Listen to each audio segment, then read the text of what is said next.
real difference to people's lives by creating jobs in different parts of the UK and making people better off. Can I give you one example of the kind of thing we're going to be investing in? There's a US company called X Energy.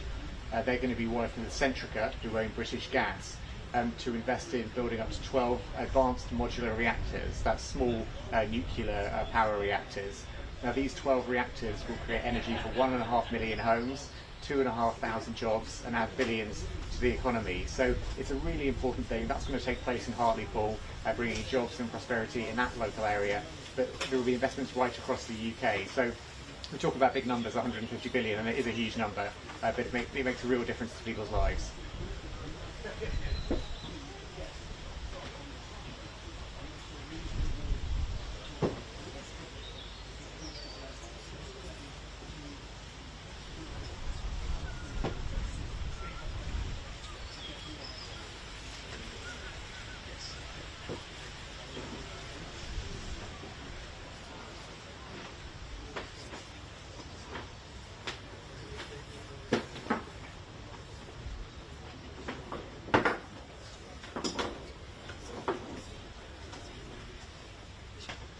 Well, look, I hope that the press conference will focus on the investment in the UK, which has been delivered as part of this state visit, because there's so many.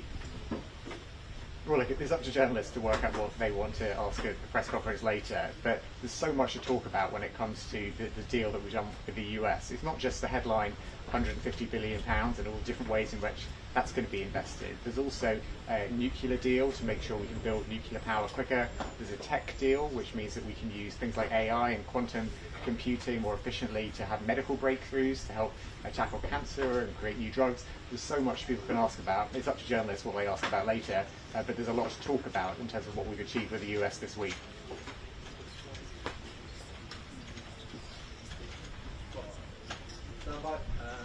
James thinks that the Europeans are the last pick.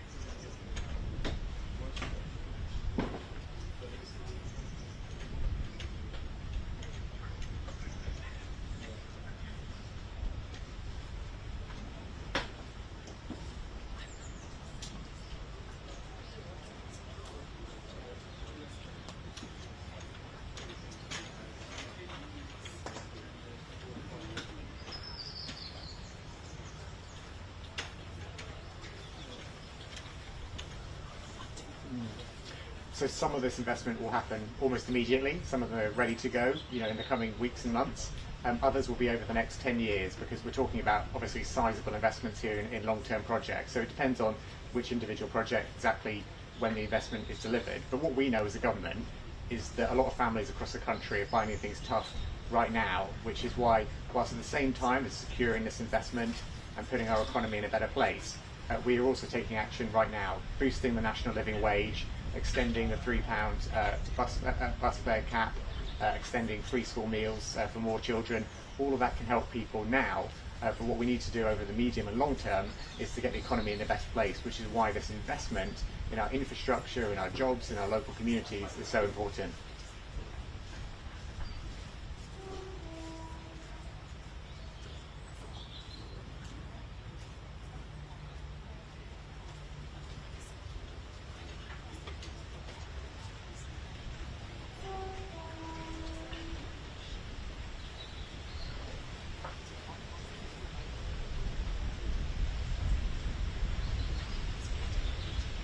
Well, look, it's intensely frustrating, exactly right, and I know that the Home Secretary has expressed quite how frustrated she is at this, and we all are as government ministers frustrated by this last-minute attempt to thwart what we were trying to do to stop people being deported. We're determined for the deportations to begin imminently. The Home Secretary has explained how she will be standing up for the British public's interest in court and fighting this every step of the way, because we want these deportations to go ahead imminently, and that's what she will be pushing for to make sure that happens. But also on foreign policy, where perhaps there will be a bit more tension, certainly on Ukraine, but also on the Middle East, where the UK is likely to recognise a Palestinian state in the next few days. That is something Donald Trump does not think the UK should do. Did he say so at the press conference? Well, it just kind of well, there's been a huge amount of work over the last year when the former Home Secretary was in her position, whether that's getting the Borders Bill, getting that introduced in Parliament and beginning to take that through and get that into law, whether that's closing hotels for asylum seekers, whether that's negotiating deals with the French and so on. We've now got Shabana Mahmood as the Home Secretary, and as you can see, she is saying, as a result of what's happened the last few days, she won't stand for it. She's intensely frustrated by it, and she's going to do everything she can to fight it every step of the way. Deal with France for the first time, being able to send at least some people who've arrived in school back to France. And this week there was meant to be a kind of regular drumbeat of people being removed to France on flights. Well, that hasn't happened so far. The government is appealing the High Court's decision to give at least 14 days for an Eritrean who was meant to have been sent to France yesterday to prove that he's a victim of modern slavery. And a little earlier on the programme, we asked a Cabinet Minister, James Murray, about that.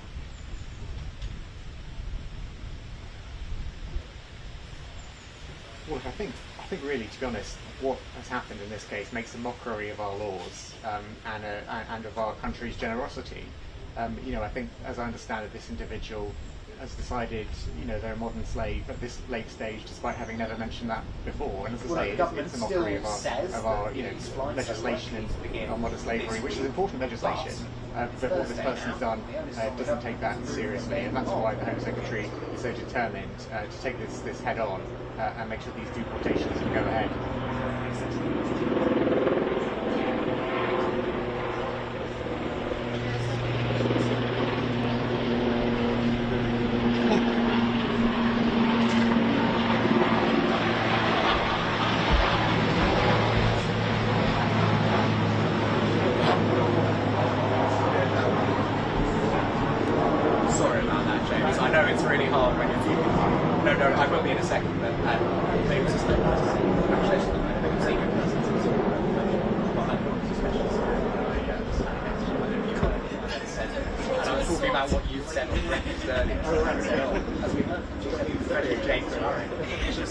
Yes, I have. Thank you. Thank you.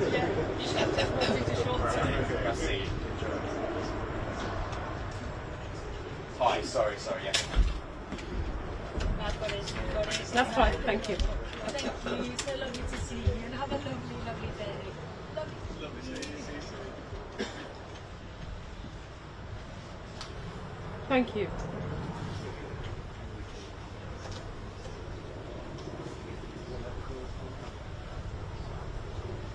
It's not a PA thing. It's not PA, it's the BBC. Well, it is like how it works.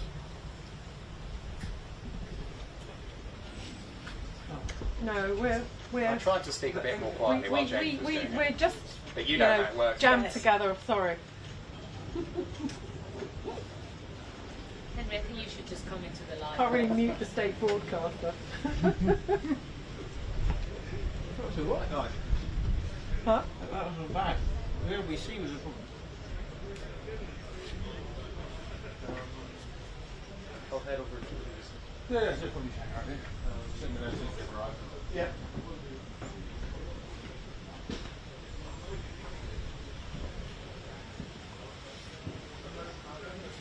Well, the government incredibly happy with this £150 billion investment by US companies coming our way over the next few years. A lot of that in artificial intelligence. Of course, what we don't know is what we are going to have to give in return. But the government say that this is a big win. It's a record-breaking sum of money. But look, the whole purpose of this state visit, the pomp, the pageantry yesterday, is to put Donald Trump into the best possible mood, the best frame of mind to give us a deal, basically, a better deal than we have already. Now, we've already got a better deal than everybody else. The government will be happy to say that over and over again. But of course, the tariffs that Trump is so fond of have made life much harder for us, and particularly in regards to steel. Now, other countries are paying 50%, we're only paying 25%, but we were told that that was going to go down to 0 4 months ago, and it still hasn't happened. Now, Number 10 have told me this morning that those negotiations are still ongoing, and the Prime Minister will meet the President. He will arrive by helicopter, and there will be trade meetings also with investors, and the Chancellor will be here too. And then there will be that big press conference, which could be very perilous for both of them, with some potentially very awkward questions coming, maybe over free speech, maybe over Russia-Ukraine, almost certainly over Jeffrey Epstein, a topic that neither the President or the Prime Minister wants to talk about, but I think almost certainly they're going to have to. Starmer are almost certain to formally recognise the Palestinian state in the next few days. President Trump doesn't think that they should do so. Whether he will say that in private or in public, I don't think we know, but that was clearly a point of tension.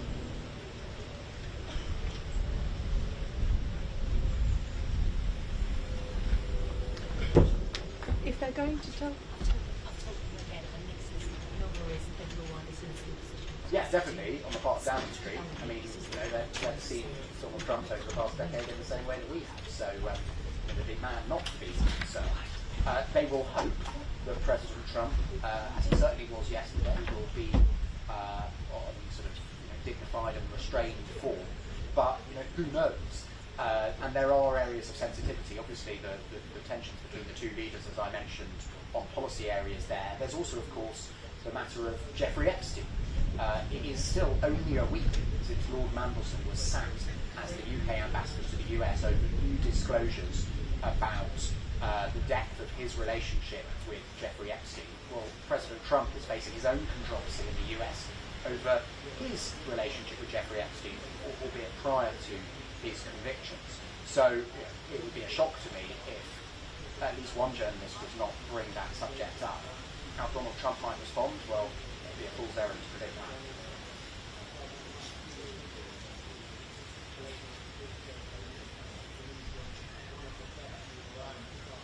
Cheers.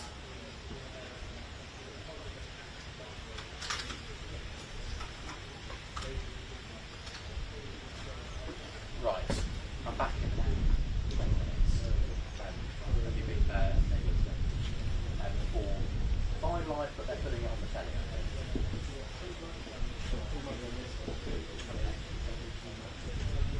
Gary, right. Or shall I leave my earpiece stuff on the thing? Yeah, right.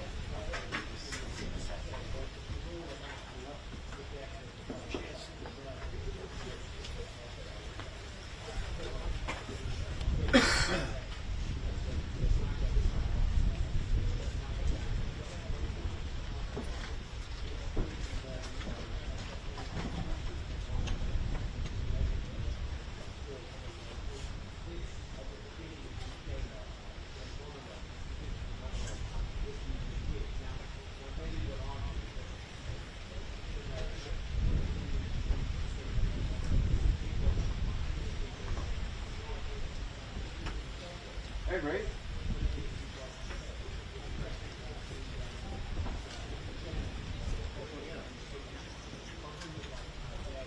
About 20 minutes. Yeah.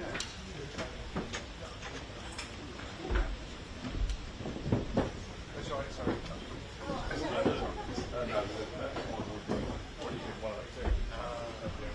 Let's go all the way home. Right. So.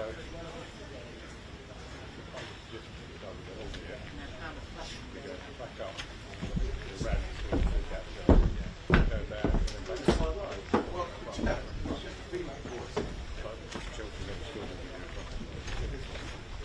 I'm not going to put it.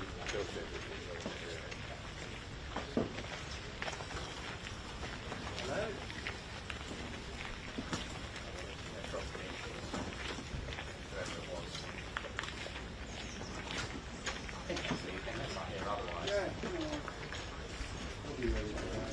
No worries. Thanks for telling me. But yeah, I'll see you in 10 minutes.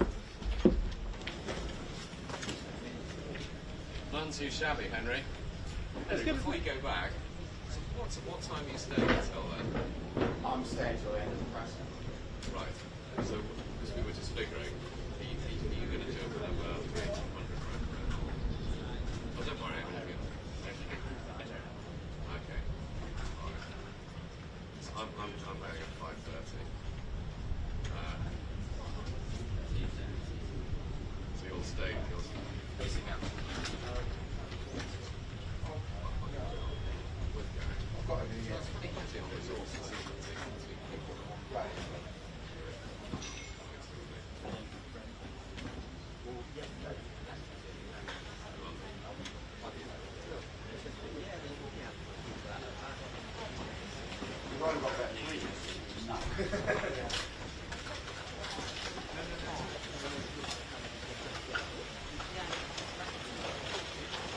So we got the cut price operation and just.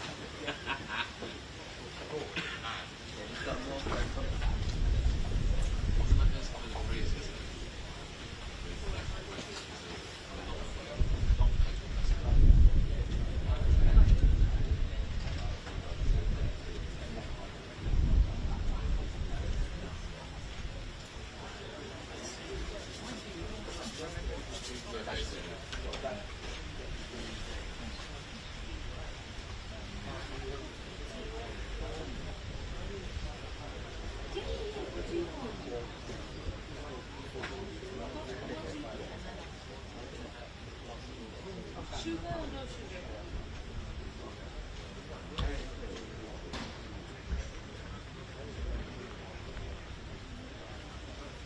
Well, lads, I think that's a vanity photo. But first of all, let me get all your names together. BBC gang. Come on, get in there, Danny.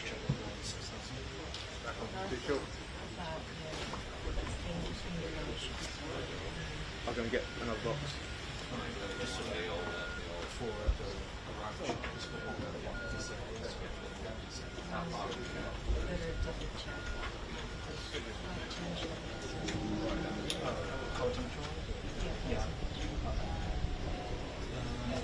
Well, I need to figure it out. So switching 25 minutes. So, you want to see. When you want to see.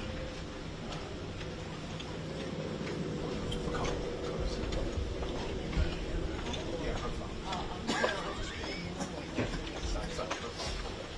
Yeah, so these voices have modern service.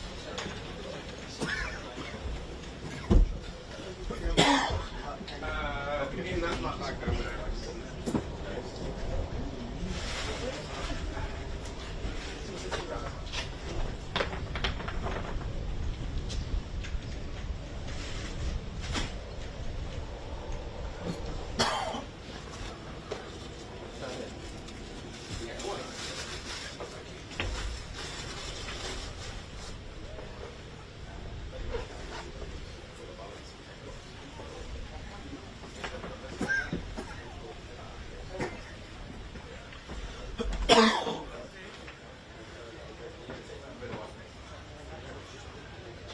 I'll go plug it in.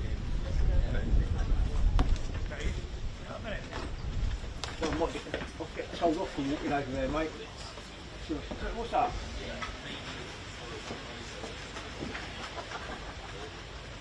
Well, it's never stopped us before, has it?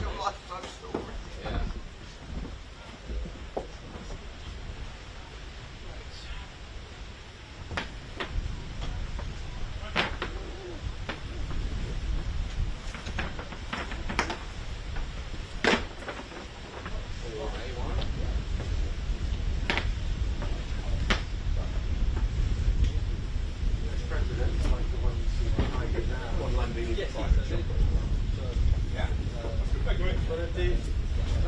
Return a favour. Absolutely.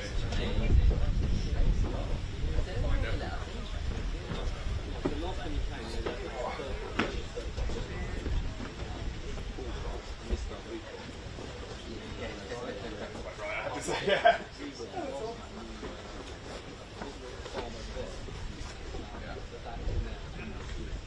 Right.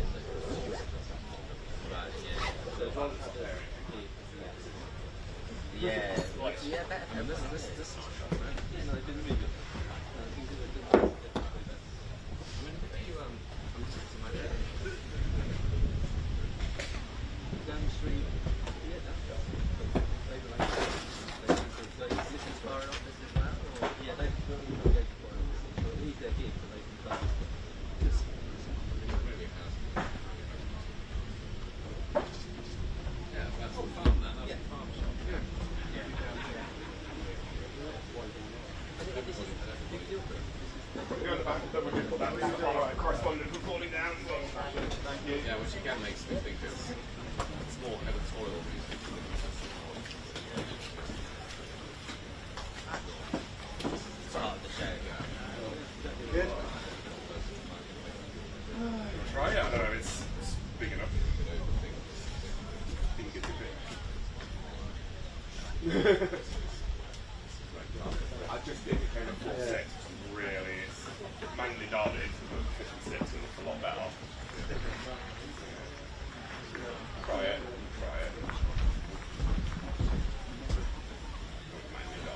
Yeah, so probably that's probably about right. It's about 56 here.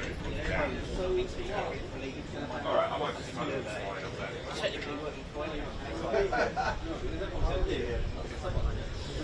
They're not speakers, they're actually journos, so it's not PA. It's like, so I don't know if you see the output, mate. So we get like a metre each. So BBC, what happens normally, mate, depending on the sky, is you always get who would go first and leave a gap.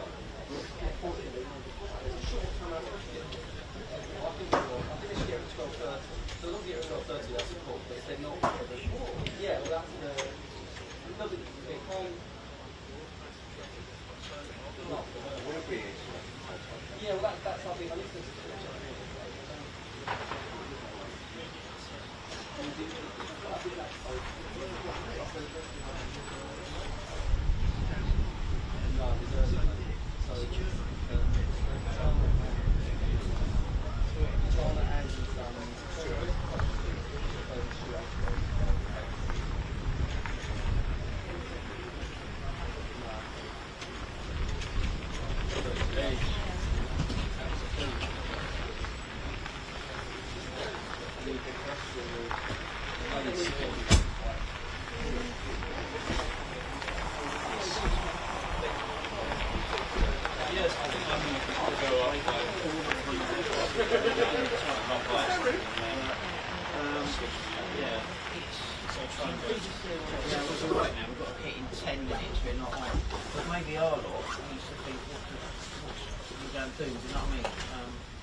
Yeah, exactly the same. I didn't turn this one up. You Sorry, mate. there yesterday as well? Yeah, it's good. How was that? Sure, yeah, no,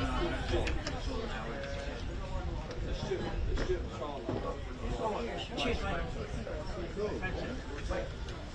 Nice. Yeah. We'll main position this guy. I was off yesterday. Yeah, so well rested. I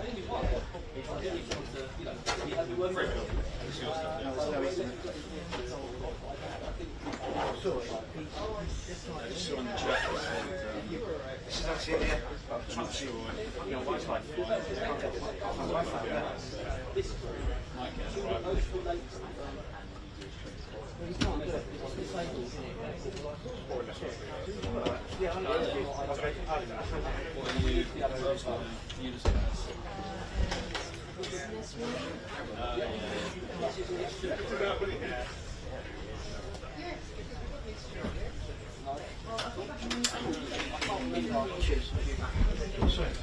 yeah, just on this.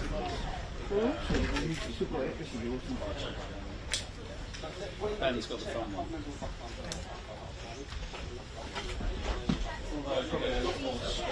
No, this is just yours as yet. I just think, yeah, we change. It's not like smart dress. Like that means suit. They might be here for one. Glad I brought a coat. Thank you. They don't get it. At least you get it at 12:30.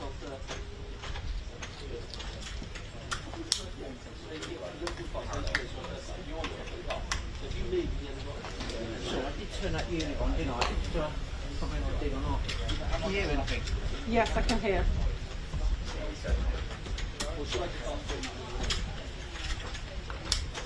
Yeah. I'm here at Chequers, which is behind me, where I'm doing Prime Minister's Day, so I'm close to that up.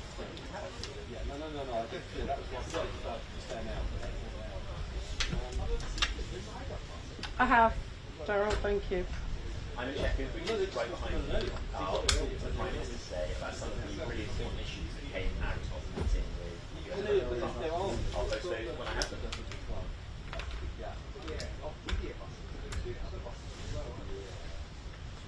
Yeah, I don't know. I'm up here at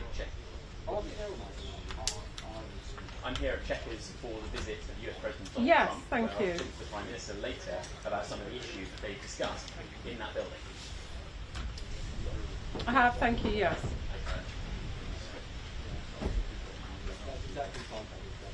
Thank you. So if you can get 11.5, one of the big simple things, I can't Thank you. yeah. So, but there's only well, I just think it's super confusing to the past. Let me just, that sounds good out. We have got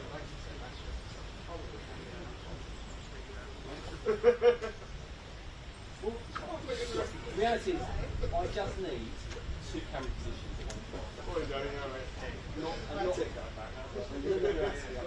No, we both asked after it.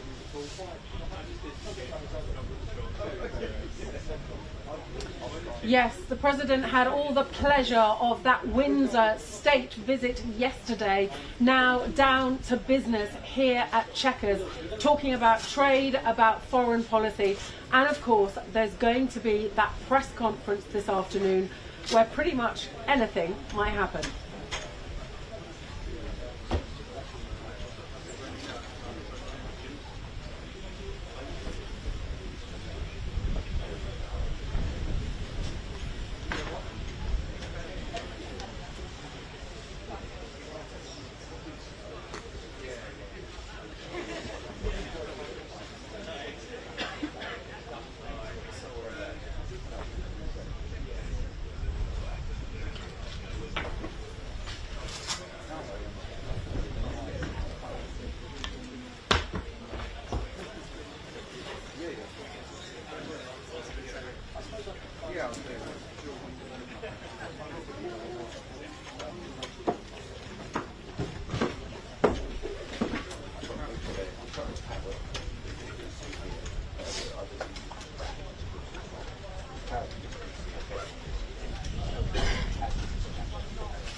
Rebecca? Yes.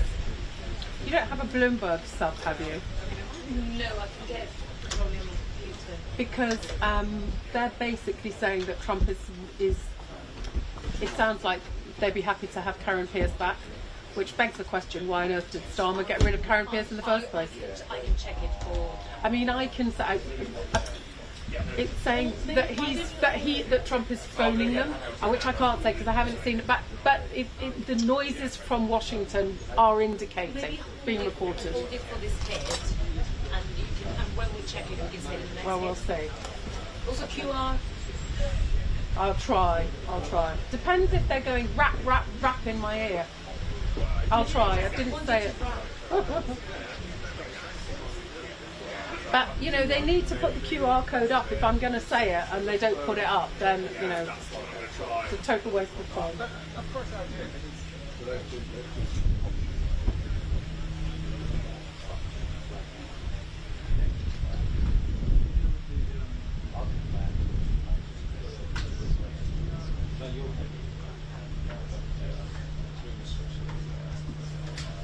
Have you ever seen a hair clip?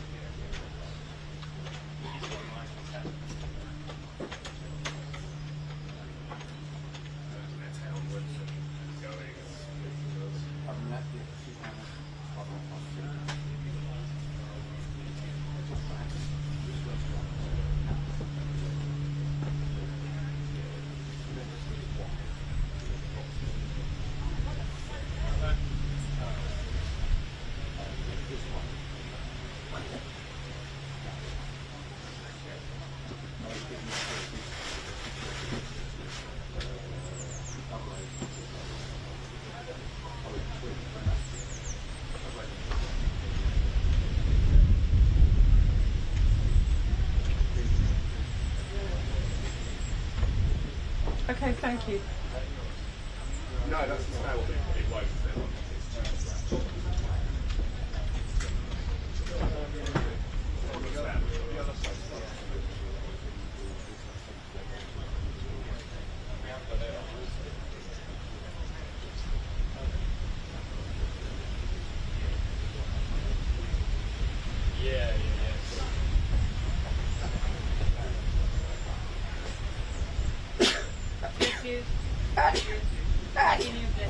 Sorry.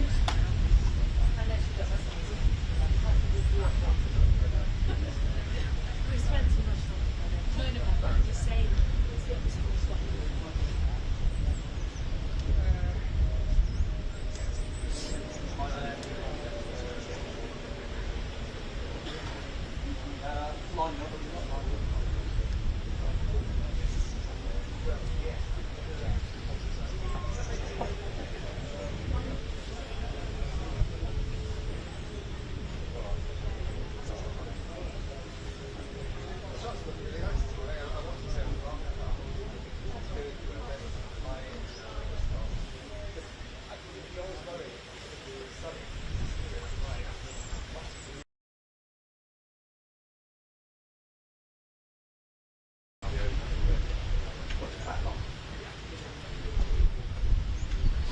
Changing shadows in the background. Yeah.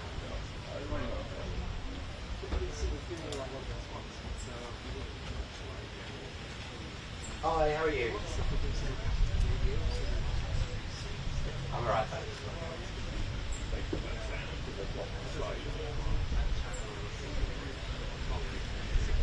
For sure. Yes.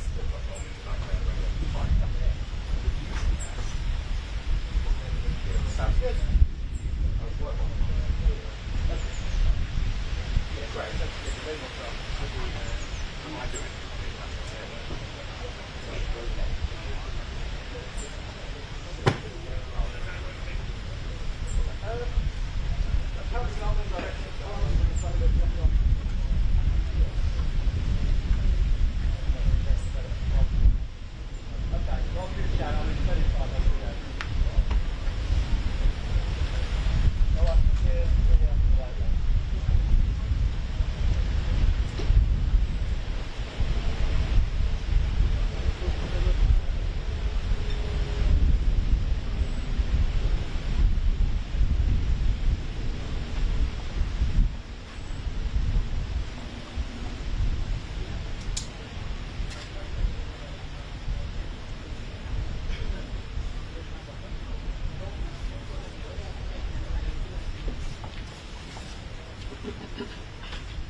Thank you.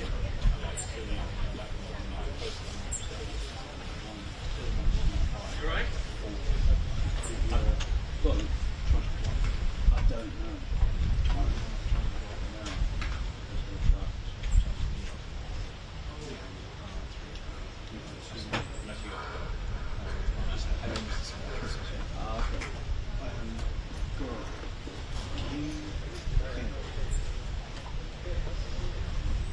Do you have the charging block for your business? You do.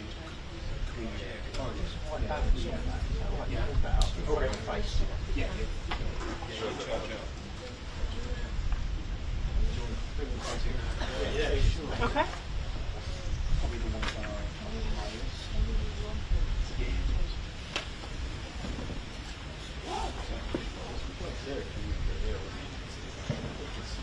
Yeah, cool. Thank you.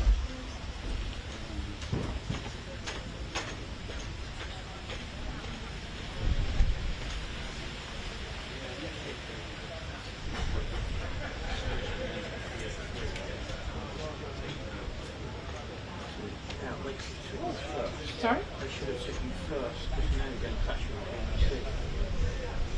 I've had Dean on the phone too. Come on, I don't get it. It's like, Dean said what? Dean said to me, Can't do anything about it.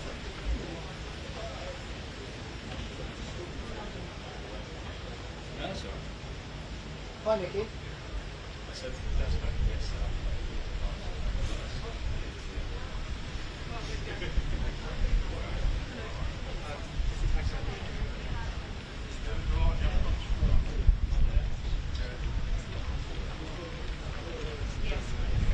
Well, it's the latter one which definitely meant that it was surprising to me. I don't know. That's the answer, I'm afraid. On the seating plan, by the way, he was sitting next to Sweden, who's the Prime Minister's Chief of Staff, increasing focus on controversy within the Labour Party for his political government and the way that things are going with the Prime Minister. Anyway, I don't know. It's the straightforward and honest answer to your initial question.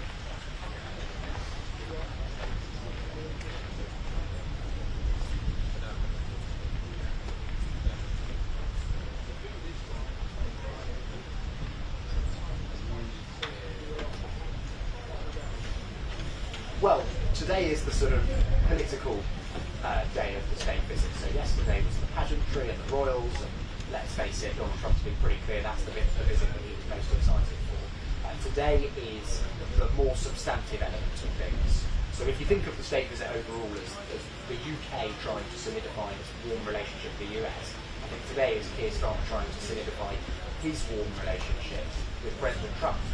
No, you absolutely can't. And for all the incredible planning, and I think everyone is agreed that yesterday really couldn't have gone any better, apart from maybe the weather. This afternoon's press conference, I think, is definitely going to be a moment of peril. But let me just run through briefly what we're expecting before that. So, the President will arrive later this morning on Marine Force One, the helicopter. The Prime Minister and his wife came over last night following that state banquet. The Prime Minister will then show the President the Sir Winston Churchill archives, which are kept here at Chequers in Buckinghamshire. We know how much he loves having that bust of Winston Churchill back in the Oval Office. There will also be a Red Devils display. That is the British Parachute Regiment display team. So we had the Red Arrows yesterday, the Red Devils today.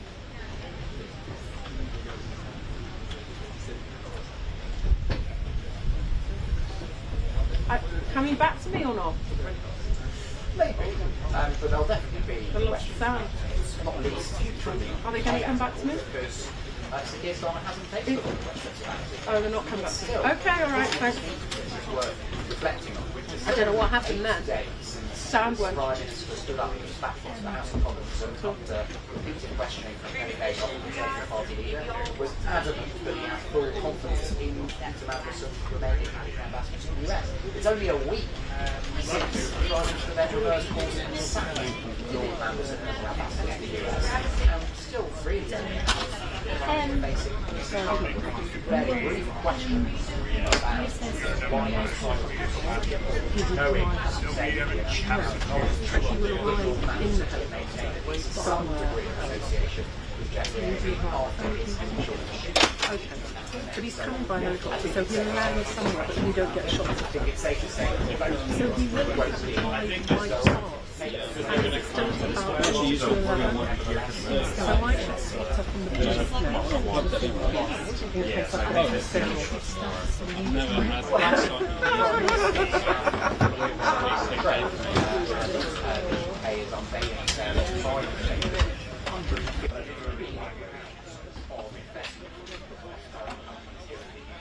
I think often with these government restaurants, you get kind of slightly lost in a forest of massive numbers, but 150 million is especially a massive number. And now look, I think it's easy to imagine that if Donald Trump weren't coming into the UK today, none of this investment would be happening. Obviously that's not how these companies think about investment decisions. But it is clearly a big deal and one that the UK government will want to trumpet. I'm sure we'll hear a lot from Starmer about that. I think the other thing that will come up, both in the meetings and then in the press conference, is foreign policy, which is where the UK and the US aren't necessarily aligned. The strength of the friendship and all of that. And on Ukraine is familiar to us now, but Keir Starmer and various Western leaders would have liked Donald Trump to be much more staunch in his support for Zelensky for Ukraine in general. And then when it comes to the Middle East, in the next few days, the UK is going to formally recognise the state of Palestine. President Trump does not believe the UK should do that. So will that difference of opinion erupt in public view? And then others down here. So they're interspersed.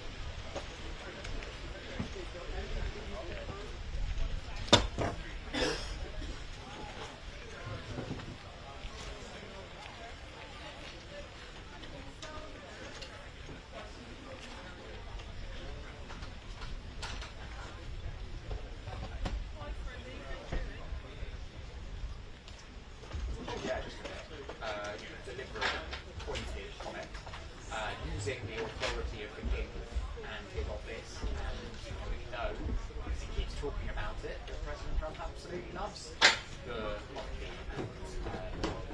So it would be great for the UK government not to try to deploy the king in the way that they're acting. By the way, another symbolic Ukraine-related thing worth noting is that it's a standard thing with these visits that each leader will give the other gifts, and the Prime Minister and his wife Victoria are giving a Melania tree, the First Lady, a scarf that's related to Ukrainian children. And that's interesting because President Trump has talked recently about how Melania, the First Lady, is pushing stronger against Vladimir Putin.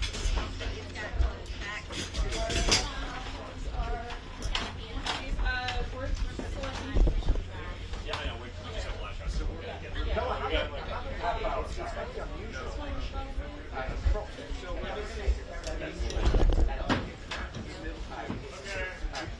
Well-worn broadcaster sitting standing somewhere. Very unusual.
panic.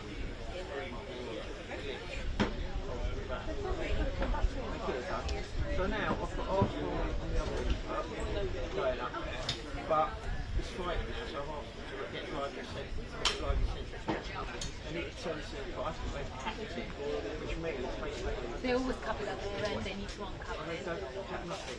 Nothing is happening right No, exactly, because they do it over there so many times, the NCR. So have a fight with them about uncover.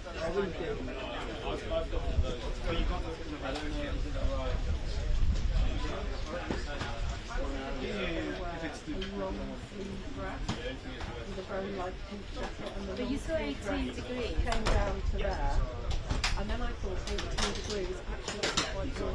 I didn't factor in the breeze because I'm always in the heat. Like I don't feel cold, but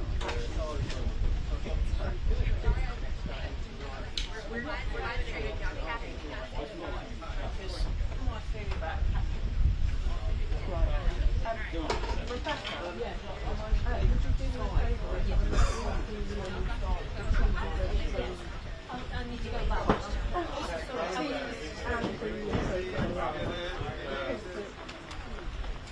oh yeah, I should. Thank you very much. Thank you.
Very quickly test it for you. Make sure it's working.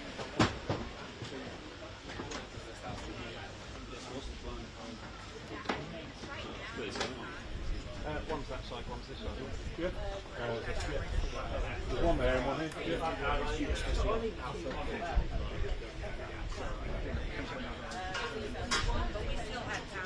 No, it's alright.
They say we've had a view on the headline.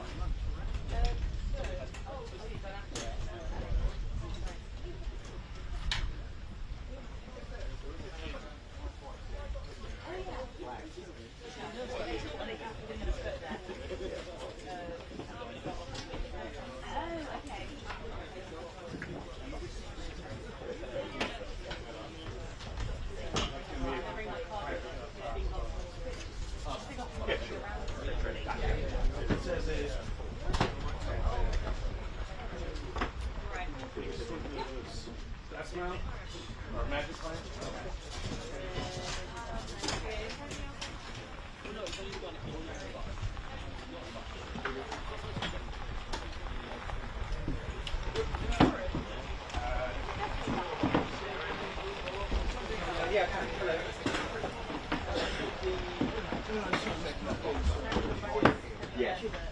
Yeah, 2 minutes, yeah. Hang on. Yes, sir. Yeah. Oh, you might come by bus. Yeah, I'll be back. Sorry, Valerie.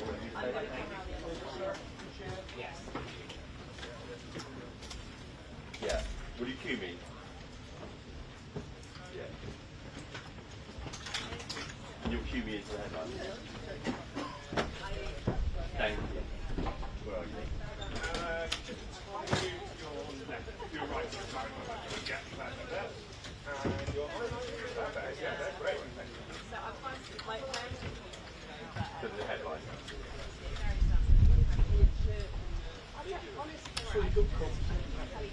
Sorry? No, let's hang on a bit of pop on the audio. 1, 2, 3, 4, 5, 5, 4, 3, 2,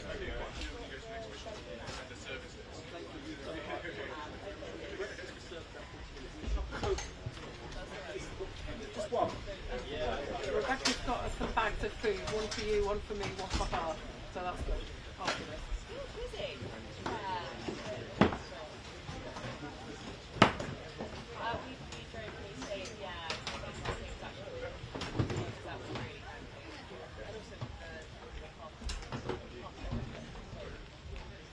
And I'm Gary O'Donoghue at Chequers, where the Prime Minister will welcome the President shortly for the passing moments of this historic visit. More on BBC News during the day.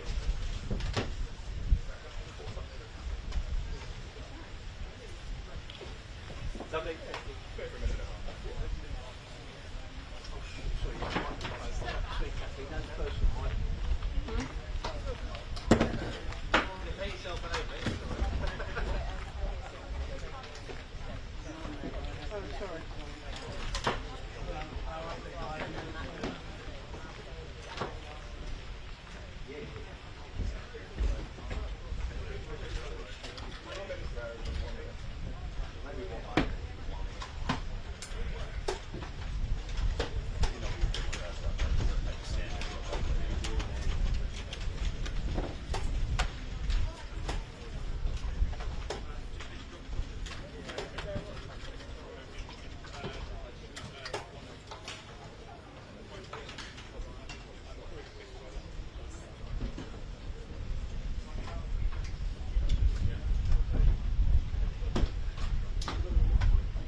Hi, James.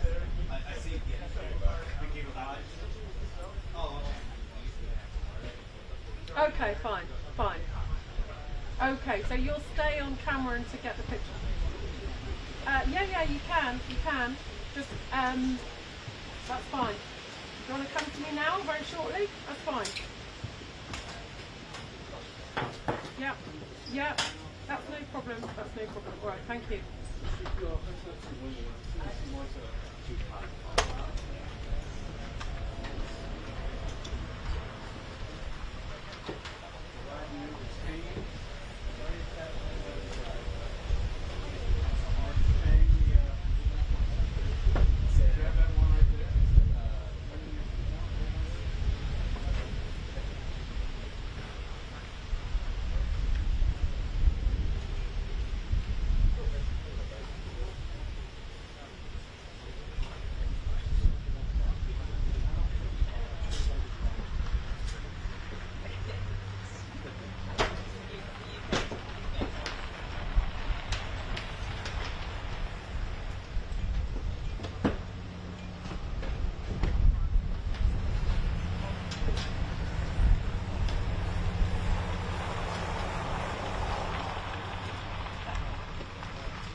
yes, the Donald Trump had all the pleasure yesterday of the pomp, the pageantry, Windsor Castle, the royal family, and today it's business, it's politics. The sense of anticipation here is quite incredible. I got here at 5 o'clock in the pitch dark. Now there are hordes of press, there's a lot of people with earpieces walking around, a load of Americans and big cars toing and froing as well, because this is really what it's all about. Yesterday was about getting Donald Trump in the best possible mood, making him feel as kindly disposed towards Britain as possible. The Royals did an incredible job. Nobody does it better, really, do they? And of course we know that Trump loves the royal family, loved the late Queen in particular, and regards the King as a good friend. Now the Prime Minister, quite strangely, given how different they are, seems to have also struck up a very good working relationship with him. He arrived here last night after the state banquet to get ready, and we're expecting the President in the next hour or so to get here. He will be greeted, then the Prime Minister will show him the Winston Churchill archives which are kept here. There will be a Red Devils display. They are the British Parachute Regiment display team. So yesterday we had the Red Arrows, the Red Devils. Today, then President Trump and the Prime Minister will have a bi-lat meeting, just the two of them, and then there will be the Chancellor of the Exchequer will host a business reception with a lot of those big US investors. Of course, the government very keen to trumpet this £150 billion of inward investment from the United States into Britain over the next few years, which the government says are going to bring 7,500 high-quality jobs across the country. And of course, trade. We are still stuck currently, aren't we, with 25% tariffs on steel, on aluminium, something that we were told 4 months ago was going to go, but they are still there. The President the other day before he got on the plane said, I'm into helping them about the British, so let's see if we have any movement on that. It didn't sound like that was going to come. Also, of course, Ukraine will be under discussion. The government would dearly love for Donald Trump to make good on some of the occasional threats he makes towards Putin and actually do something to punish him. Also, Gaza, a very difficult situation, and we know that the government is likely to recognise Palestine in the coming days, something that will not go down well with the US.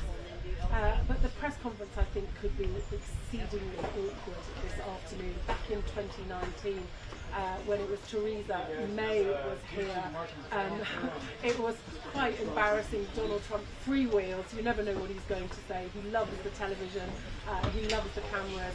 He backed Boris Johnson for the next PM. He said that Sadiq Khan was a stone cold loser. And I think the situation now even more awkward because we've got a Prime Minister down on his luck, fighting battles within his own party, all these scandals, and of course top of the list of things that journalists are bound to want to mention is Jeffrey Epstein, the E word, the word that the royal family doesn't want to mention, Donald Trump doesn't want to have mentioned, the Prime Minister doesn't want to have mentioned either, because only last week he ended up sacking the US ambassador Peter Mandelson over his links to Jeffrey Epstein. So I think at the press conference, I think there'll be a lot of anxiety about just how that is going to go.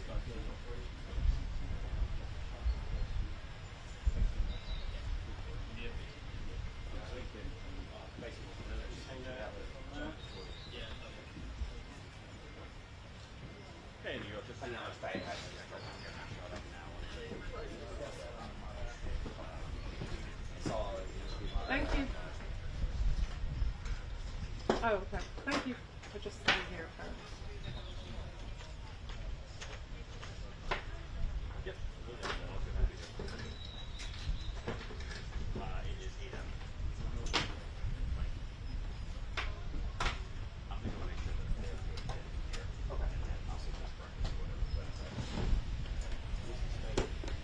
We do. This is not purely business today. There's going to be a bit of entertainment as well, with some parachutists appearing from the skies to bring some glitz to the occasion. But there's going to be some serious business as well. There's going to be a lunch, a meeting with business leaders and key business leaders, talking about that investment that you mentioned there, talking about the trade opportunities, the eye-watering amounts of money that the government here is talking about coming this way in terms of investment. And then, of course, they will also discuss it. Yeah.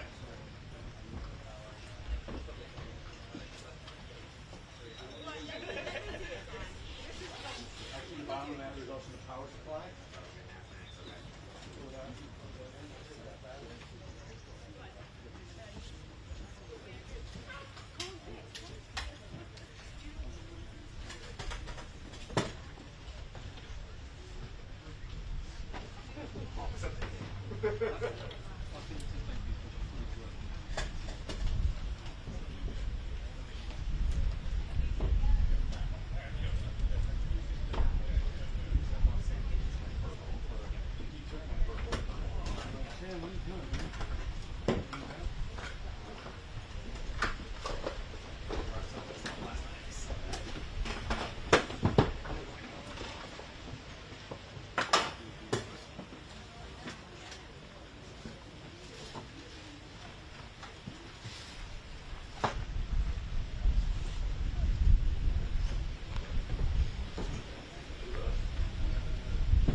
I thought he was flying and then just being... Are we absolutely certain that he's being driven?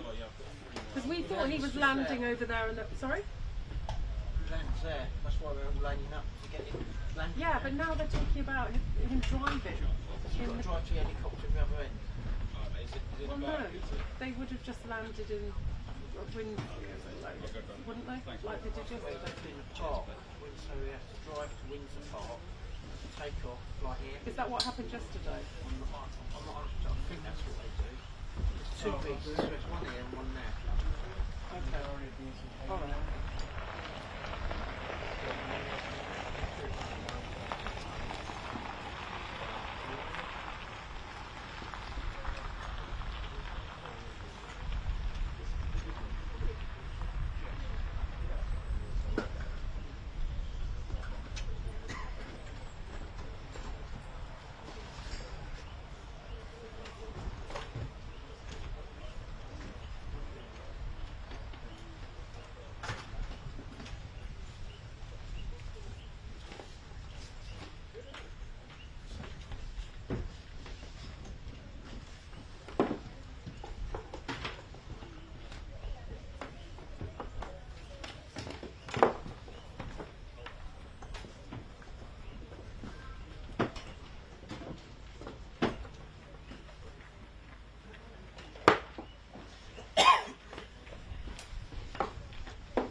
two beasts. I certainly am. Definitely. There's definitely two beasts. Sorry, so one second, if you go there, I can see, is that a beast sitting down there? Come forward from where I am, that's right. Can you see that when people standing, Yeah. there's a car behind it, is that the beast? Can't see. So is that the beast sitting down there? Behind the people? No, well, no, it doesn't make sense. Can't see. Can't tell. Unless he had a driver behind him. He does, yeah. He's very keen on this country. He's invested in this country personally. So there's a couple of golf courses in Scotland, as we know. He's there on a private visit back in July. He comes pretty regularly in that sense. So that level of affection, there's that affection for the sort of constitutional monarchy that we have here. That's always very much on display, very complimentary about the younger generation of royals as well. And of course, famously, when we first term in 2017, he restored a bust of Winston Churchill in the Oval Office. And of course, part of the events here today are going to be a tour of some of the Churchill memorabilia, because Chequers was absolutely central to the cooperation between Britain and the United States during the Second World War. This is where Churchill had a lot of those key meetings with those key Americans. Roosevelt's people like Harry Hopkins, like Avril Harriman, like Wayne Antley, ambassador, Republican, even at the time, Republican ambassador to Britain. A lot of those key things happening here. I'm sure they will be focusing a lot on that special relationship, which of course was born from the Second World War, which led to the Atlantic Charter and NATO, and all those sort of British governments subsequently have seen the US as absolutely central to the British national interest. So I think there'll be a lot of emphasis on that, as well as the hard-nosed business of talking to some of these key business executives who will be here today, sealing down some of those deals on investment, and maybe also trying to address some of those issues that aren't fixed. There's still contentious issues around steel tariffs into the United States. They still sit at 25%, not quite the 50% that the rest of the world has to face, but still 25%, a lot more than it used to be. That's already cut steel exports to the US significantly over the last few years since they were first introduced in Donald Trump's first term. So there'll be key discussions like that. And also I think about those geopolitical things you're already mentioning. Gaza, they see the world very differently. Britain's about to potentially recognise a Palestinian state. That would just complete anathema. Yes, I have. I've been told to step out short. The White House at the moment. And of course on Ukraine, very much different views about the way forward there and the rhetoric around Putin and his okay, so I can just stand here though, yeah? responsibility for conducting that war. So there are some very important differences. Okay. Are you likely to come back to me soon? That Donald Trump has managed, or Keir Starmer rather, has managed to keep a lid on any potential disagreements over the last few months. And so even though these differences exist, he's gone after him in the same way as he's gone after some other leaders when they disagreed with him publicly on policy issues. So this one is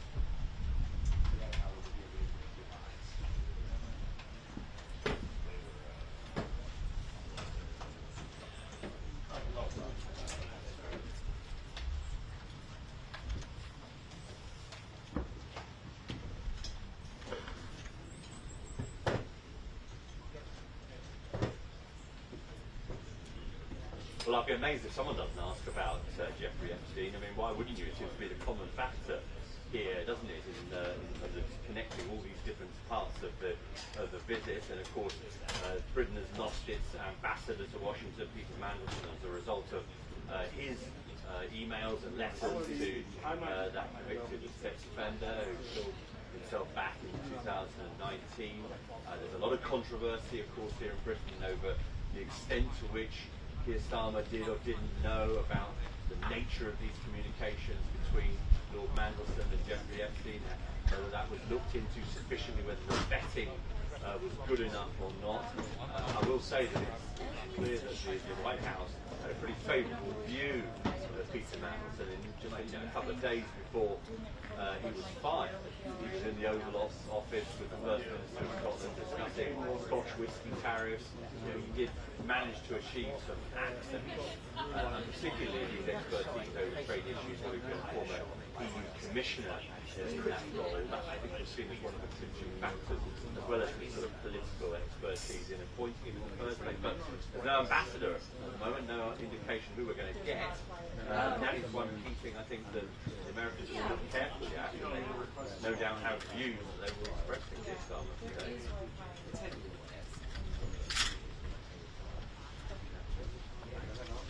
Sure.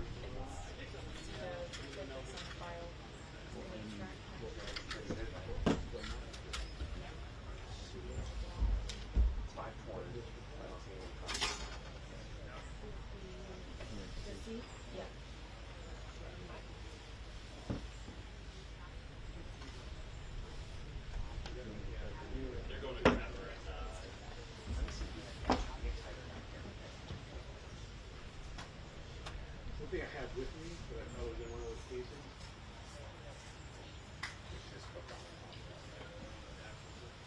Oh, okay.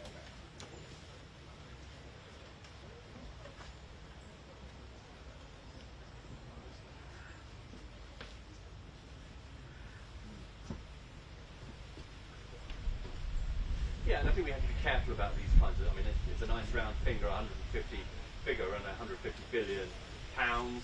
A whole bunch of that is coming from potential investment from private equity over a sort of 10-year period.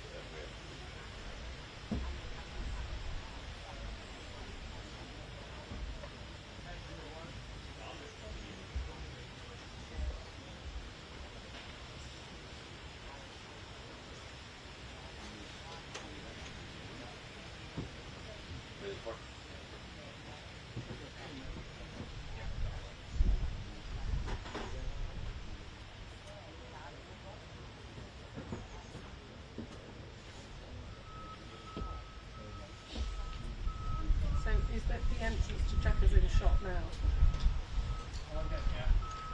You got it? Yeah,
drive the car to the helicopter? I think I'll walk through the garden there. Yeah, but no, do you think he's in the Beast now? Is he driving the whole way to the does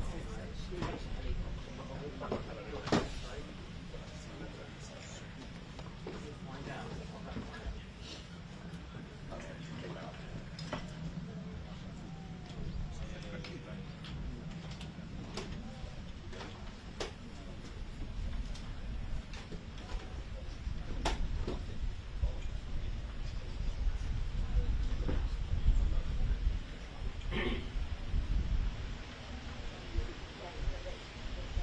Can't hear you.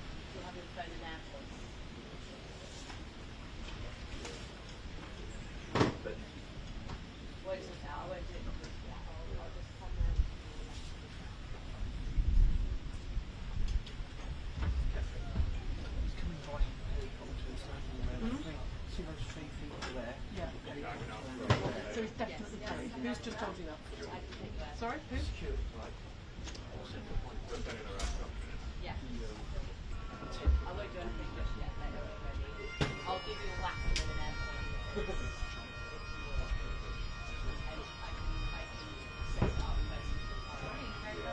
long as we've got to find a way of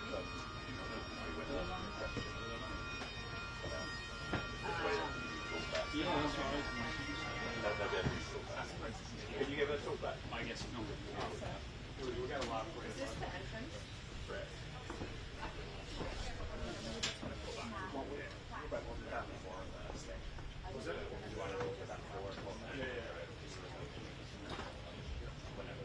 Especially near the Queen's Feet.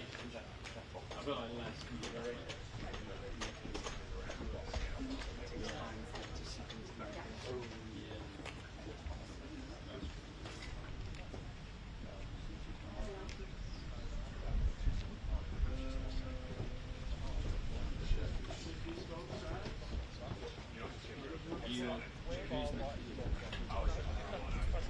So you think it landed in Windsor Park? Can I just not take my shot off the camera? Just slightly forward. Something walk past it. So give it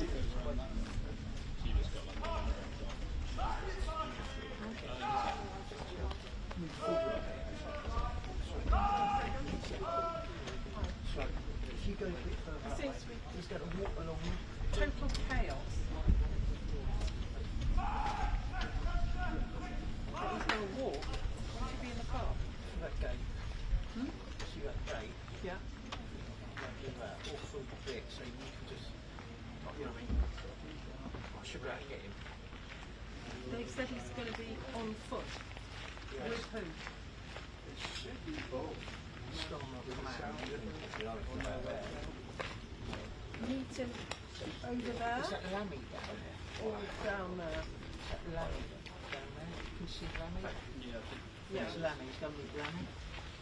Down there. it looks like him. Yeah.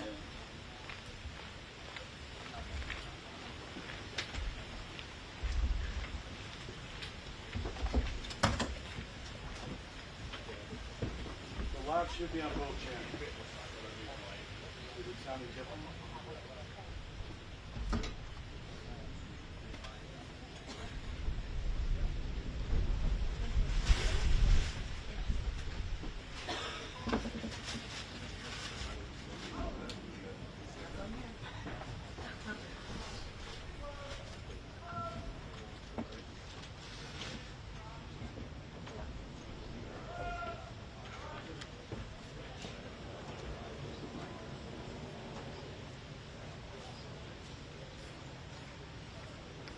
We've got a full camera there, haven't we, anyhow? So, sort of.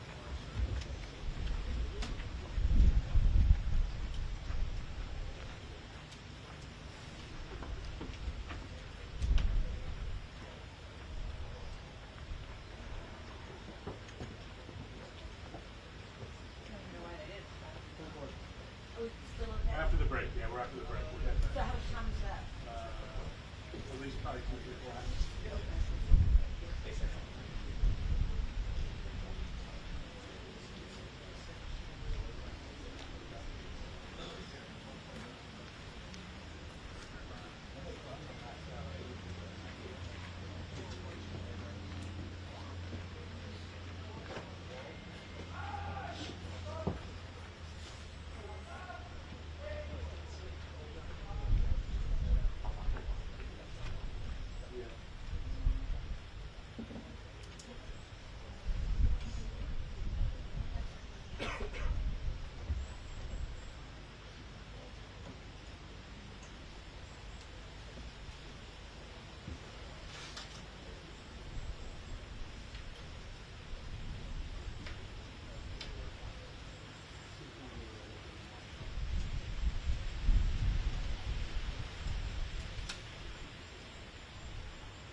that down there? Is that the Defence Secretary? Yeah, it is.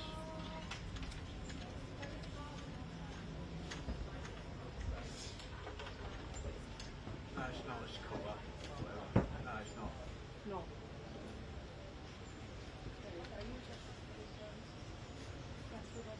I think Starmer will come out there when he meet. Where do you think Starmer will come out? Come out this bit here, walk down there, to there.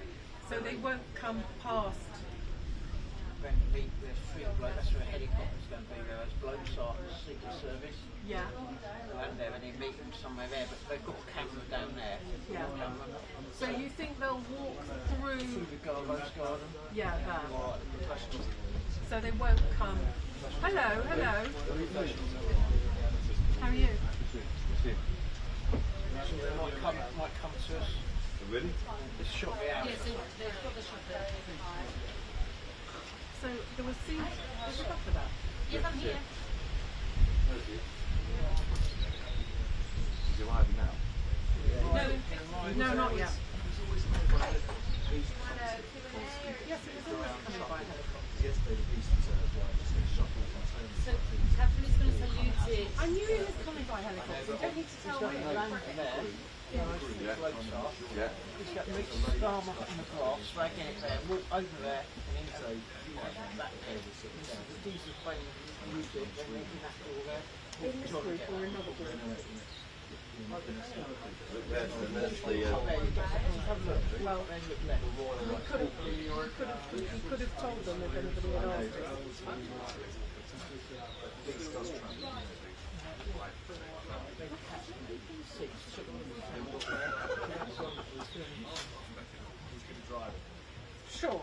Sure. Yeah, sure.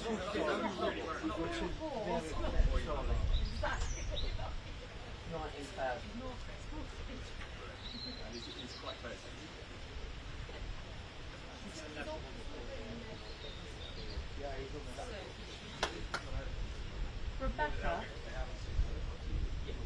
Rebecca. Yes. Steve thinks the helicopter's going to land down there, he's going to get out, he's going to walk around, and that Starmer will meet him sort of there. No, Do you he's think? driving. They told me drive. Yes. Might drive the last bit. Don't know. Won't tell you the right thing. I'm not sure about that. Because why would Lammy and Healy be standing there? They won't tell people the right thing. Okay.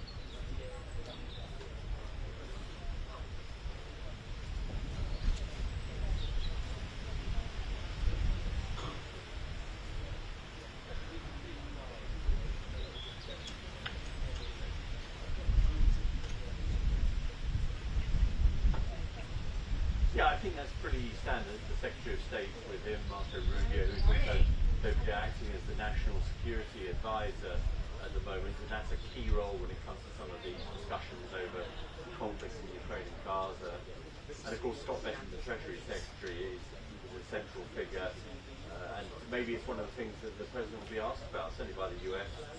Journalists here later on. Hi, Carly and Todd. Good morning. It's great to be with you. You can see right behind me the driveway, Chequers, and when the President arrives and the rest of the dignitaries arrive here, you're going to see them coming up behind us. The President, of course, is in the air right now, having left Windsor Castle, and will be arriving here in about 15 minutes or so. Is what we expect. I think, at this point, King Charles and Queen Camilla can kind of put their feet up and relax. The guests have left. The party went really well. It was really an extraordinary showing last night at this enormous dinner that was a merger of a lot of proteins. And obviously, the royals were great. And today, we sort of the more political, policy-oriented part of this visit, and obviously that's very important, especially to the UK.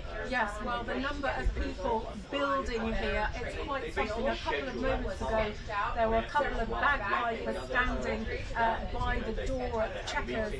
If we can just pan round, you can see all in their finery, waiting to play the bagpipes. Of course, Donald Trump's mother was Scottish. He loves Britain, we know that, and in particular, Scotland. Also, we expect that the helicopter, he was taking these to get onto the helicopter, will then, we expect, be coming onto Chequers in the helicopter, Marine One. It's not a helicopter in particular, Marine One is whichever helicopter the US President is travelling in. It's going to land, we think, over there.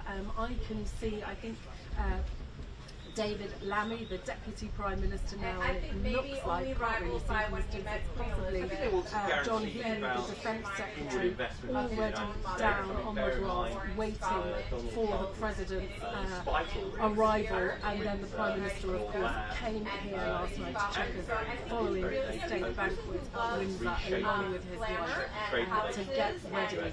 Huge numbers of press, as you would expect, huge numbers of Americans. It is quite incredible. All the stops have been pulled out because, of course, this is an unprecedented visit. The second, the only time that this has ever happened. The royal family could not have done a better job. But all of that, and the most important element for Donald Trump, let's face it, because of his love for the royal family, all of that, ultimately, to try to get a better deal from Donald Trump, whether that's in terms of steel, tariffs, or whatever. He is the most important man in the world. America is critically important. He said yesterday that this visit was truly one of the highest honours of his life. Now, the talks that follow today with the Prime Minister and the President, and then with business leaders, let us see what that yields. We've already heard of this £150 billion investment coming our way from US companies. And then, of course, there will be the press conference. You never know how it's going to go with Donald Trump. He realises with his great television he could be asked absolutely anything, and I think there could be potentially some pretty the great thing about it is that it's coming going to come at the very end of his trip. So we'll learn what the deliverables were from this trip, what he feels he accomplished for the U.S. side, and what kind of negotiations he was able to get from the United Kingdom as well. And we'll touch on some other hot topics that are of great interest to people in the United States as well, including exactly, it's an entirely different approach. When you go to a press conference for the Prime Minister, they have a list, they know who they're going to give the question to. Generally, you know as well if you're getting a question or if you're not. With Donald Trump, basically, he will look around the room, he will pick people, and it could go on and on and on. And I think there's inevitably going to be awkward questions. Yes, there'll be questions about trade, there'll be questions about Ukraine, Gaza potentially. We know there's a difference of opinion there. The government is likely to recognise Palestinian statehood this weekend, but also really difficult about free speech potentially, something that the American administration feels is under threat here. Maybe the Chequers Islands, that could come up, and of course Jeffrey Epstein, because it's a huge embarrassment, isn't it? Our US ambassador until last week, Peter Mandelson, the Prime Minister had to sack him last week. We've got an interim ambassador here, sacked over his dealings with Jeffrey Epstein, and of course that's something that not only does the Prime Minister not want to talk about, but the President absolutely does not want to talk about Jeffrey Epstein either. He does not want to release those files. He says the whole thing is a hoax and a distraction. I think it's inevitable that that's going to be part of it, however, don't you? Ways at various times. So yeah, it's important, but it's maybe not as overwhelming, overarching as we would like.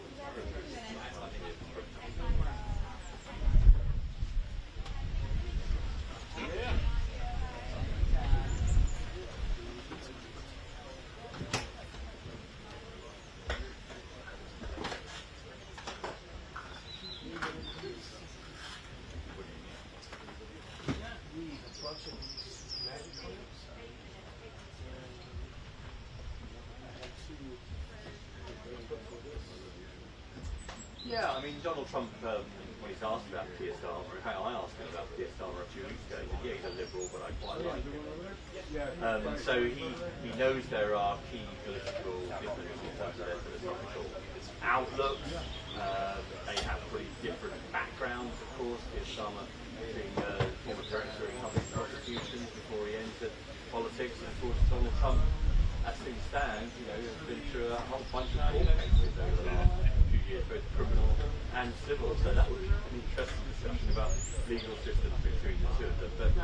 But these things are, not to put too fine a point in it, they are transactional. Yes, chemistry matters, and it matters particularly to Donald Trump.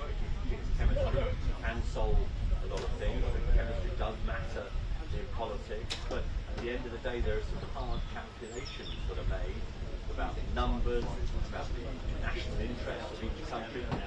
Both people believe in it. It is their national interest and their individual nations.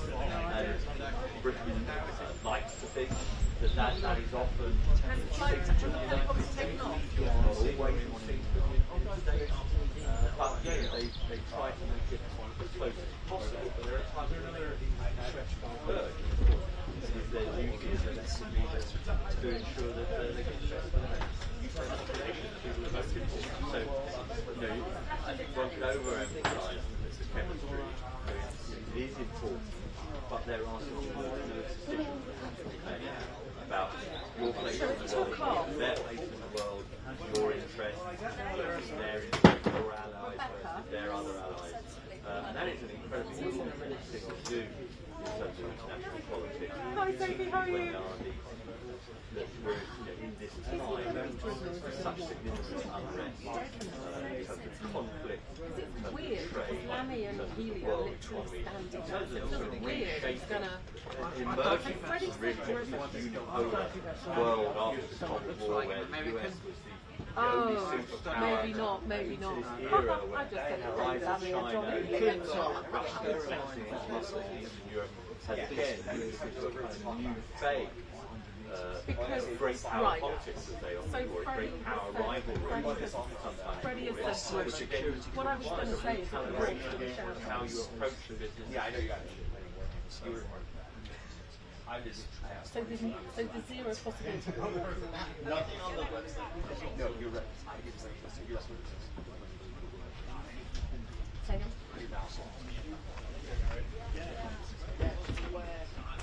We'll find Henry for you. Yeah, you don't want So I've choreographed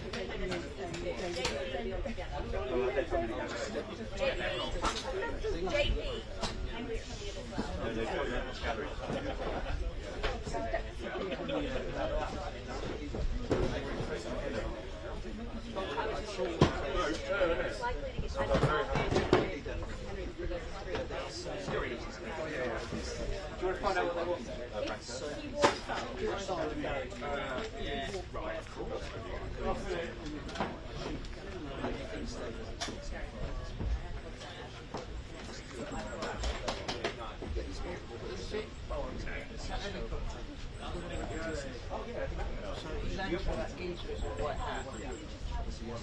Yeah. Did you send Ray? Okay. See the white hat? Yeah. Helicopter. Yeah. It's coming out. Coming now. Helicopters coming now. Could be Marine 2 though, bear in mind. There's two.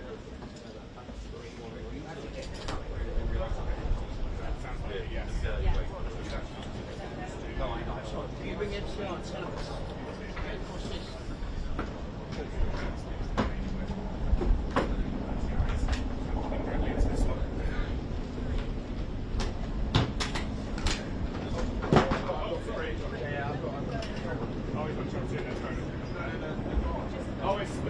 Helicopters coming now. Cool. Cool.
noise.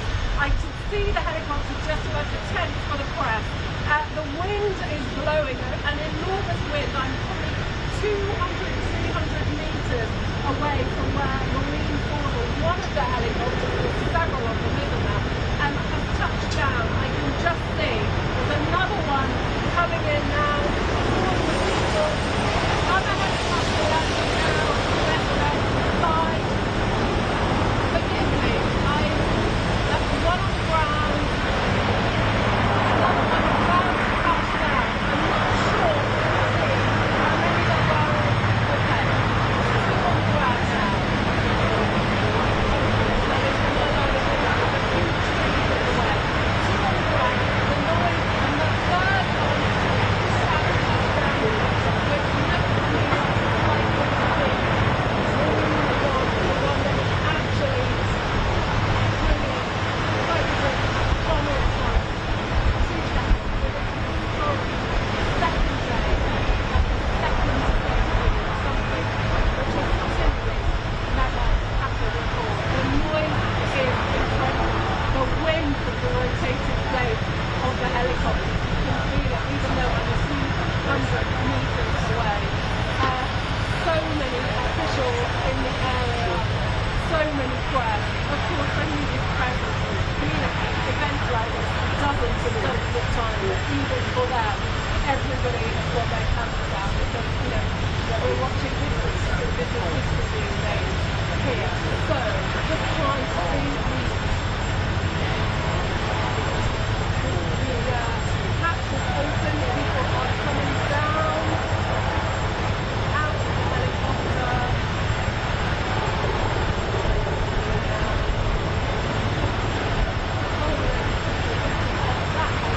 There is another one now flying in. Oh my goodness.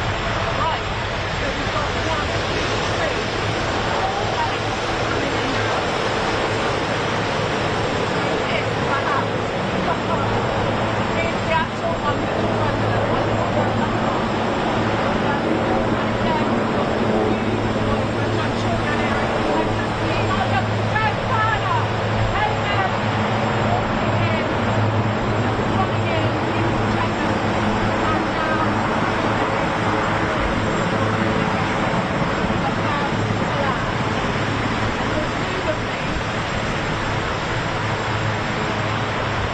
in into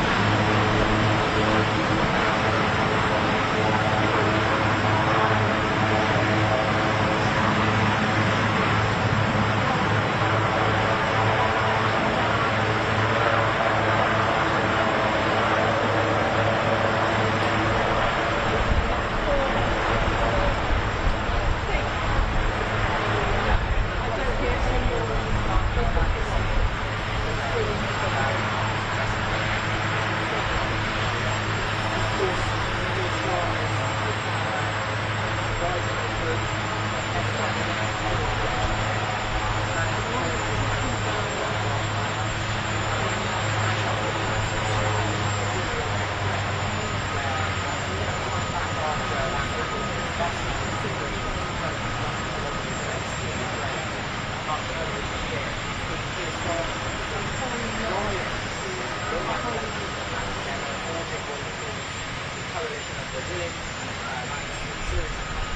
now about to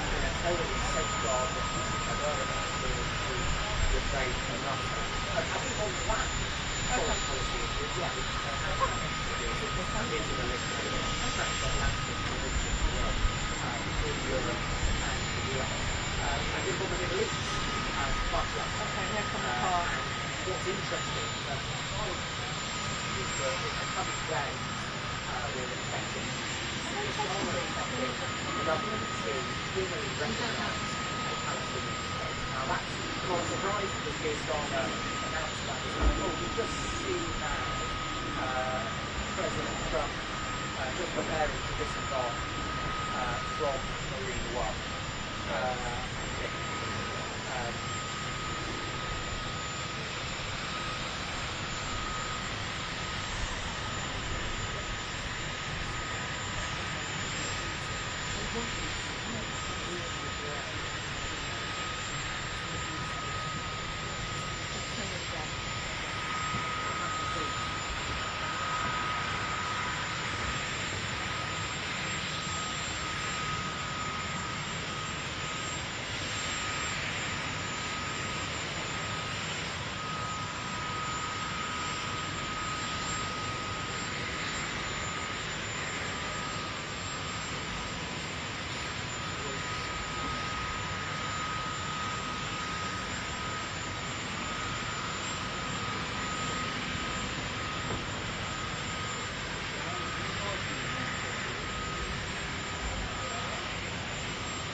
Yes, I am, yeah, and I can actually see it happening. Yeah, that's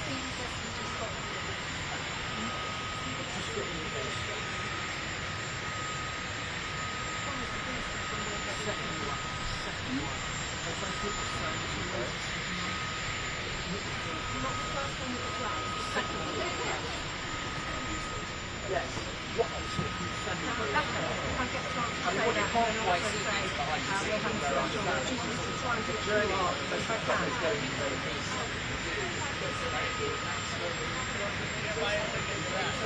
And nevertheless, there is a convoy of what we think of 10 cars that is carrying out. Of course, rather than getting there, I think the beast, as it's known, a lot of armoured hulks of a vehicle in which all sectors, not just President Trump, do their journeys. But yes, the ceremonial welcome awaits the President right at the door of Chequers, but I mean, I really cannot emphasise enough how short the journey that is about to take place in the car is.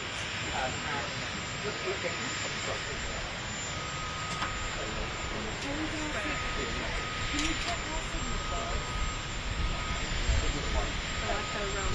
I'm sure that's part of it, sure. I'm sure fear of protest, not necessarily security elements, embarrassed of that.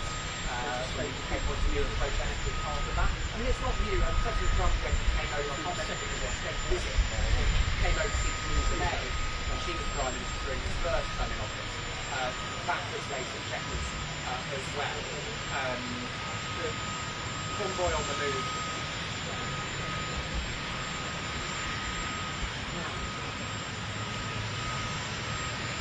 Yes, in fact, President Trump in his vehicle is just coming past me right now.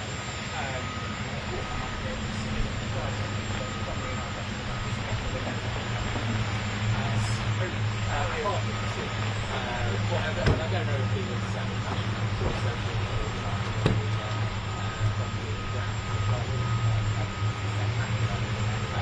but yes, winding the way up that path,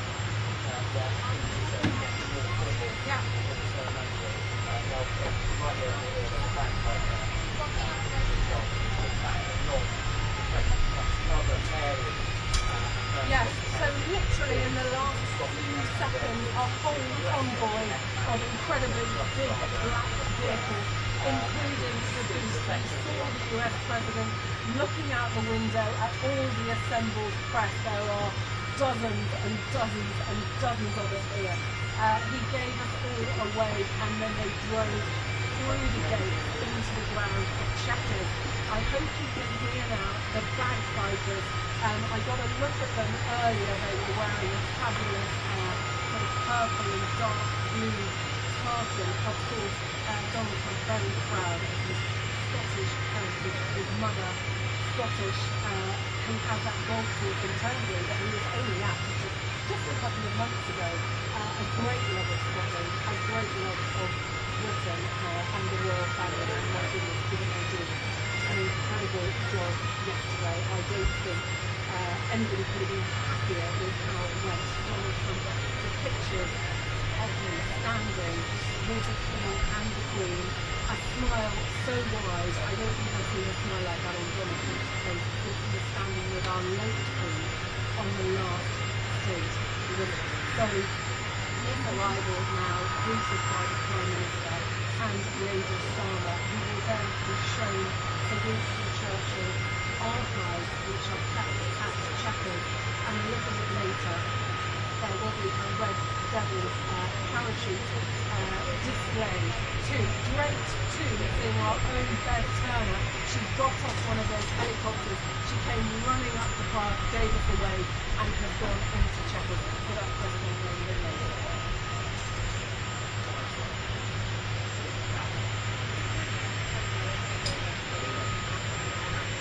That is certainly what they'll be hoping for. Yes, yeah, and that's worth noting, by the way, Peter, is that it's not just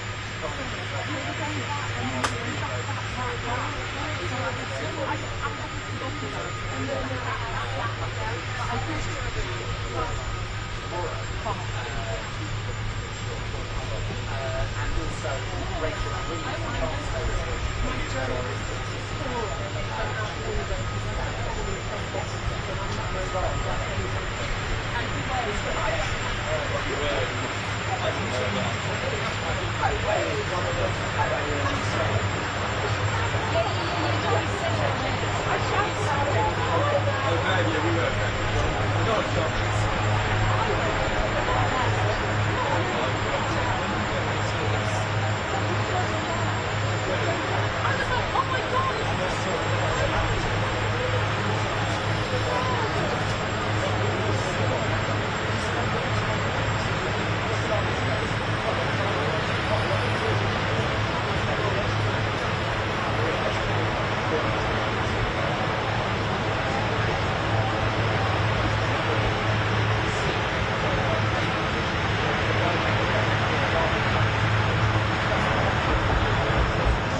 You've got the toilets. Do you know? No. Do you know Catherine? She got the car, and one of your kids is a bit like this. So she literally had like a toilet in the back of her room, and I said, "That's your stool, like Chris, like the stool." Oh, Not a my toilet. kids have been doing work at a house in North London, and I get into the car yesterday. It's literally a toilet seat. My husband is It's full of paint. Rubbish. we went in for service. So you've got the stool, she's got a toilet. All journeys go. I'm very clean. I don't know what you're talking about.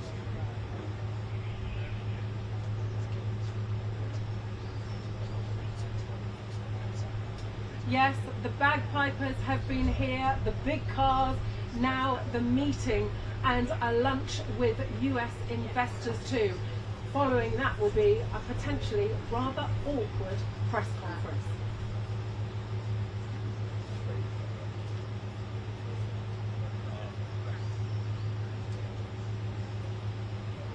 I literally didn't know that. That took me entirely by surprise.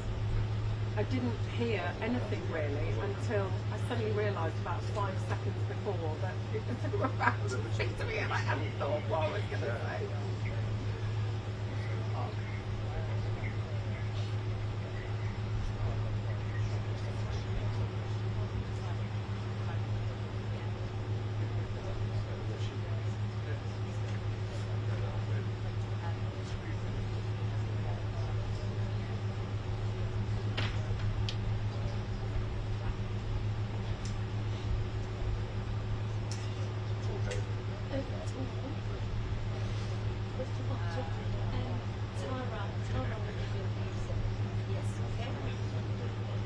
No, in terms of like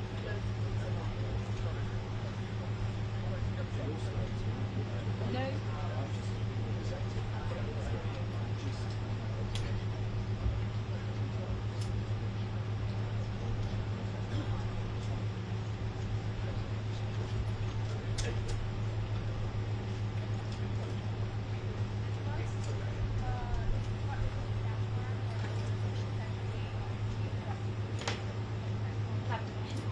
I'm just going to show you some of the note that is there. Oh, brilliant. I hope they're going to be showing the arrival shots. Well, I don't know if they've cut it, but you know, let's go. So, they've got float of front living winter. Okay. That's right. Yours. I think this is probably better.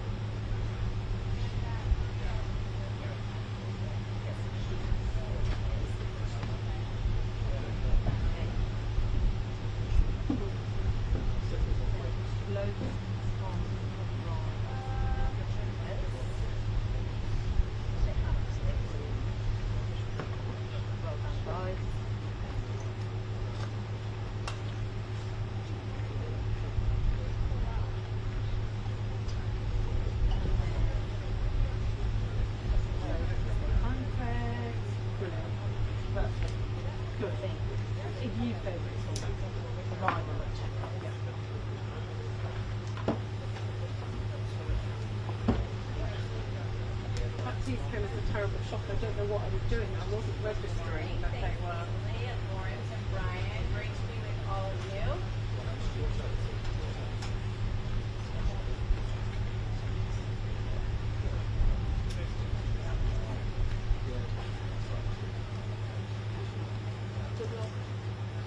Absolutely. And so things that you were just discussing, Ukraine, the trade negotiations that are ongoing between the United States and the UK. Just a few moments ago, we had the President's Marine One chopper land just about maybe 50 yards from where I'm standing right now. We watched them as they processed into Chequers, and then you saw the welcome from Starmer, the Prime Minister, and his wife, Lady Starmer, as she's known here. This was just a few behind where we're standing right now. But I think you've touched on some of the most important issues. Our two countries are on the same page when it comes to Ukraine, but there are limits and different perceptions about what that means. And I think that you've heard President Trump in recent days talking about what he wants to see. He wants a bigger commitment to nuclear energy. He would like to see, I thought one of the most interesting Truth Social posts of the last few days was that everyone's asking, why are you putting a 50% tariff on India because they're buying Russian oil and not China? That question to our president. So he sort of turned that around and said, why don't all the countries in the EU and NATO put 50 to 100% tariffs on China? Go ahead, you go first, and then we'll match what you're doing to China, which is the largest buyer of cheap Russian oil, and that is the major funding machine for this war. You will do that, and then you'll see my process. So I think you're going to hear a lot of this from the Prime Minister. been as reliably Because I reckon after this live, it will be done. through all the soft power mechanisms at their disposal. You know that most trying to show. Yesterday, your family was, of course, the ultimate example of that. So here, hosting at Chequers rather than head down the street, having the bagpipers there and those representatives of Scottish heritage and maybe Scottish culture. They are trying to accentuate it as much as they possibly can.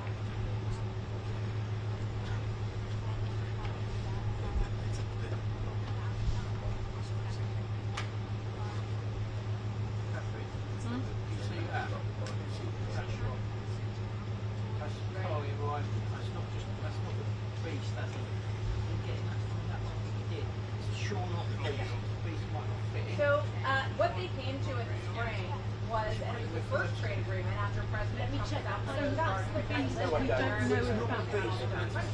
What they came up with in the spring was the first framework trade deal. And there are components of that that are in place. But it's not as codified now. So there are still areas of wiggle room. The piece of it, The tariff on steel and aluminum go to zero. But as Jackie said a few weeks ago, what we're learning is that idea has been shelved. do you think that's what he got out Really, of? that what we're seeing is President Trump actually seen other places. Let's do deals. Let's build nuclear power. Let's get you to invest in a lot of American equipment and technology. But can you show me the shot again? Both sides. Oh, right.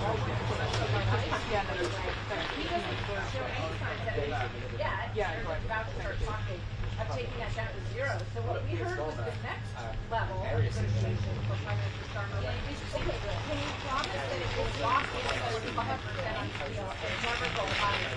He doesn't want that steel issue held over his head for other parts of the negotiation. And that needs to be written now. It's about to start talking. Okay. So this is just a cross craft. Yeah, exactly. This is more like Range Rover, the Chevrolets. Important thing that they can do from their positions in government is try to, as far as possible, influence the US president on all manner of issues. I think you should have saluted. I lost my journalism. I really did. I literally lost it. It's the first time ever that I've been actually starstruck. I never. Not as far as I'm aware today specifically, although that's it. Obviously, I mean, I'm just thinking of the moment when the Zelensky blow up happened in the Oval Office, and the next day, Starmer welcomed Zelensky.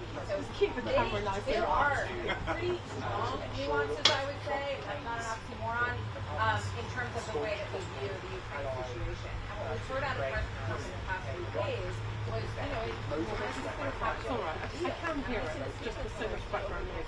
Days after this meeting.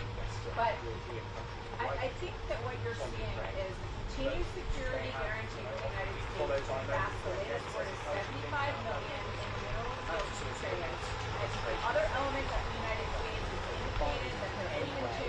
The president said in August, perhaps we would help out in the air over the area, whether it's Ukraine or Poland. And you guys referenced this earlier. The RAF jets have been signed off on by Starmer to help protect Poland. So these are really big issues. What does that mean in terms of our presence in the air? How much are we going to help? And I think the bottom line is, what does he think Putin is up to here? Is this, as some have said, sort of a last gasp as he tries to fly drones into Poland and also sort of Persian and Romania? Or is he just firing up for a bigger push? So I think that's definitely the meat of what they're going to talk about today.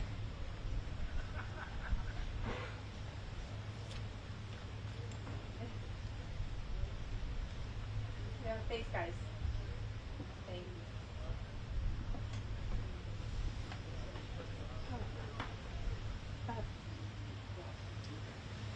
Yeah, it's a really good question. I don't think we know yet. Great to see you guys. It's actually last First time I got up before you guys. on that visit to in Scotland, where it broke very shortly after his See you later. mid-air across the Atlantic that the UK was planning to do this round about now. Thank you guys. Yes, I saw Bev running up. She got off one of the helicopters. She ran past us a few minutes ahead of the president. So as you will have seen in the last 20 minutes or so, the US president landed his helicopter here at Chequers, one of 4 helicopters that came in convoy just down there. He got out, got into a huge, a very grand car that then drove up here. All the press lined up along the side here. He waved at us, looked very happy indeed to be here, and then went through that gate behind me. Oh, you can see Bev coming out now. That's the President's car. Hi, Bev! And then we had bagpipers. He was greeted by the Prime Minister and Lady Starmer. There were marching soldiers. Of course, the Prime Minister can't really compete with the royal family in terms of pomp and pageantry, but still, they are pulling out all the stops here. And the hope is, of course, that having given Donald Trump such an incredible day at Windsor, he said that it was one of the highest honours of his life. The hope is, of course, that he will be even more kindly disposed towards Britain than he already is, because there are serious discussions happening here this afternoon. So first of all, he's going to be showing, the Prime Minister will show the President the Winston Churchill archives here. Later there will be a display by the Red Devils, that's the parachute regiment display team. Then the President and the Prime Minister will have a bilateral meeting, and then there will be a business reception hosted by the Chancellor with the Prime Minister, the President and the various US investors. Of course, that £150 billion investment from various US companies that the government are trumpeting today. Absolutely delighted about that. But of course, those tariffs, 25% on steel and aluminium, remain. Okay, they are half what other countries are paying, but originally we'd expected them to be gone completely or gone by now. It sounds like that's not happening at the moment, though Donald Trump did say the other day, I'm into helping them, so let us see. But I think the danger point for the Prime Minister is coming with a press conference this afternoon, which could have some very awkward questions, perhaps on free speech, perhaps on the Chequers Islands, and almost certainly, I think, on Jeffrey Epstein, the convicted paedophile, who, of course, the relationship that our US ambassador, Peter Mandelson, had saw him being sacked last week. We currently don't have a US ambassador in post, but suggestions today that the Trump administration would be very happy to see Karen Pierce be brought back. She was the US ambassador. She would have been happy to continue, but Starmer and the government decided to go with Peter Mandelson, a decision which belatedly now... Well, those comments were very interesting, as you say. I mean, I guess the question over whether Nick Clegg is drawing on his experience as an opponent of the Labour government there, or as former President of Global Affairs, or whatever it was, a Meta, or both. But that's very interesting, and as you say, a notable critique. Look, the government's view is that AI is going to be a growing chunk of the UK economy, as it is the world economy, over the coming years, and the government wants to get aboard that train, essentially, and they're very happy with the comments from Jensen Klein, who runs the media, talking about the UK cementing its role as an AI superpower. But look, I guess the question of whether the UK is going to be a player in this space, or essentially an AI rule taker, I think is a question that we don't know the answer to yet. I think it will shape British politics and British economy for a very long time to come. You should see the skies. I've got 4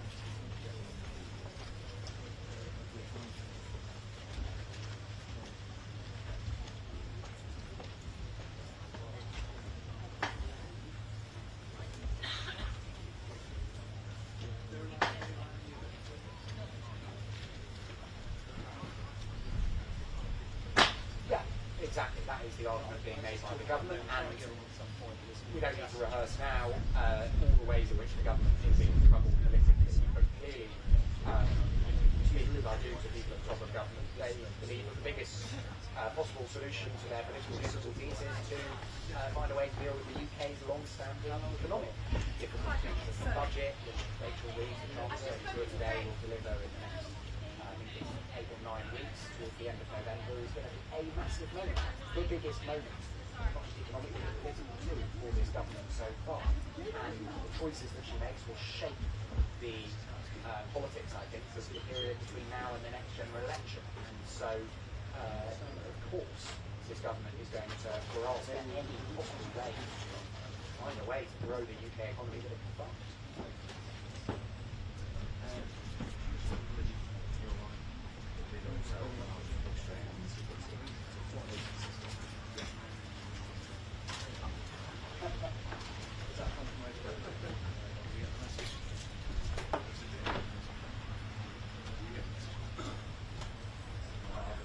I was busy talking to you, that's why he's in this election.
No, I'm just trying to see if I can play some up on my phone. To see if you like.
Okay, so if I give you a radio talkback, you might have one here anyway. There is no one. Then you can be listening over. I will try and solve this abuse because I will try and get a chance to tell you when we want to do. Then we can just click on there. And then tell me your passion again. So what you said told me, I don't know. They told me.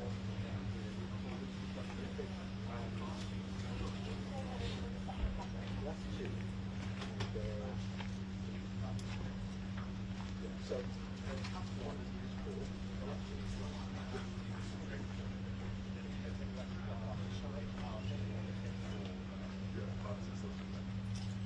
So if you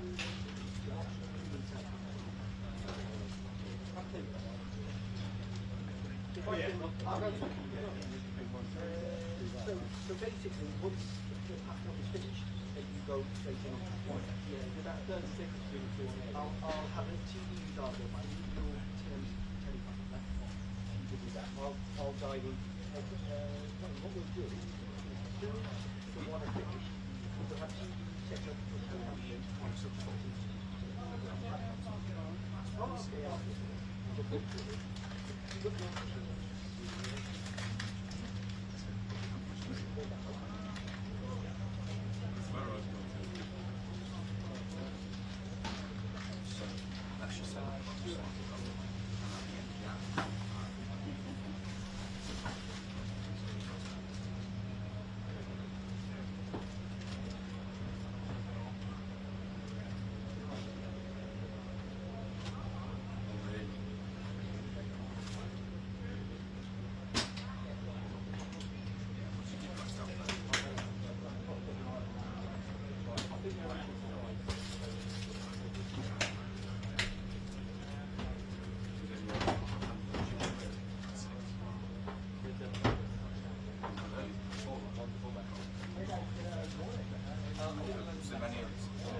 Well, there was one there. I think you need one for the second one. Because I gave it. Sorry, one off that one. So you put the black one on there. And one grey on it. Grey. But the grey one's back in the truck. Maybe this one choose up the grey one. Yeah, no, but one for the one. Yeah, you just need another fluffy one. Yeah. We've got. He didn't have any, so we'll take that one.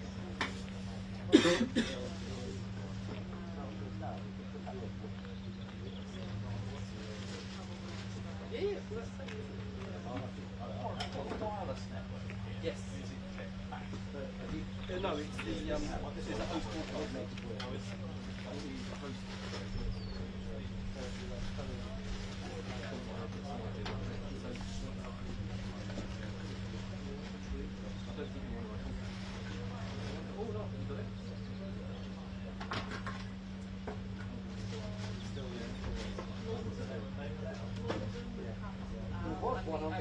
There's one in the ECM 77. Sorry, yeah. That's the password.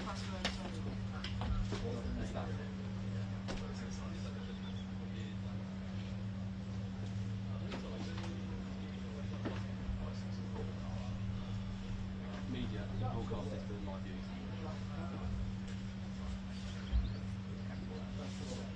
Yeah, so I'll do that. That'll be fine. What is the phone to? I won't be here. I was just warning you. Where was the one that was on that one? I can remember correct. I'll try and get let me get a conversation news channel. You're happy? What was falling off? No, that's the one we got. That's the one that's falling off. Yeah, that's the one. Put that on there.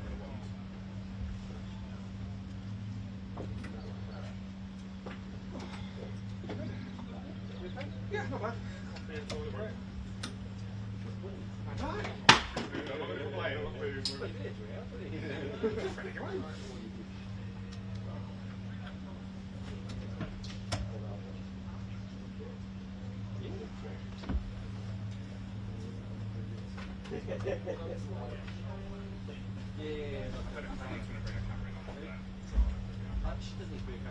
We had a whole conversation about it with David. So I said to everyone, don't be the camera. I need to do one thing.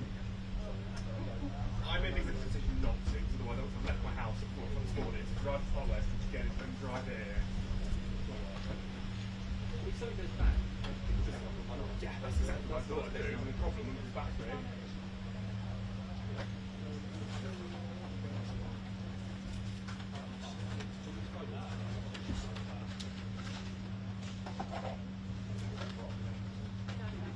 Apart from me.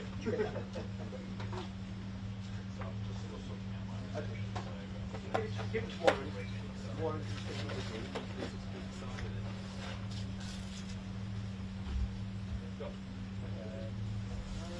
No, I've got another one. I'm not a single lover. Hello, you're right. Someone might be like. Something's going. Right. Do you have a number for it? We'll text it in a second. Thanks. They're asking now, so they can get it. But yeah, all the time, pretty nice view. See the beach. excellent. Don't worry about the camera. That's cool. I'm really sorry if some people get mixed messages, but we have plenty of cameras here, and you can see them. Yeah. That's like winter. And then they never saw it before. Yeah, no, that's cool. That's all right. Thank you. So a couple of minutes. How will you then have it?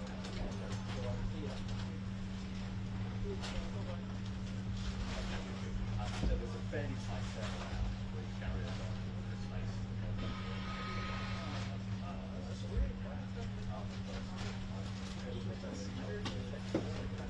I think it's more about Which is the resource brackets. it will be. Oh, right. Oh, that helps. Yeah, okay. That's more important than the president.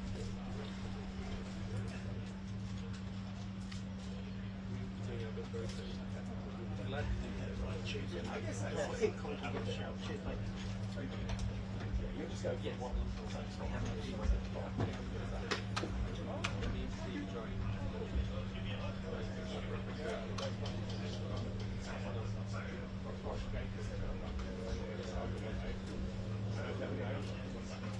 Okay, but still, I'm still not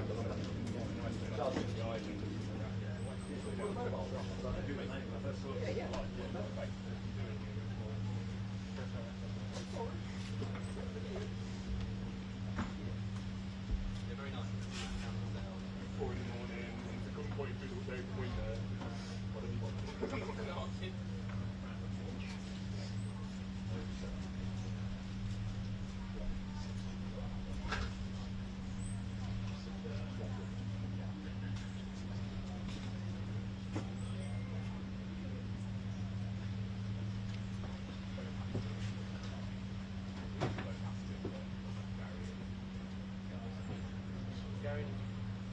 So the ones on that hour, Henry's done the top of the hour, then at 1:30 it's Chris plus Gary, then it's for Peter, plus Peter's out, and then it's 1:55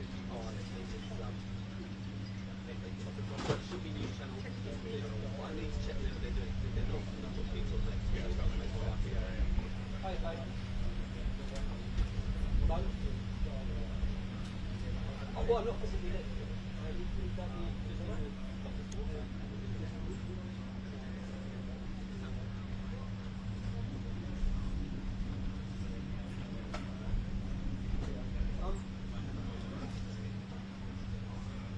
I think Gary was your man, but I don't know. Let me go and try and find his own. So I think obviously Henry was one from early, so he did a different channel and was going to go on. And Gary was going to continue because Gary's got very nice. So, but I don't. They've got two producers here. I don't know.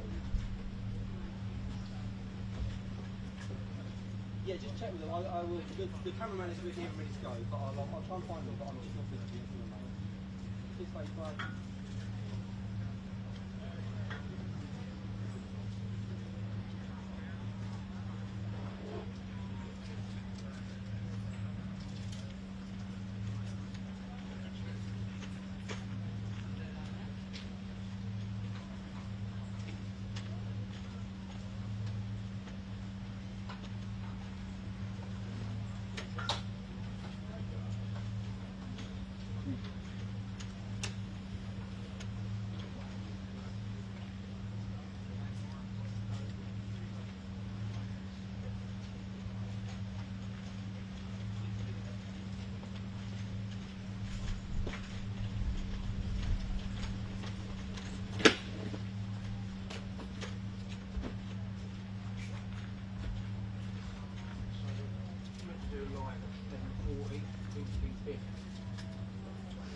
I think they might drop it. Well, they might come to me. I don't know. I mean, I haven't really got anything to add to that because we don't know any more. We unplugged them. No, hold on.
Good to see you. You well?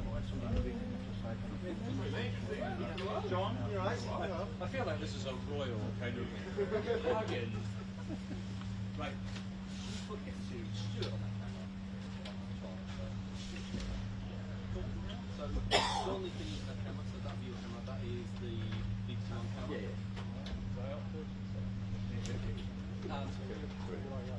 Yeah, I've got you have to 1 o'clock, and then 1 o'clock it's crazy business bar 2. So you'll have. Just stay on that camera. Yes, that's it. And people will stand in front of it and you can see it. Perfect. Henry. Yes.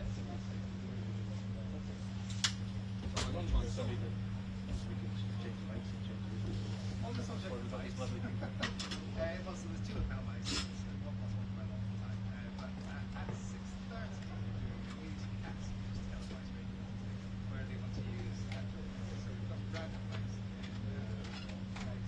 Yeah, in the case, I'm just going to change the bus from use the news bus to the yellow news bus. We've got 6 hours. Yeah. We guys 5 to 6. Yeah, but yeah.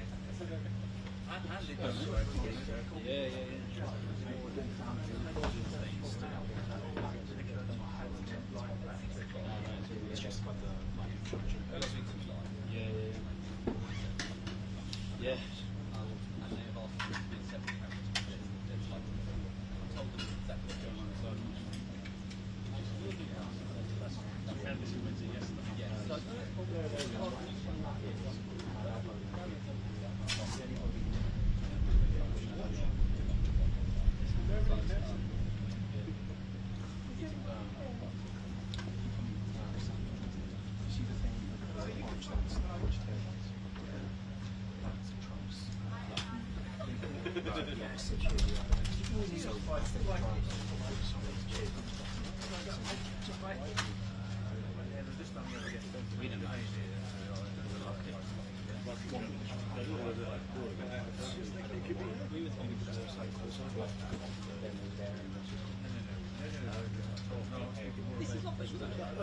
Oh yeah, you're still coming to me, yeah? It wasn't supposed to. Okay, yeah, that's fine, thank you.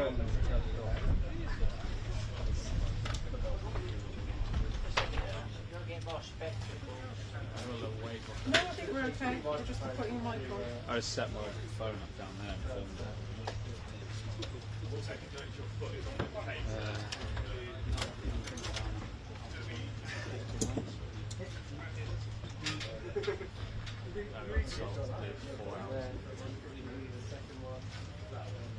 This is the primary one. Yeah.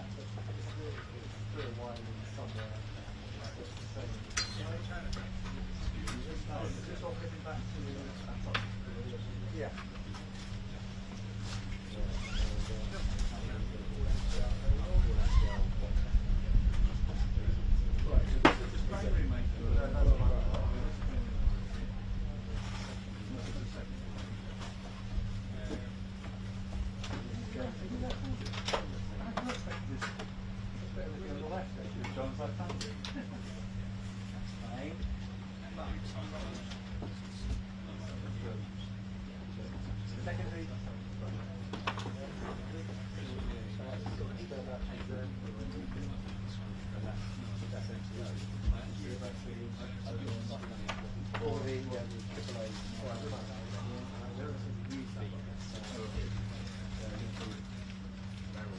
They should be alright, they're last.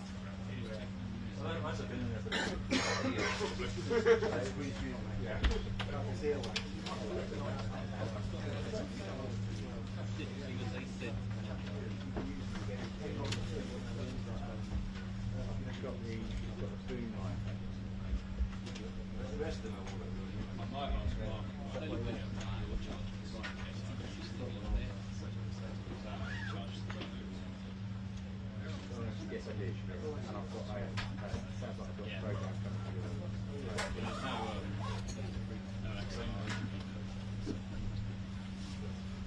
Yeah, I can hear you. Thank you. All right, so we're all happy then. Hello, hi. Probably will. She can have an evening here as well, but Oh, fine. Presidency. Okay, no problem. Okay, thanks. Thanks, bye. Bye. No problem. Swapping Bye. cameras.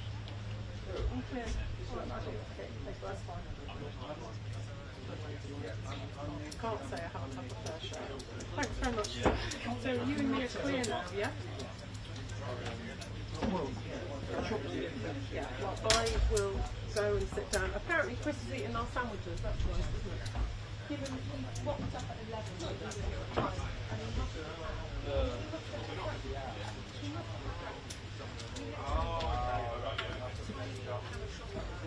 Maybe that was the one email I'm remembering you now. Hey, 7 email, yeah.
In Starmer.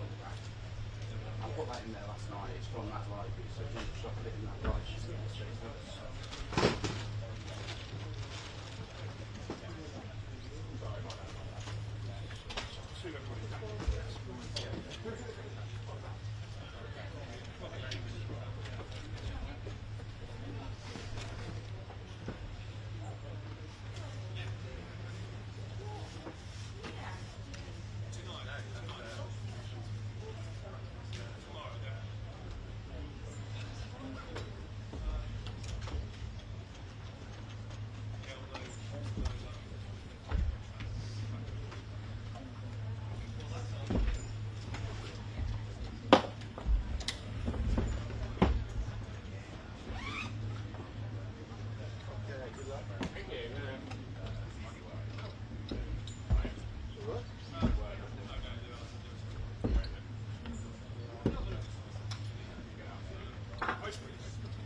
Okay, Michael, how are you? Okay. Can I see us for a second? Good morning, Dominic. Yes, I can. 109876 542.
Huh?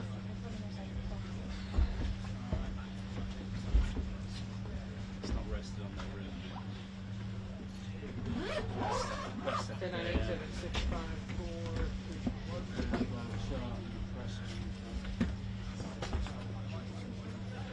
What's what everyone kind of eating away? Everyone. Do you want me to have no.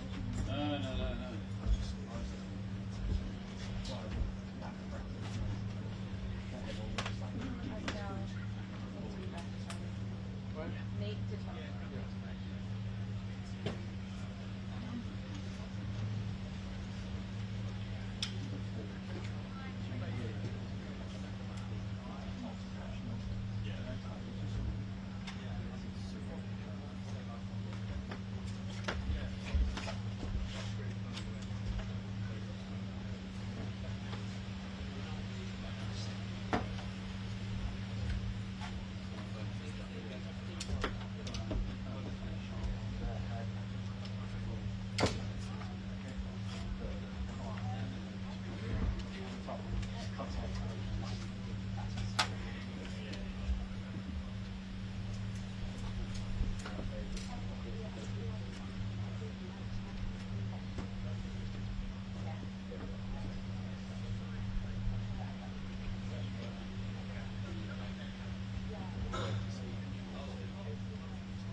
You're not till 720?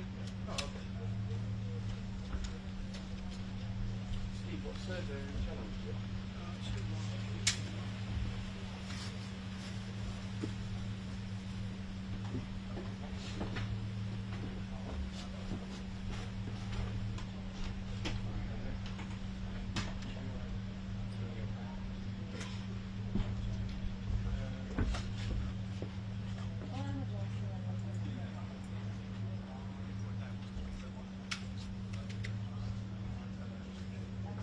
Hey, Suzanne, how are you?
Yes, I hear you. Yeah.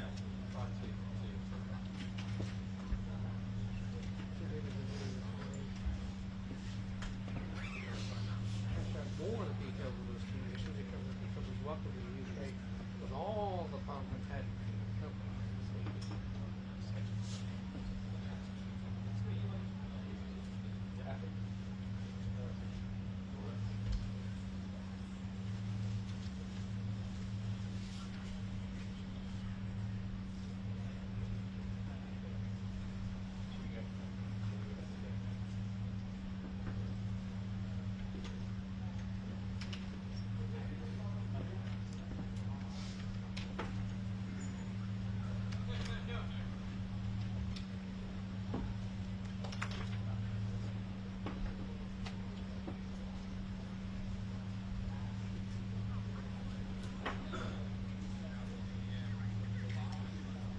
Trump was welcomed to the UK with much more than British pageantry than usually comes with a state visit. Ever so slightly that way. Usual marks.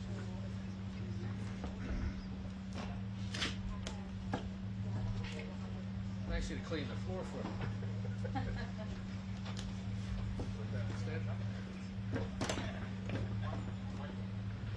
Michael.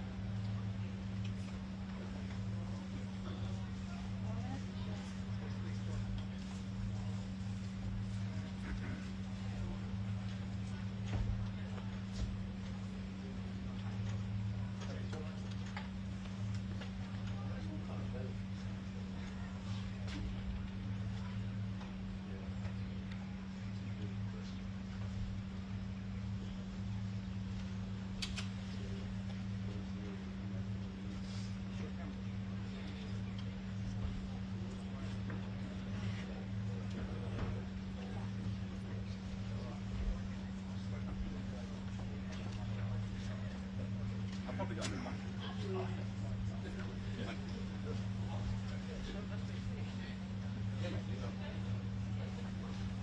Just go check with Rebecca, I guess.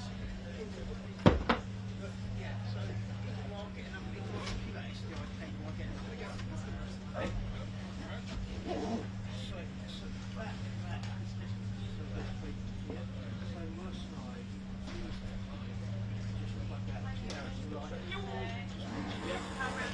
Yeah, go around the back, yeah.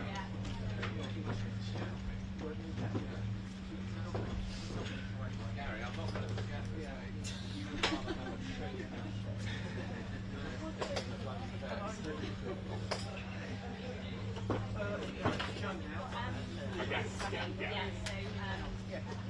Yes, so it's Joe now. Cheers, Steve.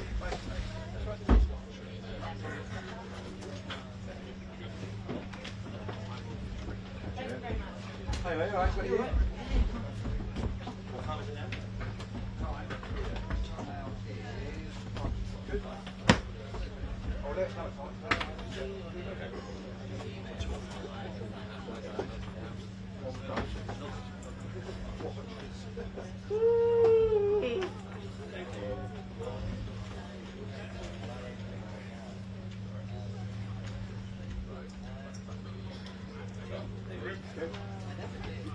Which side is he going to be on? Gary is going to be on left, right? Let's take 2 steps. So do you want me to right turn in a bit? Is this an interview? Or Yeah. is it just I think so. All good, all good. 2 are teasing, aren't we? I'm probably going to push in on Rob anyway straight away. It won't be you. Oh, it's not Rob. Oh, it's somebody else. Sorry. I can see Rob. I thought you were No, mate. How you doing? All right? Amazing spot. Hello, hi. What's that? Oh, my table. That's for you, that chair. You seen it? No. Hello. They were a live headline, they. I just took it like this. Perfect. A minute from now. Yeah. Hello, Gary. Nice to meet you. Hi. Bear with me 1 second. Yeah, okay, we'll do that. We've got our guest as well, so we need to come to it up to that.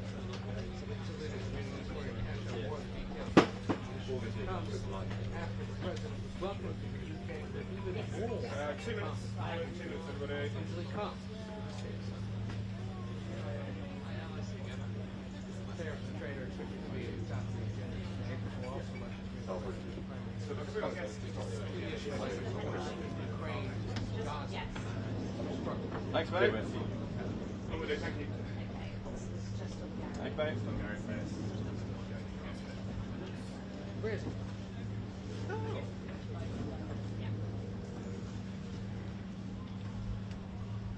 1 hour and 10. Good eye. Yes, Gary, good eye. I'm not hearing any clean feed. This is for real.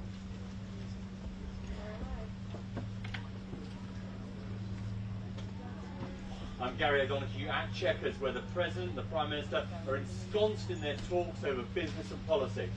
We'll bring you all the details. I'm Christopher here at Chequers. The pomp and circumstance of yesterday. Yes. Today it's about deals and politics and a big press conference at 2:30 p.m. Stay tuned on GB News. Put it that way. Don't take any.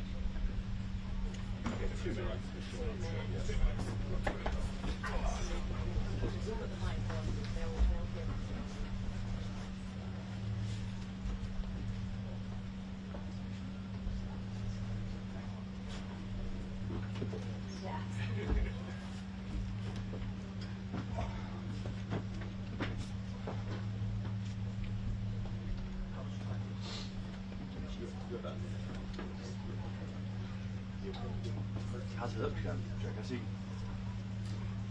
Hello, mate. Is the phone right turn? Yes, I'm good, thank you, Gary. Oh, that's good. Maybe just a smidge to your right. Yeah, Small please. shuffle. Perfect, thank you.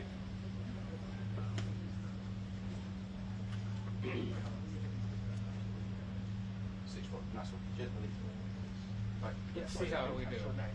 Sarah, you may need a hard cue. That's all. Yeah, I will. Jensen, I haven't had breakfast. Maybe not. No. We've got some sweaty tuna sandwiches. Maybe get 10 if you want. Thank you very much. Oh, they might have it nice and custard in there. Lost sound?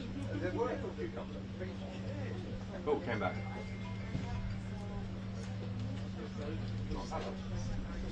Sorry, mate. I've dialed you again. Okay, not lost. Cheers. We've got 4 minutes.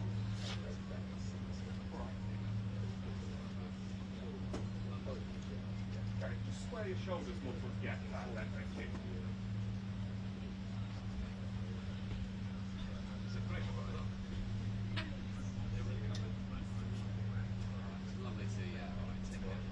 Well, Lucy, a big focus today, not just on the politics, international politics, those key flashpoints around the world, but also on business opportunities between the two countries. The British government very much trumpeting the inward investment from tech companies, from on nuclear power, all these kinds of things.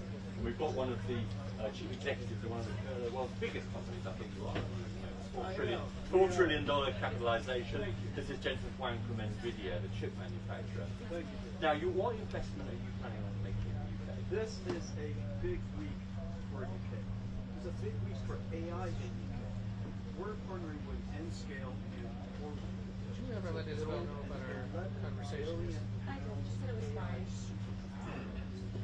I think that's a good It's going to be 120,000. Everyone shouts at the same time on telly. It is. That's what I'm not used to. Nothing you can do, I guess. You have to really focus, on what you're saying. Streamline. Which we were also part of. It's going to be the largest AI infrastructure in all of the world. How big could it be for the UK? Well, it turns out that in order for the AI industry to be created, so AI model, AI application. Have that chair. I'm going to sit down if I do want to.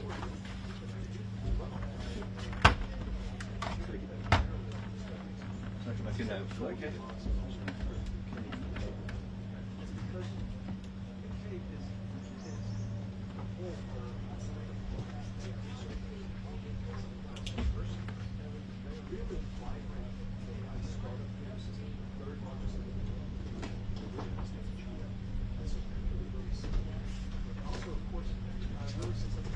Now, all the chip it's not going to create that many jobs. Jobs is one thing, but isn't the profit and the know-how going to flow out of this country back to people like No, this is exactly the point.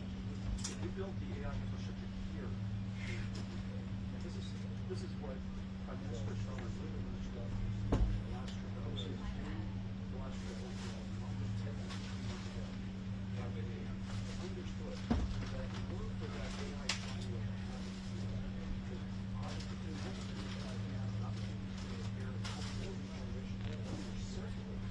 you need to have infrastructure. And so building the infrastructure here, using researchers to create startups, startups are going to create jobs. In order to build these AI factories and jobs, to create a lot of jobs,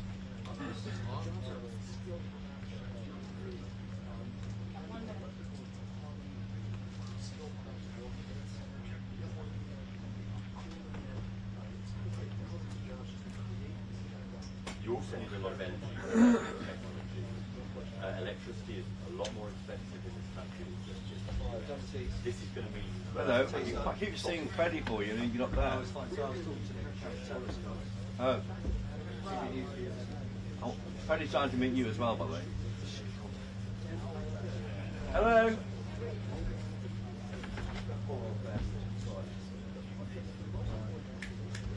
I'm not sure. It's not doing so well, Richard.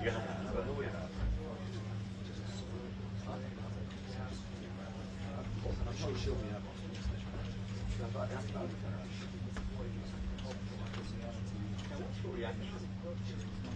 What's your reaction?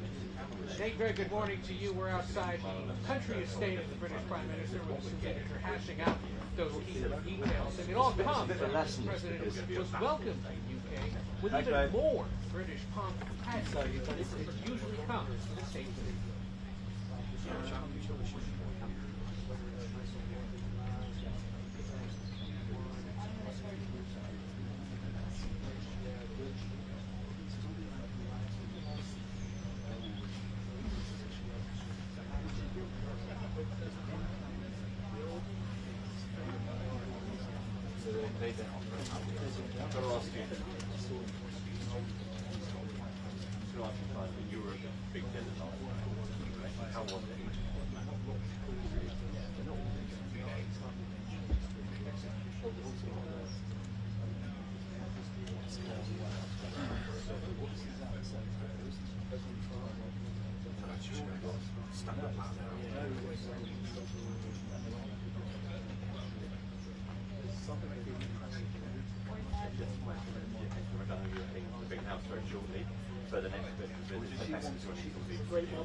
So that was just one of those chief executives going part of that business discussion, that roundtable.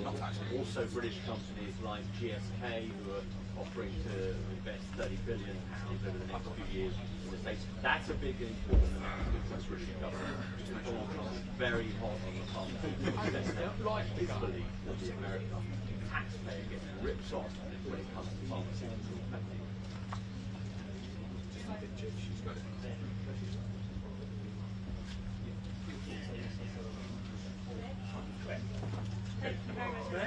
Nice to meet you. Thanks very Tariffs and trade are expected to top the agenda today, but we're also likely going to hear conversations on issues like the wars in Gaza and Ukraine, mostly economic. 2 minutes. On the dialect? Yeah, what have you got? Actually, you got OD. Thank you. Yes, sir. Okay. This morning without being mocked, you know. Yes, as far as I know. I mean, I haven't spoken to them. That was the plan. And they've, you know, I have been helpful with any press releases. But if it's popping like this, then we need to hang up and dial again. Michael? Do you want to hear the director?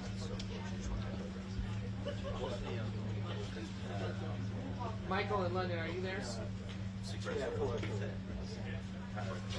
Yeah, we're getting like pops in the connection. They're we're gonna basically hang up and try to That's a lot of tariff. reestablish contact.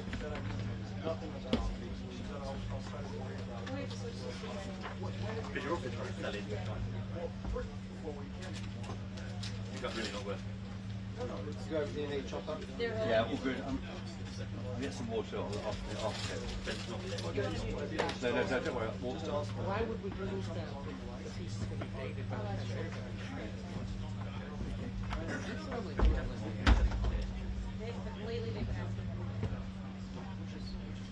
I'll start work on that 500-word piece for online. There's a different one. In between the hits. I thought you were doing that before. No, I've literally get my get myself into the story about each of them. You're not above that. The problem is, the press I conference... offered to write it for you, but then it would sort of set the bar too high for you next time. The truth is, the press conference is the story. Everything else is... Well, I mean, it's a little bit, you know, this 150 billion investment. So that's at the bottom. Yes, okay, but it's still bottling. Top 2/3. Yeah, the press conference, yes. We also want It's the press conference. but that's still also fine. It's still about money, isn't it? I know there's the extra. Yeah, I could take a picture, could you, of me here for my Twitter? Just one. Behind the camera. I'll do a Twitter. Tune in for later. You'll say that. No. What?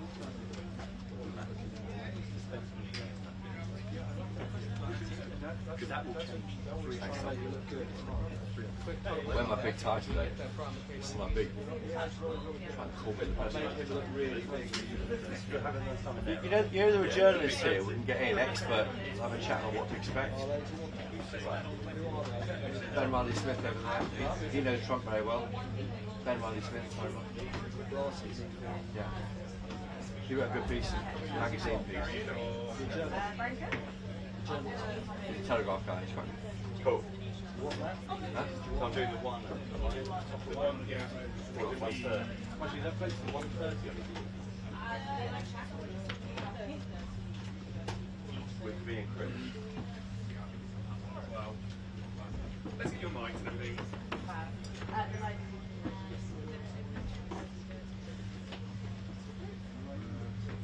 Well, what are the issues, frankly, Olivia? I mean, so many issues of, it could be an awkward moment for our Prime Minister. It won't be the familiar fireside chat, as they call it in the trade. I was there in the Oval Office in February when Donald Trump sat there with Keir Starmer when the letter was produced from our King, inviting him for this very state visit. And then in Turnberry, of course, but back in July, when again the same structure, we all stood around in a half moon, looking down at these two individuals, Keir Starmer and Donald Trump. This will be behind podiums. It'll be much more free-form, we're told by number 10 sources. It won't be a kind of, normally in this situation, you have 2 questions from the UK press and 2 from the visiting foreign press. That won't happen. So really, frankly, anything can happen, and that's why all sorts of questions will be asked, notably, I think, about the steel tariffs in this country. Will they go to 0 from 25% for exports from the UK to US? Of course, in the EU it's 50%. We're doing better than them, and of course we've been told that's a Brexit dividend. But why not get that to naught to help our steel industry? Palestine, Gaza recognition. Last night, the Lucy Powell, who's challenging to be deputy leader of the party, said to be an event to commemorate that happening. Well, it hasn't happened yet, and the rumour is it may happen this weekend. What will they think of that? The PM said he'd do it before the meeting of the UN General Assembly next week. The issue of one in, one out. That in fact we sent an individual to France the first time, a migrant arriving here illegally. That's a boost for number 10. But what will happen next? We'll get one back, will we? And will it go anywhere? What's the answer? Maybe leave the European Convention on Human Rights. Other questions too. Jeffrey Epstein, that looms large. Do you miss Peter Manson as ambassador to Donald Trump, maybe? Sadiq Khan, London Mayor, he of course has said that President Trump has been fanning the flames of divisive right-wing politics around the world. What does Donald Trump think of that? Well, I think we can guess on that one. And also maybe a question about the pair of them. I asked both Keir Starmer and Donald Trump in the Oval Office in February a simple question, which is an interesting one. What do you have in common? You're a left-wing politician, you're a right-wing one. Why do you tend to get on so well? That could be a good one to ask. No, we're trying something else.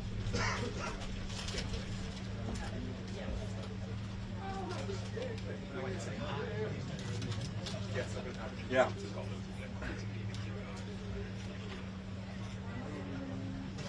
Fair enough.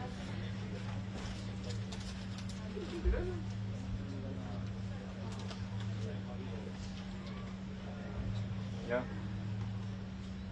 Mm.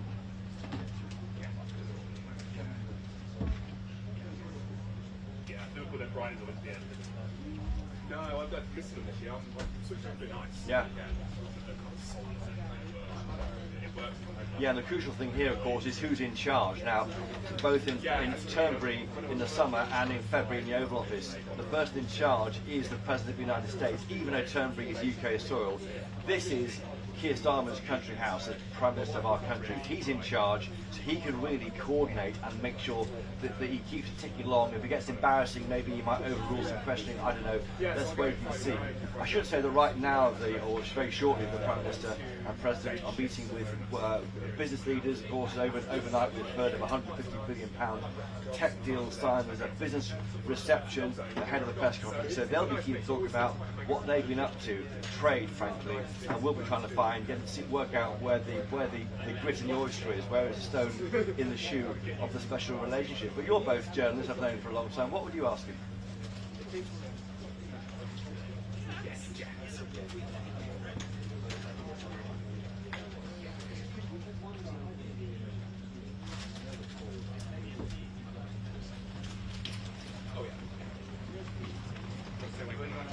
Go stay away from I.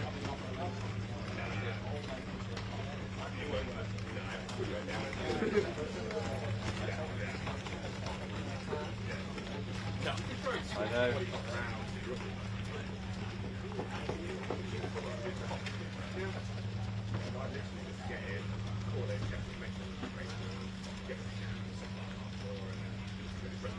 And yeah.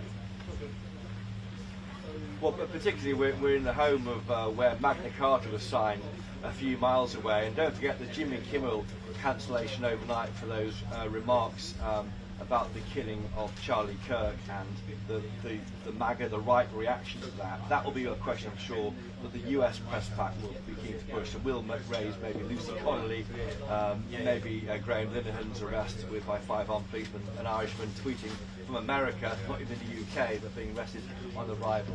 Olivia, any questions?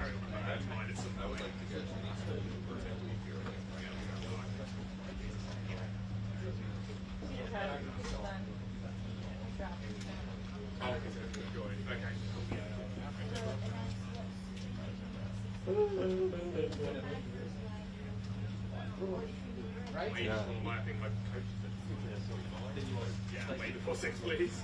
That's okay. Yeah. I'm making notes here for you both, so I'll try and get some of those into the press conference at 2:30. But no question, when that question was asked, I think of the president in Turnberry. President Trump went on an attack against Sadiq Khan. There's a bit of a kind of they like doing it, having a bit of row in public. But I saw very awkwardly, so Keir Starmer must have shifted uncomfortably and said he's a friend of mine. So he's still friends with saying these things about the leader of our closest ally. Question. Yeah, it's too nice.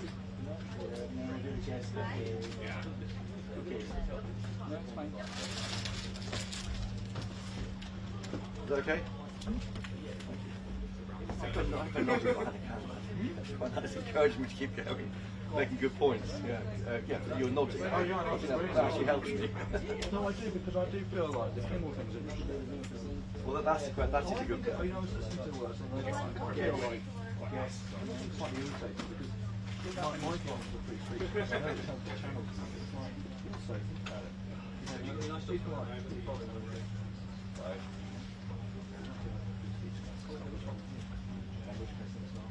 The real story, I know it's on the surface, but the real story is all this free speech on Kimmel and the rating.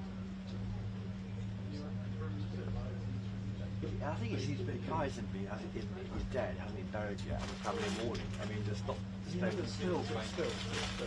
I agree. I agree it's distasteful. Yes, that's the point. That's the point. They're also looking for reasons to stop paying $16 million because there always is a reason against fraud. If the ratings were really good, this wouldn't happen. It's like anybody. It's like I welcome your opinion. It's something I don't really want to hear. That's human nature. You want to free speech. In America,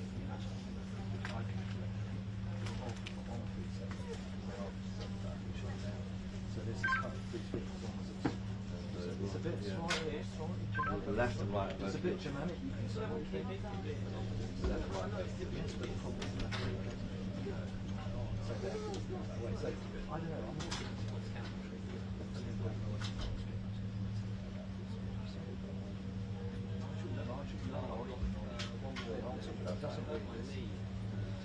when's our next one? Is it one and then? In theory, yes. So I think Get back to the table, I suppose. I said we'll be available. So Who's doing 101 out and 102? Someone's recording that. Big man. Mark is doing it. It's been reported, but I'm waiting for I can do that if Mark can't. It's up and gone now. Checkers. we might need to kind of thinking about maybe not allowing us to Right, I'll head back to the right. It's going to I'm right back end of this thing. fine, do that. Are you driving back to London? I'll tell you about, but it'll be strategic. Got me somewhere. Yeah, I think, what's the way, which way do we actually end up? We'll go there, or whatever, we'll end up North London somewhere. Where's your dinner?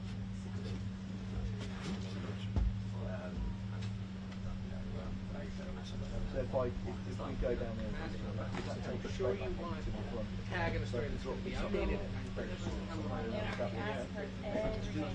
Yeah, that's fine. Thank you. Somewhere 100%. strategic. 100%. Yeah, thank you.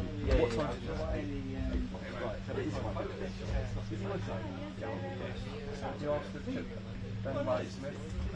I don't know it, so it's up to you. If you're happy to do that. You wrote 4,000 words about this Trump visit that we can tell him about.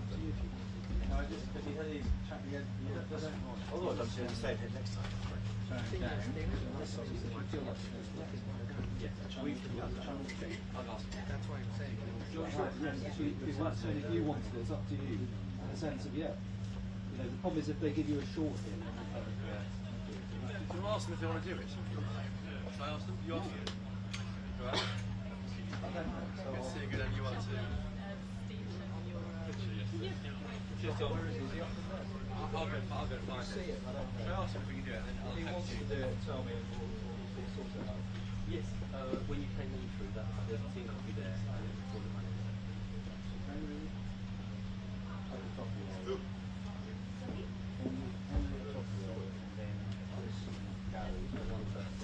So 10 minutes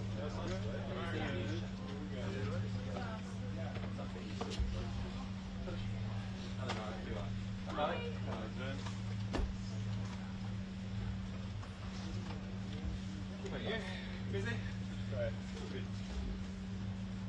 Good, yeah, good. Pleasure.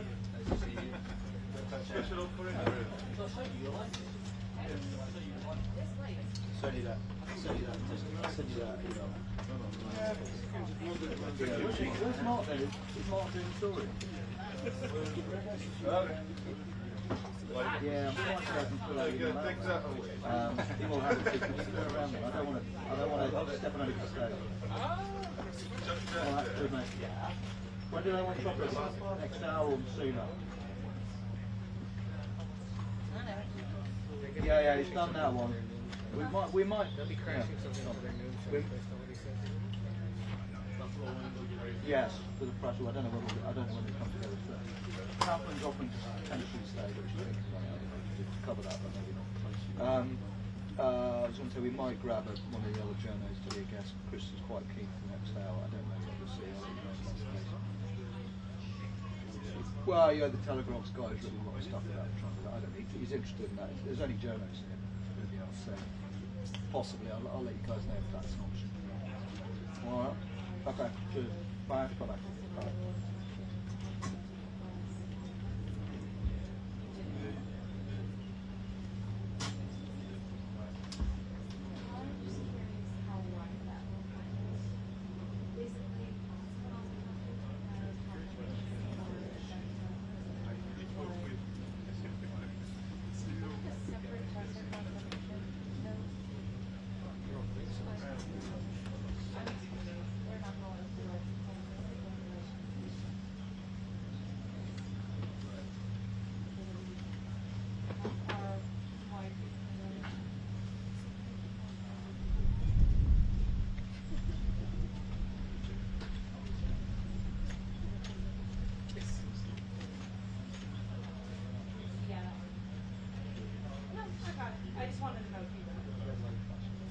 It's low voltage, it's been on all morning. Power unit is not giving, I don't think it's quite giving 12, it's giving like 11 and a half, so it's just set it off. Chris knows about it, it's got batteries on it.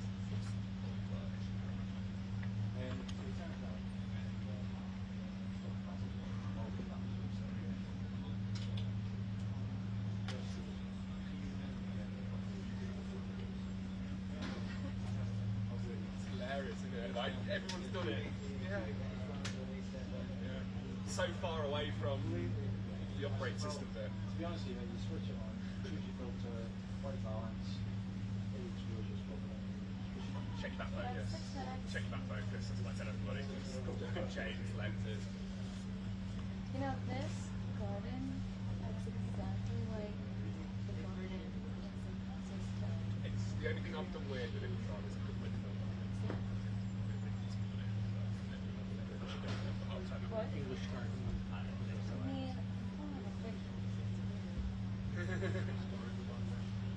If you put it in your ear, it feels a bit hollow and not quite warm. That's why.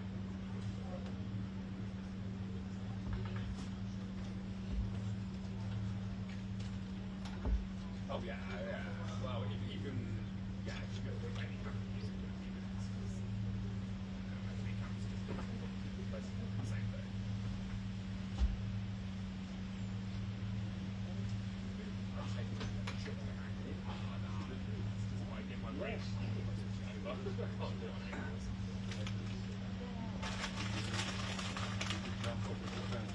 Really nice, we can't get that one, we quite nice to have a look at it, it's so much fun. My own person, I quite like it, just the whole time. Yeah. I don't mind having it going on, it's quite nice to see an American doing that. Okay. So annoying, it's quite actually.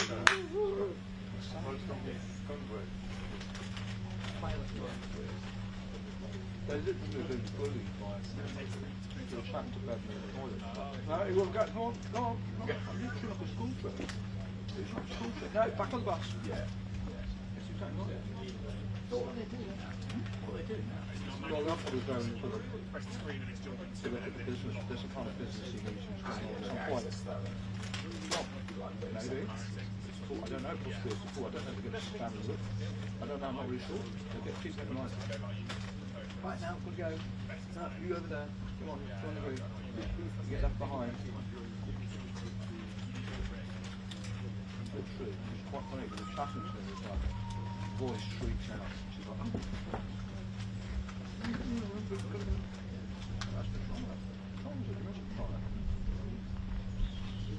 Good morning, Ainsley. Hello to the snow. Well, it's a special relationship, right? And Donald Trump's politics are so much different than Keir Starmer, who describes himself as a progressive and sometimes as a socialist when asked. But these are two guys who have come together to try to figure out how to end the war in Ukraine. And, you know, we saw this big royal welcome that these royal families gave President Trump over the last couple of days. Now is the official policy part of this this trip. And even though it's the Prime Minister and the people, not too shabby out here at Chequers, which is like the David of the British Prime Minister. And so they are in there in this house behind us, ironing things out, and then within the next couple hours, we think that they are going to come out for a presser before the president fills up in D.C. It's nice for long stuff. How close can you get to the lens? Surely a piece of camera has to be about here, then, doesn't it? Yeah, it's going to be. If you've got a piece of camera, it has to be that far away.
Yes, I think they The worst part was lugging his way and hauling it into the car on his head in early morning at my age.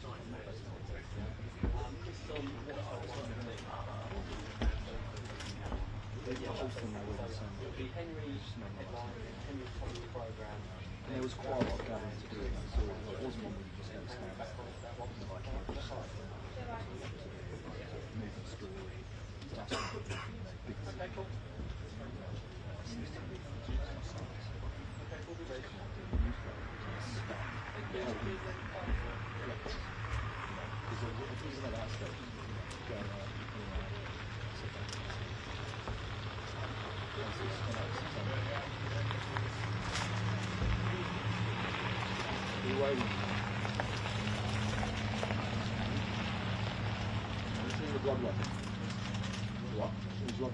No, they're not, Errol.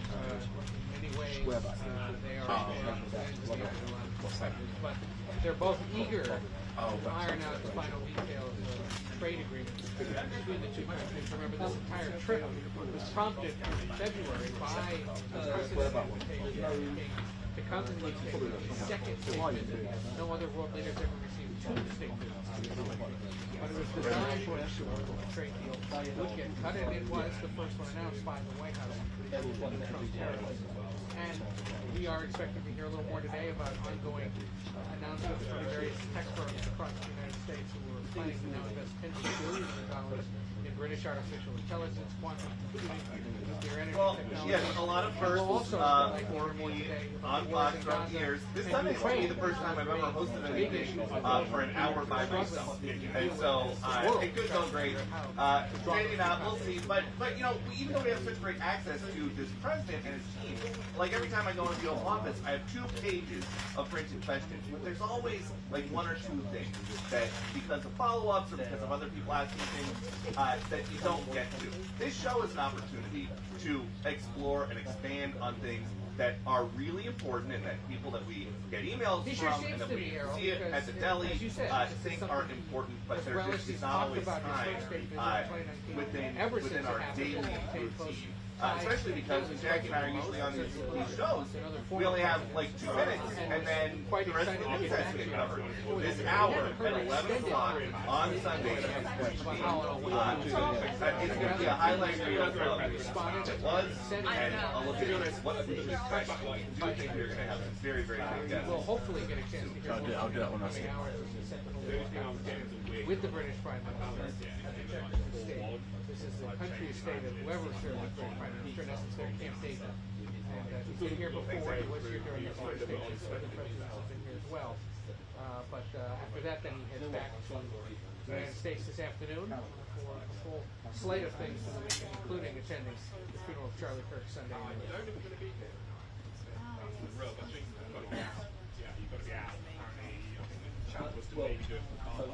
We are out there. Alrighty. That's 1, 2, 1, Gary. All hard news and get them to see.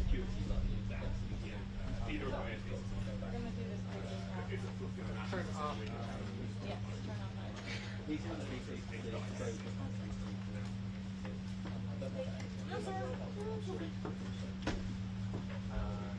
yeah, ignore the flashing light.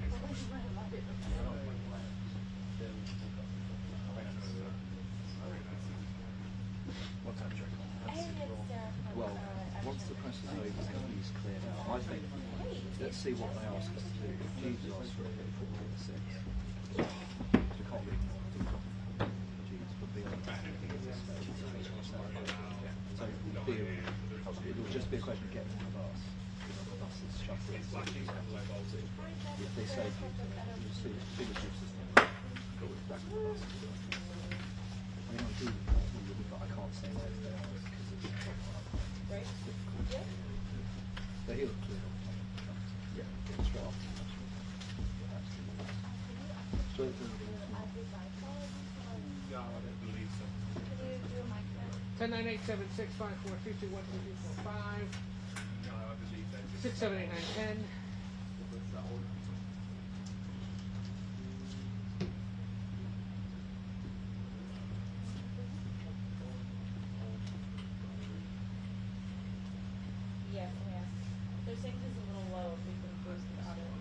10, 9, 8, 7, 6, 5, 4, 3, 2, 1, 2, 3, 4, 5, 6, 7, 8, 9, 10. Nothing has changed since the first two times we've done this morning. But I will be talking at this level, and it seems they've created better.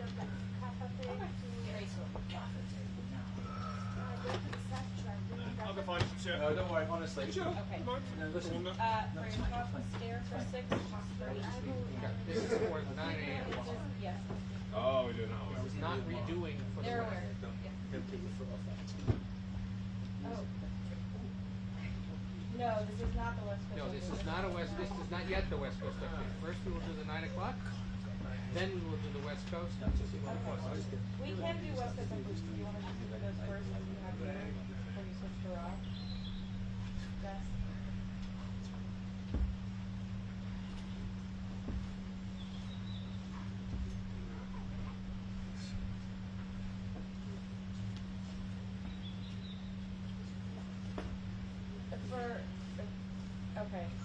For the 9 a.m.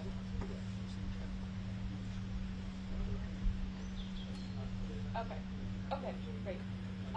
You can just, anytime you want for the 9 a.m., just go and say back to you on the back end.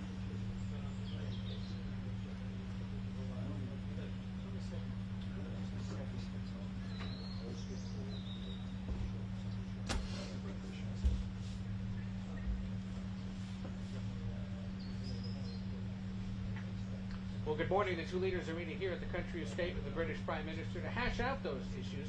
And it comes the day after the President arrived here in the UK to far more of the British pomp and pageantry than usually accompanies this sort of state visit. 3, 2, 1.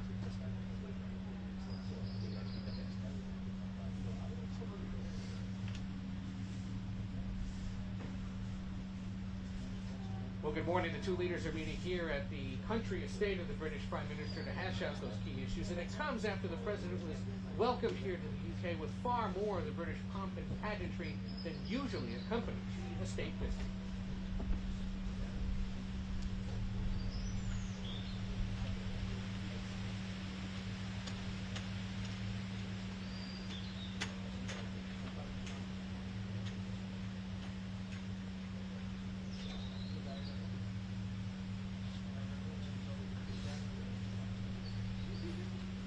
Tariffs and trade are expected to top the agenda during the conversations here today. But we're also likely going to hear about how the two leaders are dealing with ways to resolve the wars in Ukraine and Gaza, as much of the world has struggled to figure out pathways to peace.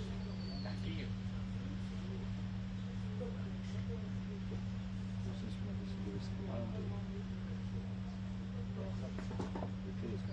That's for the 9. What's into the house, mate? It's not the risk of Rebecca. OT?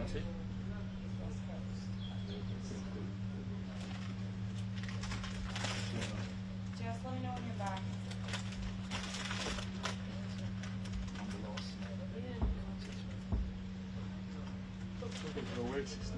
Huh? You are? They do 3 more days? I didn't apply for it. My girlfriend. So I saw that medal here, and I would really like to see it. I just didn't, I couldn't be motivated to go get that ticket and watch it again. I mean, I could have set up to it. Somebody said you would have to. Yeah. It's not my problem. No, we'll just, yeah, well, we can do it now. It's 60.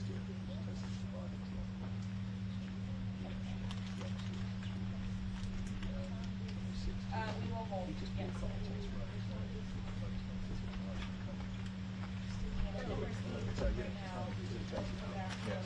They should be scheduling much as good too.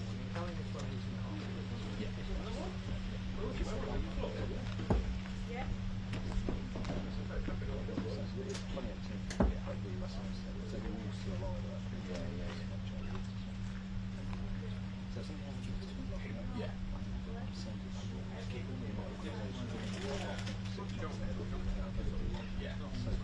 Yeah, it's hard to stay on top of it. I did put it on before Joel comes brilliant at Wembley. And I did it for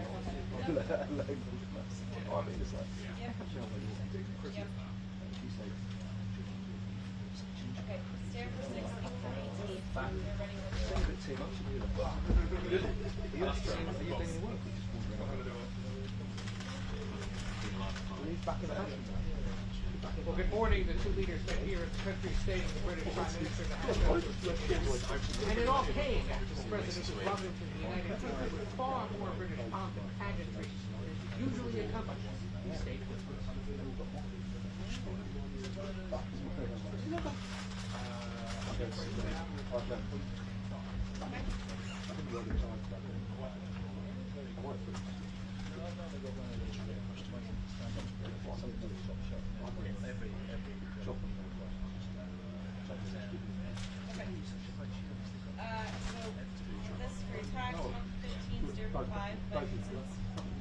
Yeah, it depends who answers first.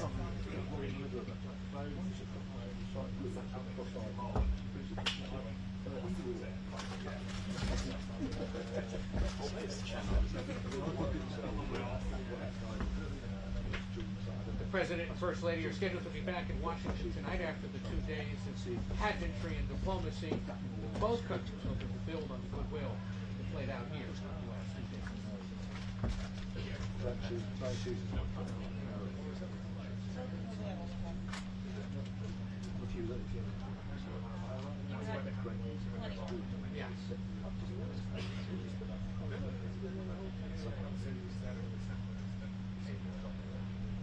President and First Lady are leaving this afternoon, scheduled to be back in Washington tonight after 2 days of pageantry and diplomacy, which both countries hope to build on in the months ahead.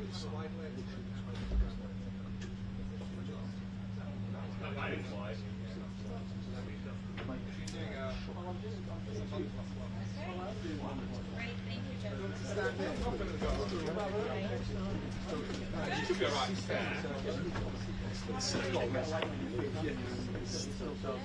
Yeah, we're doing post game. Yeah, get ready to go.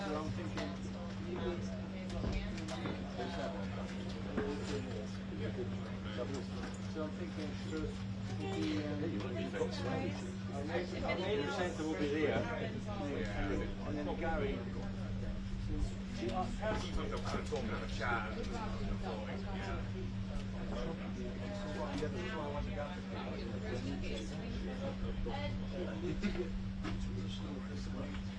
That's a special shoe Oh my God, the shoes.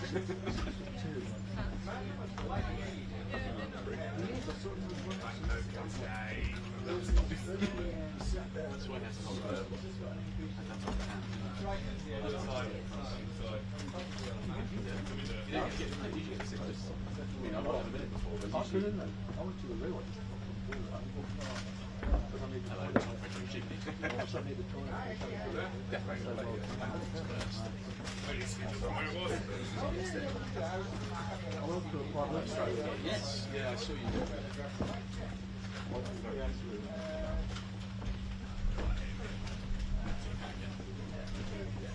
I felt that last time.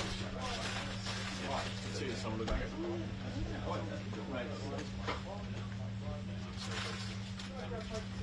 yeah. Two's on. And when he went out there, Any good TV like this, Starmer? Things are remodeling apparently in the camera. how's that? Alien Earth, I haven't seen it. Really good. Really, really. With that? So it's going to be there for the actual producer, the single file, right? I'll turn it off. Yeah, basically one way. I know the people. We have labeled the mics. Yeah. I just said to them, John, left-hander, so I would have put everything this way. Yeah. So just go back into positions again. Like I said, so just thinking about Gary being a bit bigger today.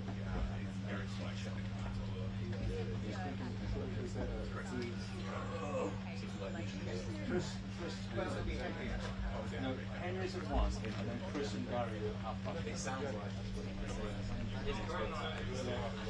that's fine. So I think I'm just yes.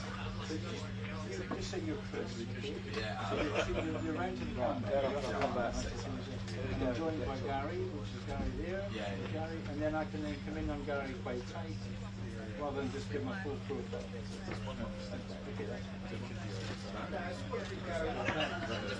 We've got that little there so he knows. Give a little. Just so he knows. Well, we can certainly run you down a while.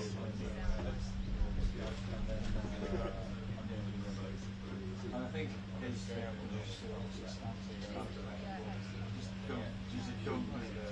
yeah, once he's in, he's pretty good. Yeah, he won't do that. And it's 3 feet for both present just 3 feet for both of your. Yes. Yeah. Because it's not really a guess. So does he sometimes he doesn't need to be going oh, sorry. So they're both of you. That wasn't my question. Not really a guess. Answer the question I'm asking. That's the thing, it's not a guess. Yeah, of course it is.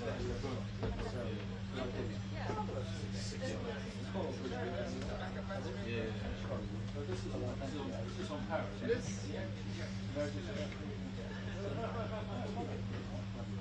Respect? Good.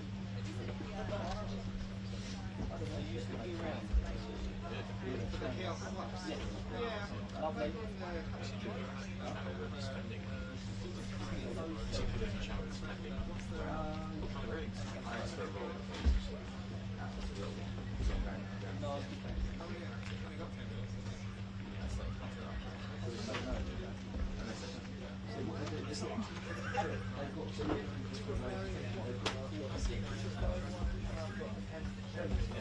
No, at 1 o'clock you've got Henry, then Henry, then Gary Green, then Henry, and you've got Peter.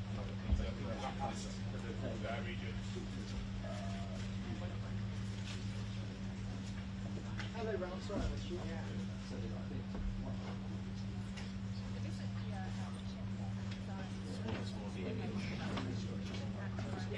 I can't see it, but the thing that is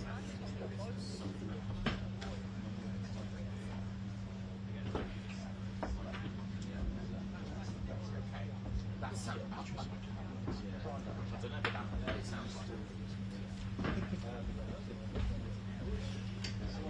You running through?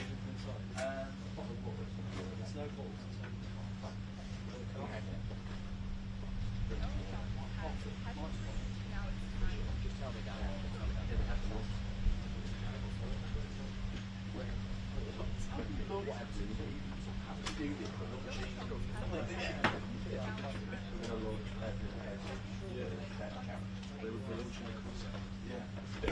Was it literally like that?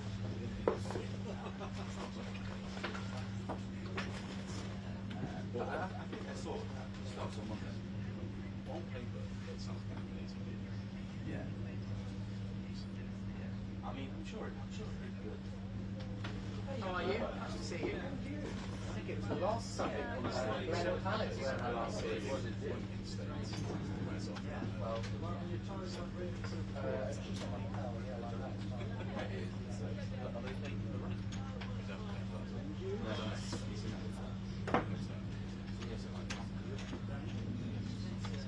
you come up this morning? Yeah, I did that. Yeah, that's another thing, isn't it? Well, no, I assume so, yeah. It sounds like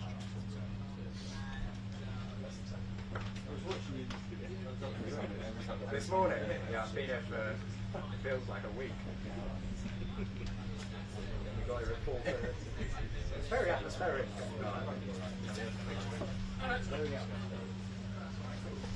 You've been here before? Did you ever come here in your military days? Yeah, I did. You've probably been inside. Yeah, that's like right, which is where the bus is.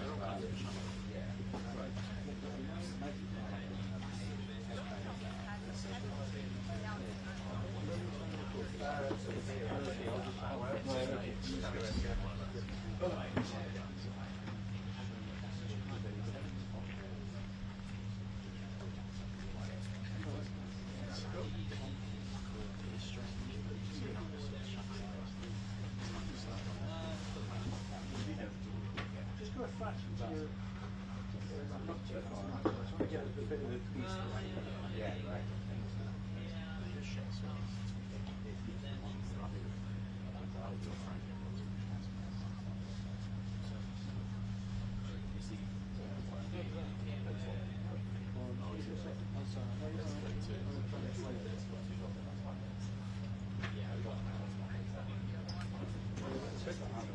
Hello, gallery. I'm happy.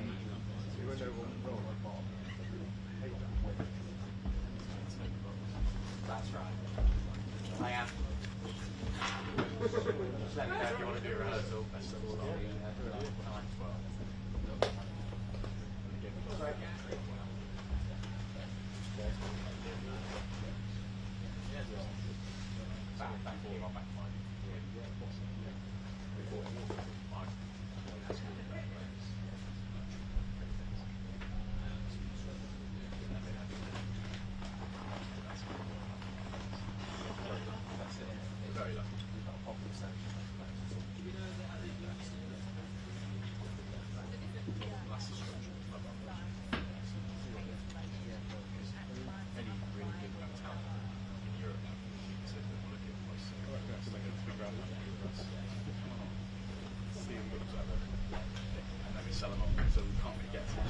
How are you?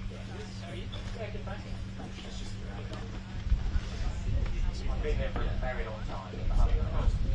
No, not cold, just slightly still.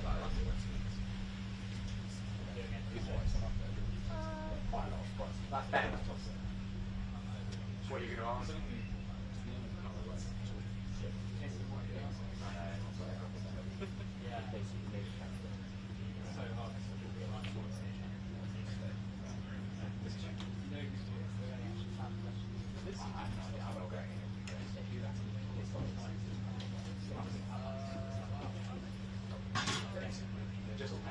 Hey, pal. Let it roll.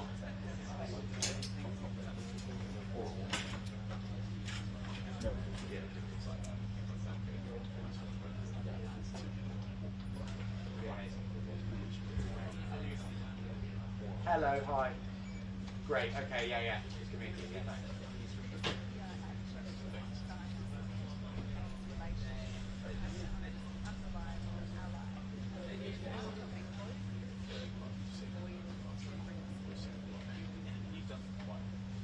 Yes. Well, I've been to it.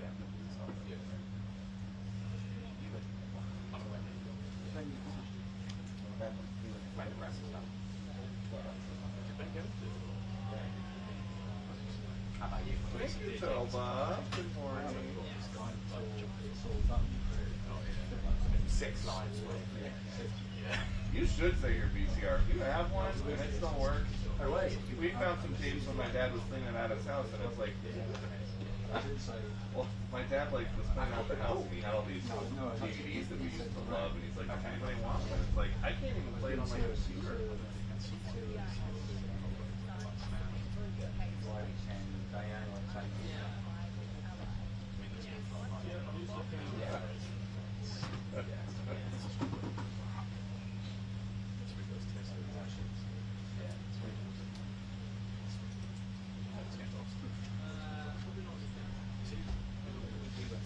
We've had the pomp, now it's the politics. Behind me, Sir Keir Starmer and President Trump discussing trade and foreign policy.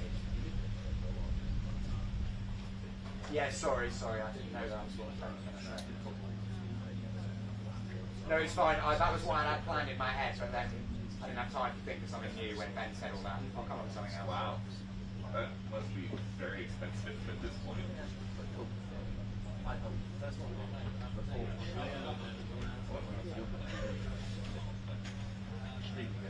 Yeah, something like that. That sounds good. Yeah. I don't know what else. Wow.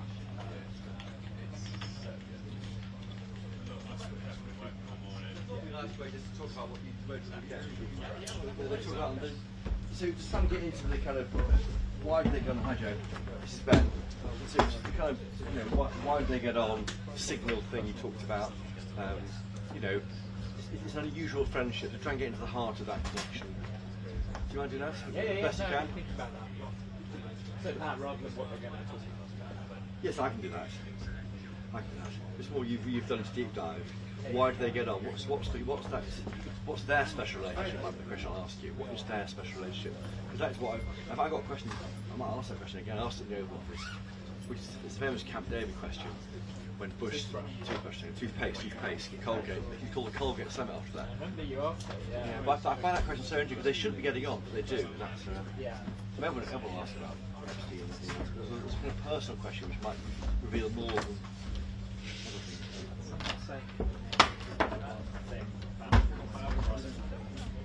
So it's about Tom. So we're going to ask about their personal special relationship. Yeah. Why they get on. Yes. But do you remember the last time there was that whole very uncomfortable moment about speaking on? Which is why when Olivia asked that question, it's already happened. I'm very happy to tell you. Yes. Yes. Yes, I think they do. Ask it again though. Yeah. They like doing it. I think they do get. I think they seem to go, but there might be some areas. There's a tease, Joe, isn't it? You've got a white. I know. It's someone's. Can you not get rid of it? Someone's saying it might be Beb's makeup. And now it's going to look worse. That's going to look like kitchen shutter. No, it's Beb's makeup. Tell you what, pass. I'm going to get a tease out, so put them back away with it. Just covered in shit. Put it here, Joe. Should be. Works down there. Can't take you anywhere, can we? Okay. Not mic'd up, not mic'd up. There. Can't hear anything. Oh yeah, on a break. Turn the mics on, he's saying, yeah, coming now. Is Panic where he's now? Need to be hamstrung, right? Yeah. No, I'll go to you and we'll talk. Oh no, not your mic.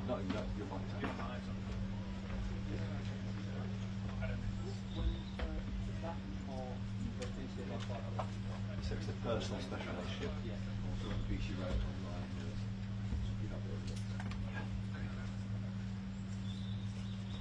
I can't hear anything. On a break. Oh, hi guys. All good, yeah. Is there a tease at 1? Yeah. Is a tease? Hello, mate. We've got chocolate. Minute 20. On channel 1 and guest on channel 2. Got a guest. I'll do this. I'll do this. There's no microphone, Tom. Is there? No microphone. Cheers, but yeah, you can't hear it. Nothing. Chocolate. When it goes back on the switches, just go from here, just take a little step. Yeah, and then if you could just take a step across, it's just a sunset. Perfect. Now, no, chocolate's going to do is top out. One step to your right. Yeah. And then he's going to turn and probably stand here, and then if you look at me better. Yep. So how long we got for it, Tom? For the hit? Usually probably about 90 seconds. Thank you, Matt. You're aware of Ben Wiley Smith, the Daily Telegraph Twitter Club, so he's a guest at on our hits. Not for the tease, not for the tease. Yeah, try and do it quickly. Yeah.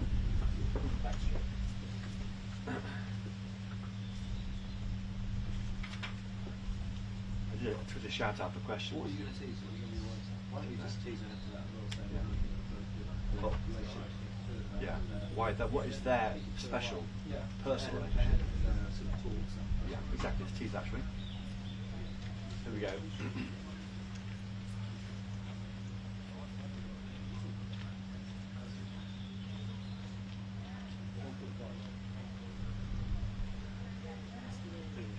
How far down can you about there?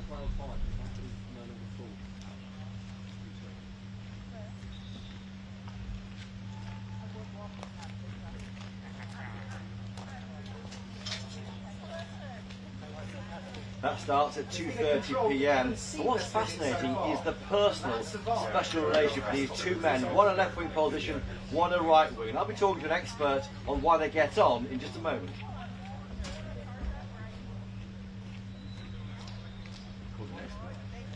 Take it.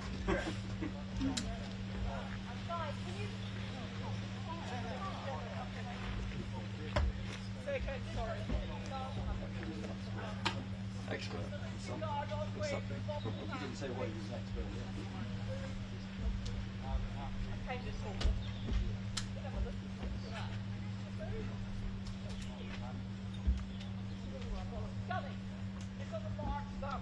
Okay, we'll be 1 second when we go.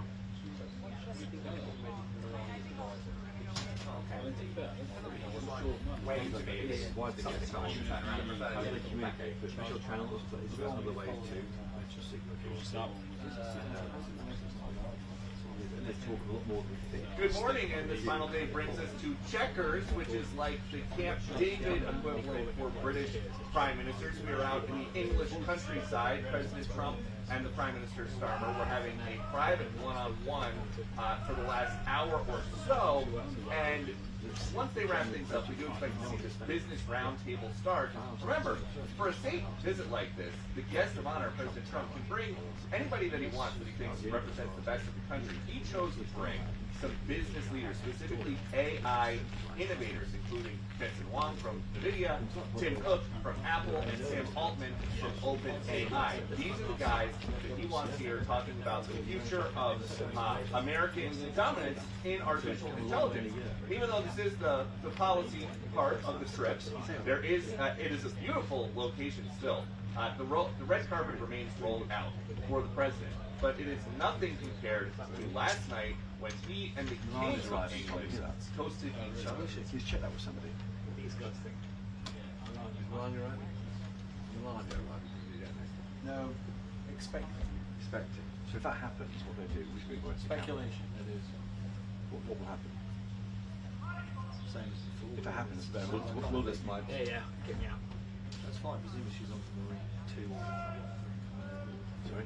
she's presumably on Marine 1 or 2 coming over from And this morning at the hotel and on the shuttle right over here, reading through some of the British write-ups of this, they say that there has never been a show of affection for a visiting head of state like President Trump, like the one that we've seen in the last couple of days before he is wheels up for Washington, D.C. He is going to answer some questions, and we would expect to hear about possible progress made on Ukraine and this report that's out in the Times here in the UK that Keir Starmer is going to recognize Palestine as a state, but he's waiting until Donald Trump leaves because he doesn't want that to take up the whole presidency. That story is now at least 3/4 of the press. But we'll see. He knows them all. Back to you. Quite amazing. The White House seems to get to the challenge around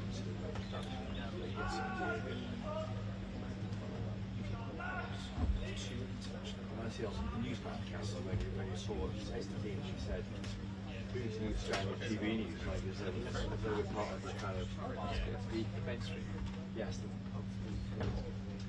it's come a long way. Really. I'm not too, but that's come a long way.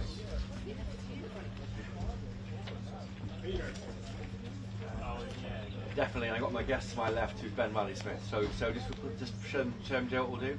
I'll go with me, Ben Riley Smith. Ben goes there, I go here, we talk. But you don't need to do that, because you're not... Yeah. And then I go, that's Ben Riley Smith. And in fact to me, Joe, yeah. In fact, you just stand here. Yeah. A little bit further. Yeah. Don't do stuff like that. No. No. Straight, and then when you turn to the conversation, just go like this. That's fine. Fine. And then... Are we both in shot, are we? You won't be at the start, and then if you just face slightly, that's it, perfect. And what? And Joe, you can do this. Joe can signal with his hand. So, That's the way stop the hit, just stand straight. With your hand. Yeah. And then... Brilliant. Pull out. And then, thanks Ben Riley Smith. And then just a quick chat back. Just come a bit closer. It might, that's it, that's perfect. Hi Meg, how you doing? Yeah, good to see you. Hello. Is that business meeting due to start? Yeah, Okay. it certainly is. Though I think that we can predict with reasonable certainty some of the subjects that are going to come up. Some of them comfortable. So at the very end, I'll ask Ben about what. I mean, in terms of what they're like to talk about, trade, business summit that's due to take place in the next few moments. Areas where there's a little tension, but both leaders will still be relatively happy talking about foreign policy on Ukraine. Starmer trying often does to secure a commitment from Donald Trump to be a more staunch and committed ally of President Zelensky and Ukraine. on Israel and Gaza, as there are more tensions, especially given that the UK is set to recognise formally a Palestinian state in the UK, that is something that Donald Trump does not think they should do. Then there is the very big tension, the very big issue of Jeffrey Epstein. I mean, it's still only a week since Lord Mandelson was sacked by Keir Starmer as the UK's ambassador to the US over his connections to Jeffrey Epstein, who Donald Trump also had connections to, and that's very much a live controversy in the US. But look, ultimately, after what might happen in this press conference, I'd say, who knows, it's Donald Trump. Not really us, is it? Is it us? This weekend, BBC. BBC is saying we're going this weekend with Gaza. Yeah. I think the channel is...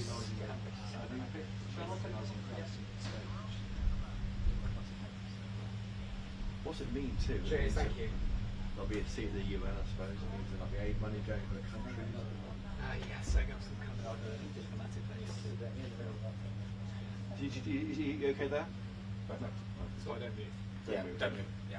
Thank you. What's this QR code? There's a QR code. So what do I say about that? Can't the presenters do that? It's a QR code. What the hell is it? For the newsletter. Yeah, but you don't need to work that way. No, yeah. I do have to talk about it. Bollocks. It was in Danny Falvey's message on the group this morning. What, the GBN editorial of SB? Yes, exactly. Do you remember that? Yeah, I know. I've got to do it now. What time was that? It's like literally 100 messages.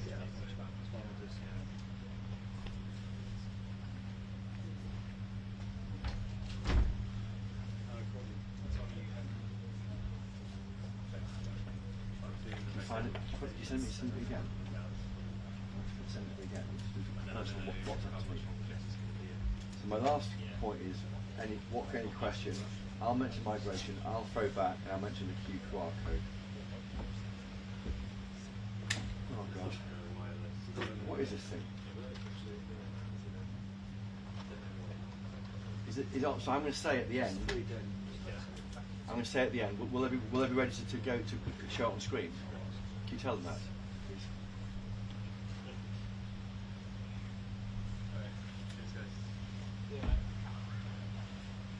Will do. Can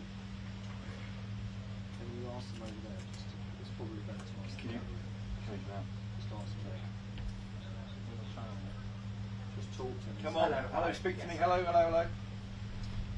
Hi, Meg. Can you put the QR code on screen at the end of the hit? I will refer to it. Put the QR code at the end of the hit. For the newsletter. Newsletter QR code. Thank you. It's a special request. Once you tell the gallery. Yeah, Meg, if you tell Meg, please. I'm sorry, it wasn't Meg. If I tell Pod outside, so that's why.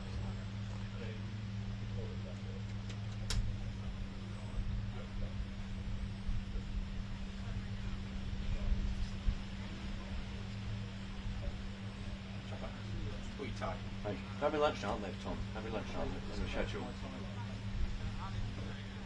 We haven't got the menu, Tom, have we? Sorry? We haven't got the menu of what they're eating. We haven't got the menu of what they're eating. That I haven't. It's nice to get that. I haven't seen that. We can ask them down. Oh yes, You asked them that. For the 2 o'clock hit. Public jeopardy It's sleepy now. that's happened on the state visit, Lucy, because it's the bit where you get to the actual substance of the relationship between Sir Keir Starmer and Donald Trump.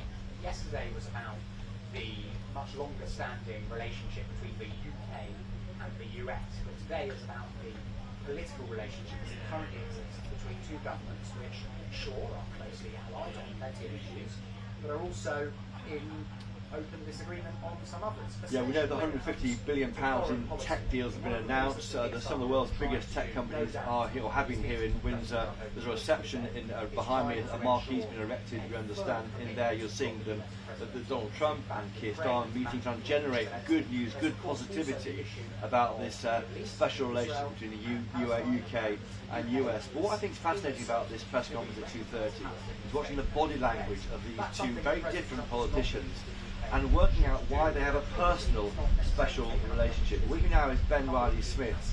He's the Telegraph's political editor. He's written a very long 4,000-word article on the Telegraph's website and magazine about this very point. Vladimir Smith, it's been a long journey, hasn't it, for these two politicians? I mean, where were they a year ago? Well, totally different position. If you go back to last summer, they've never met, they've never talked. In fact, their parties were pretty much at open political warfare. The Republicans were suing, filing legal complaints about Labour intervening on behalf of the Democrats. Ahead of the election? Ahead of the presidential election, yeah. You know, Donald Trump isn't a guy who likes somebody backing the other side. So it is quite an impressive political feat to get on the right side of this guy. I think one of the key bits is the strategy they've taken, which is essentially don't bite at everything Donald Trump says. Just really think about the things that are important and push it privately. You've seen that in the last 6 months. So say Canada, Donald Trump out there saying we want to be the 51st state. A lot of European leaders issued big public messages of solidarity. Keir Starmer and David Lammy actually said, well, look, we're literally going to take Canada and let's take it all with precious salt. So that idea that you don't publicly challenge the guy is central to it. And I think also there's something in Keir Starmer's personality. A lot of non-10 people I talk to in Foreign Office said, look, this guy's not a performative politician. He doesn't have that big ego that, say, Emmanuel Macron has. He doesn't feel he needs to show Trump up way somewhere wrong or make a big statement for his audience. Actually, in those public events, Keir Starmer does be quite pared back. So he sits back and lets Trump be Trump and then steps in when he wants to. For example, standing up for Sadiq Khan in that press conference in Turnberry when I was there earlier this summer, saying he's a friend of mine after he was attacked by Donald Trump. And how is that personal, special relationship manifest itself? How are they communicating? Well, obviously you have the normal formal channels, which is meetings are set up and calls, but actually they do have an informal communication relationship as well. We understood and we reported in the piece that they're in touch on Signal, this app that we know the Trump administration uses because it caused such a palaver with those leaked messages earlier in the month. And also, this is very Donald Trump. Sometimes the Prime Minister will get a call out of the blue from the President. It happened just after Christmas when Keir Starmer's brother passed away. He was actually here at Chequers and on his mobile phone suddenly flashed up the President, totally unprepared. There weren't aides on the calls, so it shows they do have that direct relationship too. Extraordinary. I mean, we're not always told when they talk, I suppose. We are told sometimes, but this informal chat just keeps that special relationship ticking along. Yeah, I think so. And look, there is something about Keir Starmer. He's quite a blokey bloke, ultimately. You know, it's often, you've covered a lot of Prime Ministers in your time. What is Keir Starmer's perfect Saturday? It's in the pub, having a pint with his mates and then going to see Arsenal. So I think actually he is quite a blokey bloke, ultimately. Okay. Yeah, keep chopper on. Say you want to stay on. Yeah. Can I stay? What's been there? Oh, they cut into us for words. Can I listen in for this? Shall I stay here and come off the back of this? Yes. So is Ben finished with? Yes. Then you're finished with. That was great. Okay, thanks for having me out. That was fun. Pretty good. We plugged the stuff you did. Yeah, perfect. Thanks, mate. I thought you were saying Mrs. Trump's here. I couldn't remember. I thought you were saying Mrs. Trump. They were going to just interrupt you, so I was just going to give you Well, can they come back to me now? That's why the idea that you're clear. I should be clear. You used to call them that, call Meg or something. Hi Meg, can you come to me off the back of this? I can talk about it. Thank you. Project to me. Can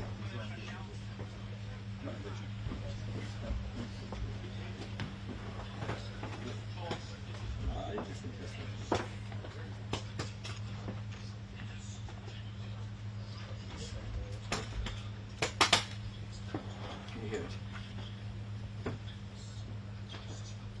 I can see this. Now what to see it? Newscast ones are in white. That's photo. The white ones, yeah.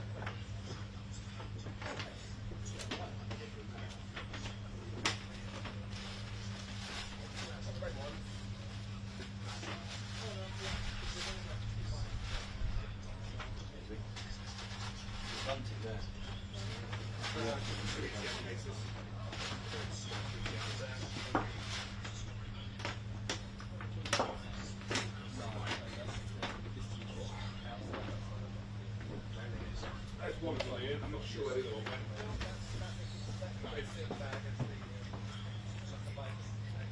Alright, I'll leave that there then.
It's getting bigger, 250 billion now.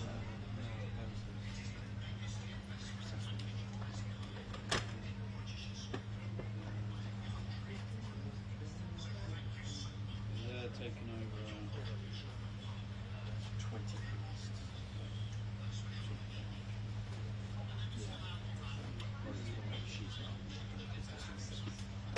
Oh, is it? So it's delayed.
Exactly, I got that. Special relationship, defence, but also, yeah. Thank you very much.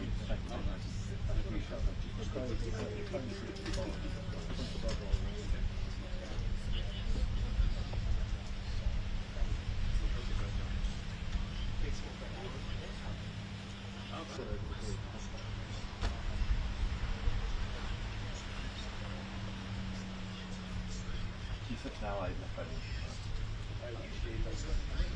Yeah. Yeah. She is not, but okay. Fix that free. Might be easy around the back. Sorry.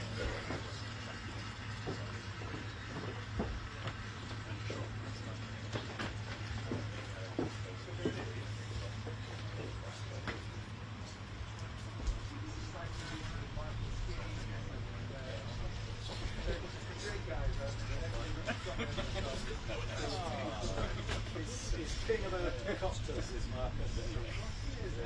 And the roller coaster. He's doing a good job. Kevin Bird, he's spent months standing up for Kevin. I don't know what Kevin's doing, some sort of project around the regions. That's it. Yeah, no, he gets out, he's the man, but it's a good.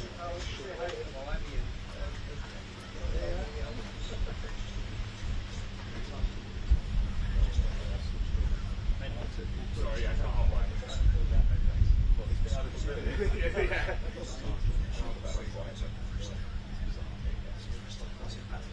Thank you.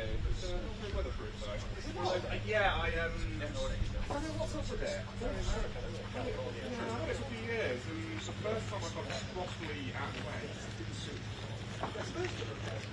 yes, send them in to do it, and I just never got around to it. It's one of those. Ali, I can hear you.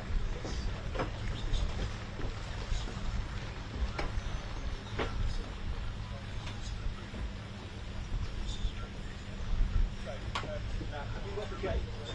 Is it over my left shoulder? Over your left shoulder, yes. Take a step to your right, if any more would say no. Tom, do you know it was a migrant who arrived here illegally who was flown back, or was it somebody else? Do you know who the migrant was? Was that a migrant who arrived by boat? If not, I could ask that. It would be a boat, Is it though? Is it though? Because it has to be. On further, somebody text saying you're not sure you knew. I could only go over what I've read from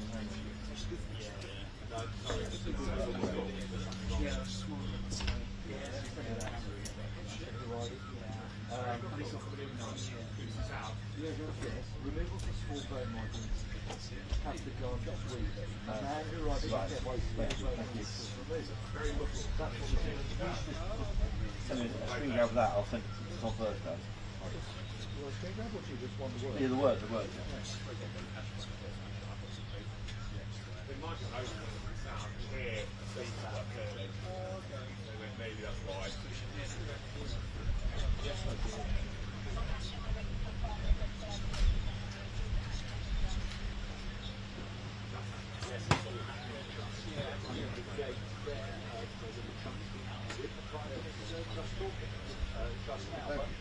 Again, like a Western, neither are being captured. Yeah, I know, the full guys are going in. See, groups of big, I think we can show you that. And through all these commentators, including all the American ones, including somebody in Chequers. We've got somebody in there.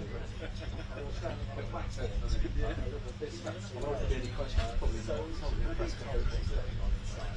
He's saying everything now, he'll say at 2:30. There's a lot. Yeah, I think their reports, but I think it will mainly do is and this is what local people have been saying at Presidency. Can you see where did it come off the plate? Yeah, there's the tent, and then there's some security, and that's what they're on. Otherwise,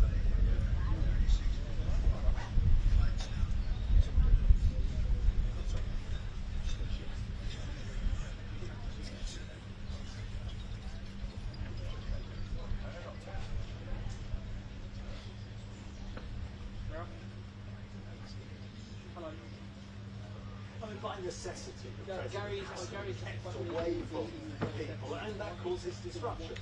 But this important moment in the press conference will be when some of Keir Starmer's political allies, Labour MPs from the South, like Gary, they want answers on things like Gaza. It's disappointing if we go away from those state visit without the Prime Minister having a year of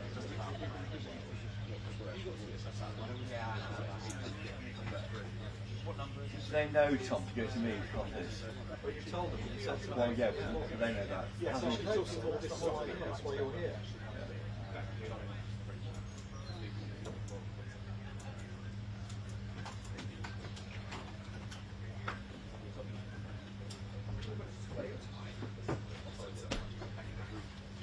We've both got on a phone. Did she? Yeah. What time is that? Miriam and Andrew. I like that feeling how it is.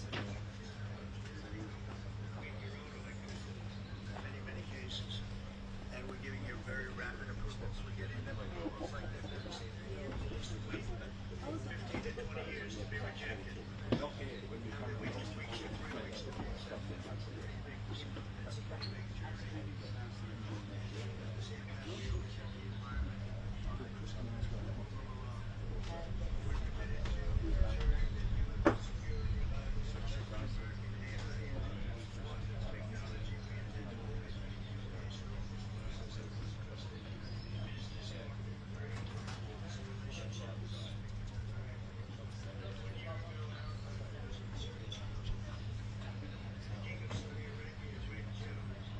that sound a little bit louder.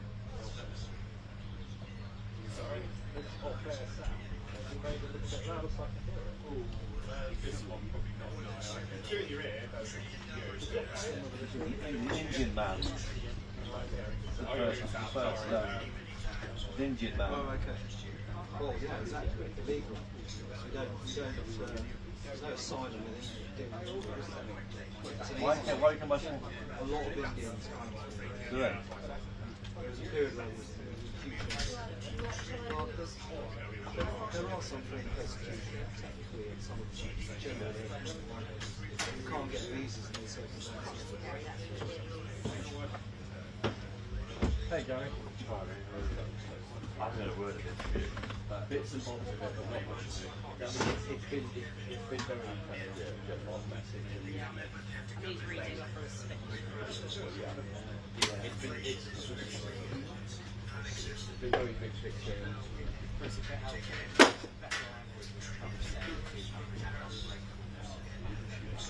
Oh, yeah, thank you, Tom. So boring. His speeches are really meanders. When I was in Trump Tower, I got myself in the front row, looked along, and all the other hacks when he was speaking, they were like, because I had a Zoom call, I was looking and going, no, because he saw me look at him, he looked up and because he show interest in him, what he was Got this evidence, but probably a few weeks later he was scrolling down the Instagram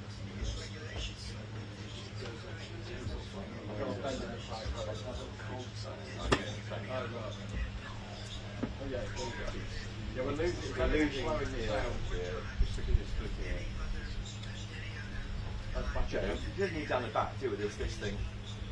It's fine there, no, it's not bad, it's fine. Hey, what? Just look at it again. Yeah. I'm going to add this again. No, it's fine. Well, they're playing a bit. You don't get how bad right now. Crazy. I don't know what we're doing.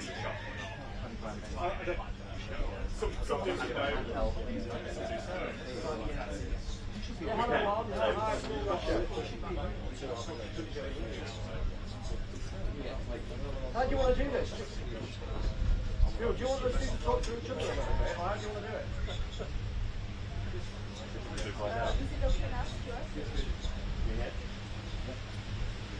So we're just going to like...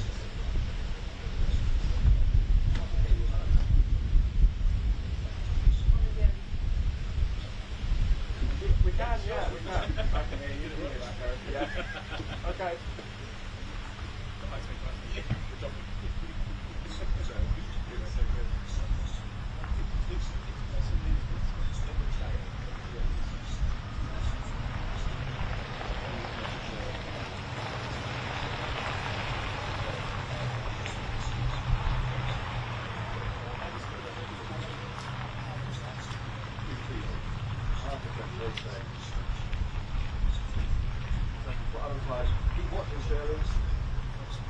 Yeah, that word scripted back was what I was about to use. The two men, not least the president, is very disciplined in those exchanges that we were just watching. Both high rhetoric, so lots of compliments, and then reading from the pieces of paper. Once we get to that news conference, that means that the incoming Marine, tell them this, they'll have a pool. I just wonder, and who knows, because of course the word unpredictable was sort of designed and written for a pool like this one.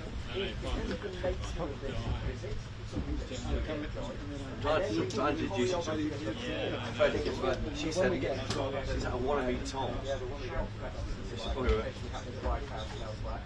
He may be inclined to be, if you like, more conventional in terms of how he deals with the questions of the president than he sometimes is. But hey, I'm straying into Gary's stuff.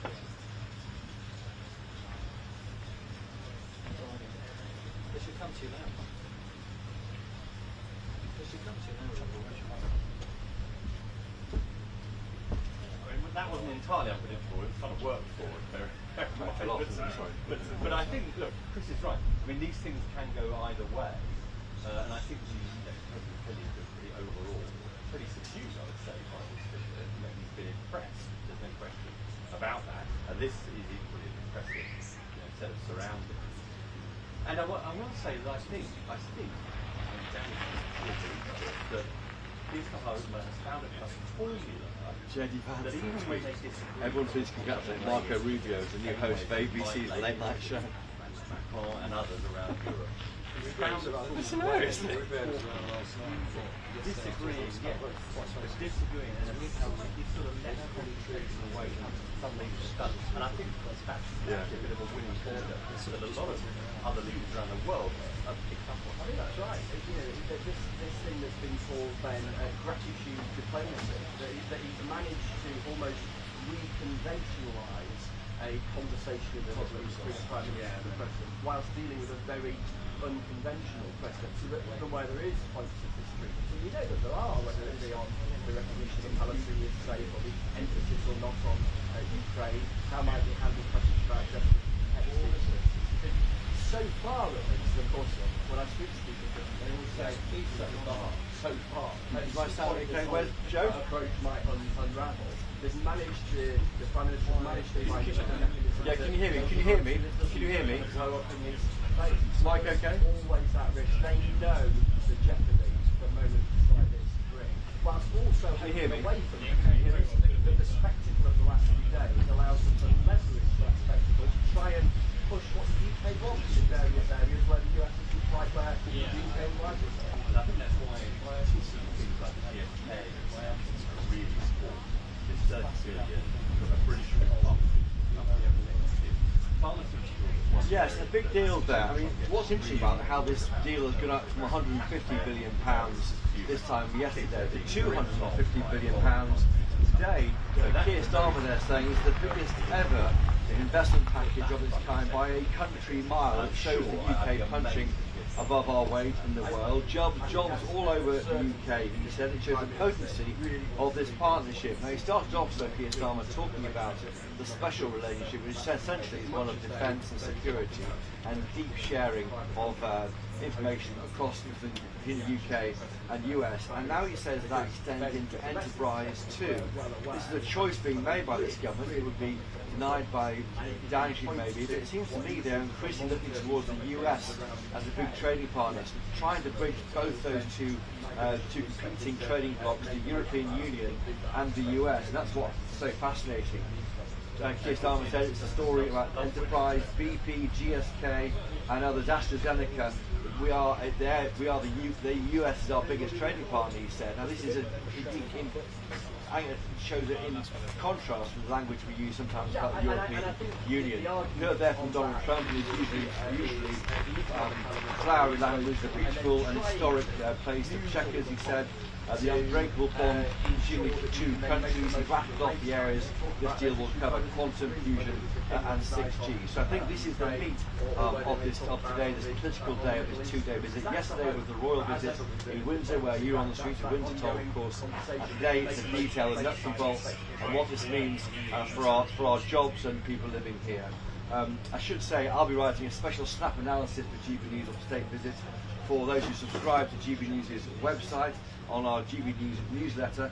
Sign up to receive that newsletter by scanning in the QR code, it should be on the screen now, or go to gbnews.com/news-newsletter.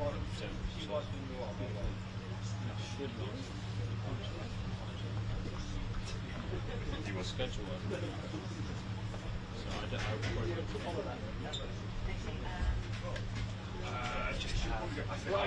I appreciate it. Yeah. You can sit through the very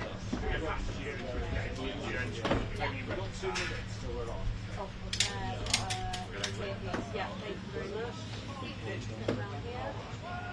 And that's what's happening here.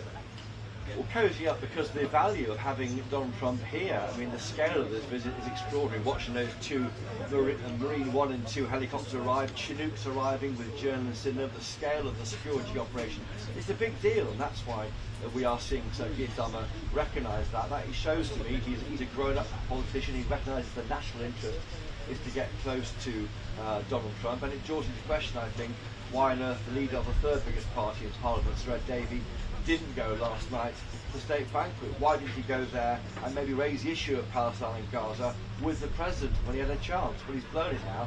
He wasn't there. I think that draws into question the seriousness of the Lib Dems as a party that made plans, I suppose they all do want to, run the country one day if you won't even meet the leader of our biggest ally.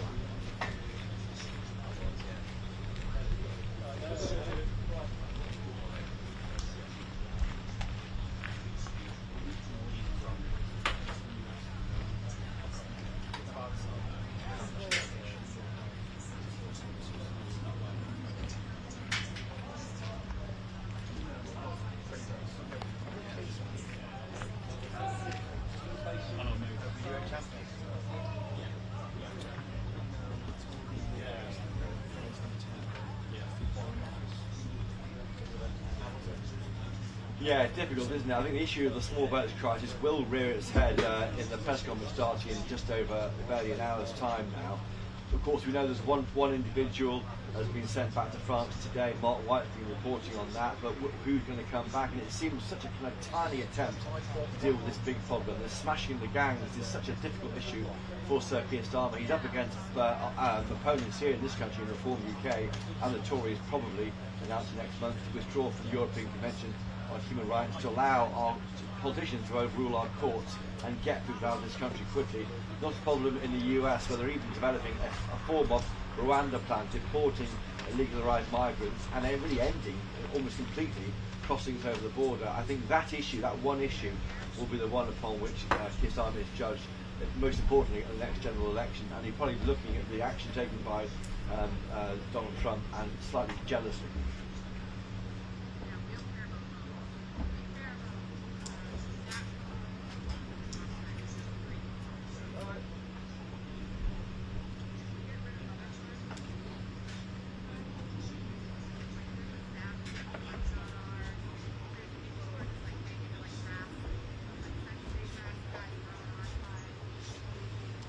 Great, okay. One more at 2, Tom.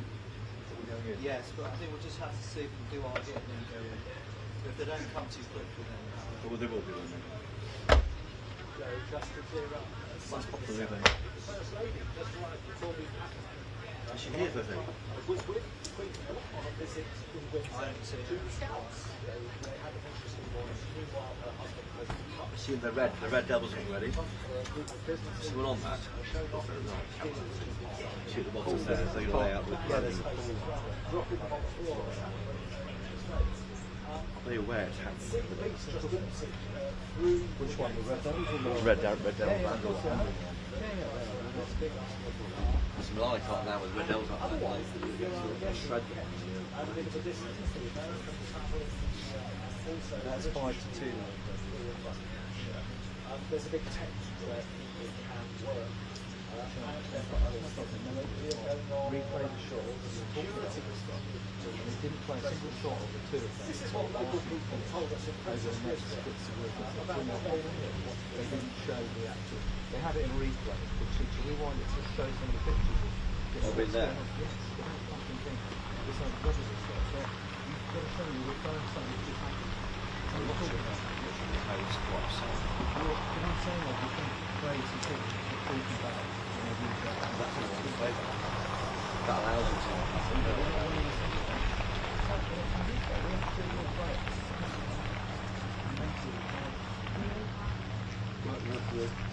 I think that's that. Did she already go in? I don't think so. Really? Let's see again. That's so retarded. Where's Tom Hand? That's huge. Where's Tom Hand? It's like it's just retarded. Yeah. Yeah. So But it's serious press conference and such. A lot of Labour No, they've got to run it. Do they not understand what he's saying? What he's saying? You've got to think that you're the only person that can call out just come out of this expression. You need to say it's not. There is evidence of that after this summit. Yeah. But it's just no. They're just not using their brain. If they don't have to hold on to something, they just run it. All the things that are going on in that meeting, and they're not running the pictures when he's talking about it. It's so stupid, it's beyond belief. You don't hold on to it till after he's finished talking. And then, I understand what they did, I was watching. They then went through a few pictures. There's nothing stopping them running the stuff throughout. They would still have had pictures to spare. Yeah, it's the wrong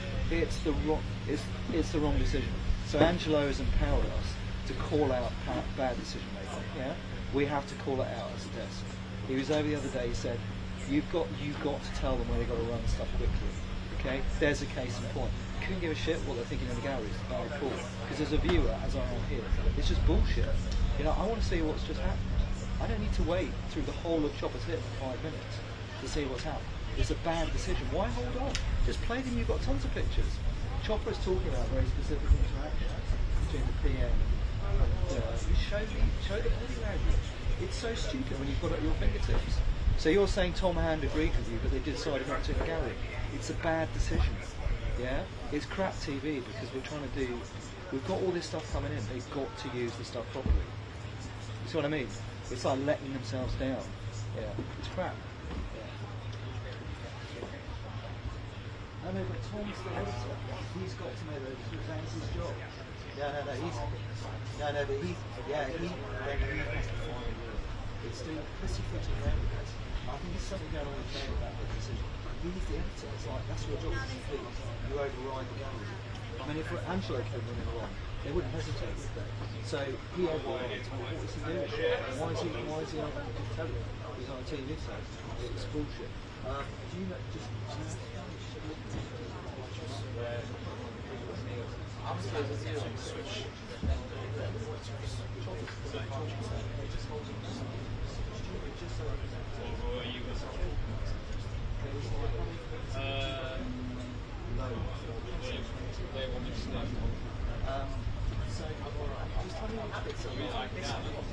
Red Devils, live or not?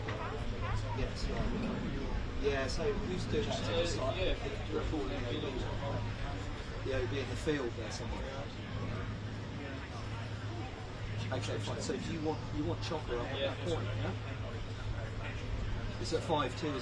So what will happen is at 5-2, the camera and the battery is on.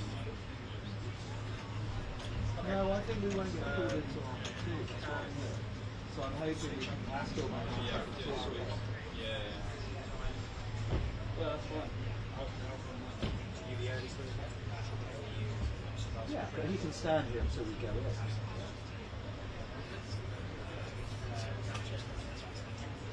Yeah, that means, is that right?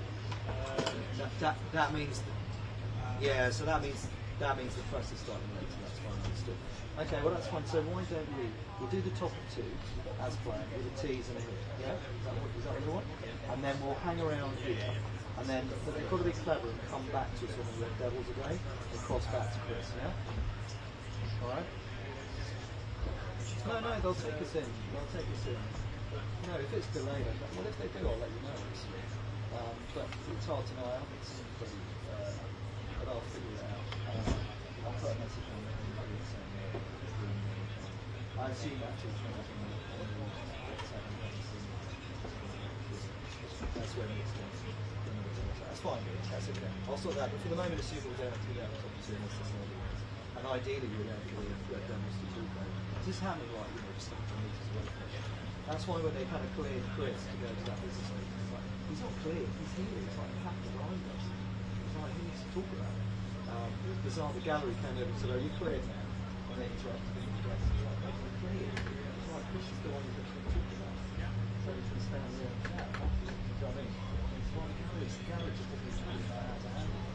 It's clearing something you can actually do it. It's like, you say Chris stand long, that's fine. Not crystal clear, it's like, you understand. This is happening next to us, like, so clueless. Anyway, I'm surprised at Meg being so not really thinking about what looks good. It's kind of weird. I have to have that conversation. I think that actually looks good. I'll tell you, I'll come back to you about times. Are you on another 10 group? Yes, the 220. Yeah. Oh, I see. You should really be on that group. Yeah. Well, you should be really seeing this like on the phone. Because if Nick's not around, Seven's not around, you should be on that group. Okay. Well, I'm going to ask them that group. Okay, talk to you tomorrow. We'll be here at 2. Bye. Guess my exercise for that is that the gallery made a conscious decision not to replay the shots from the event over Chris's talk, so that they could hold them back, so when they came back to the presenters, they could then show that song and talk. It's like, what you doing? You show those pictures straight away back on the replay. You show what Chris is talking about, the interaction between the two events. Show the pictures. I've got people, I've got presenters, I've got Chris. Show the pictures. What are you waiting for?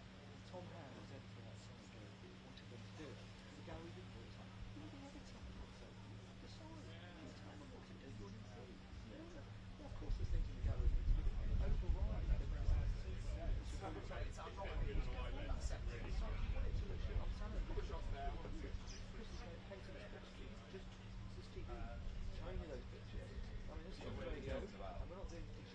Show me those pictures. Because when they play that bit back on digital, they're going to cut back to where this there'll be no pictures of Trump on it. No pictures of stuff. They're not saying this stuff gets used again. They don't. I keep saying it gets cut, it gets put on X, and it looks shit. They're not putting the little bit with your presenter on, they're putting the bit of Chris Paul, goes up on X. But you made it look shit. It's like a shit piece of content. Are you not using your brain? It drives me nuts.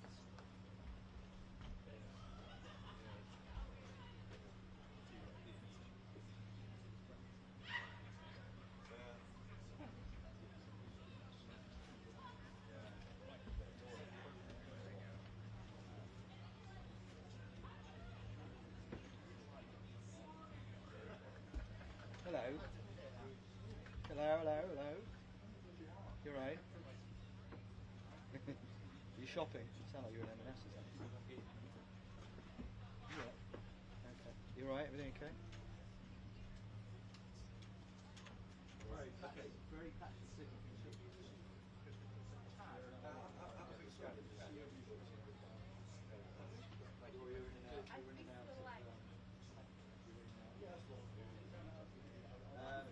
going to say to you, it was worth reminding them that when they do what they did just now, hello, yes, I can. I don't think they understand that when they do what they just did, which is to hold back on running float for some bizarre banana reason, when they come correct, you just end up with a really crap bit. So they just need to think a little bit more about that. Hello, gallery.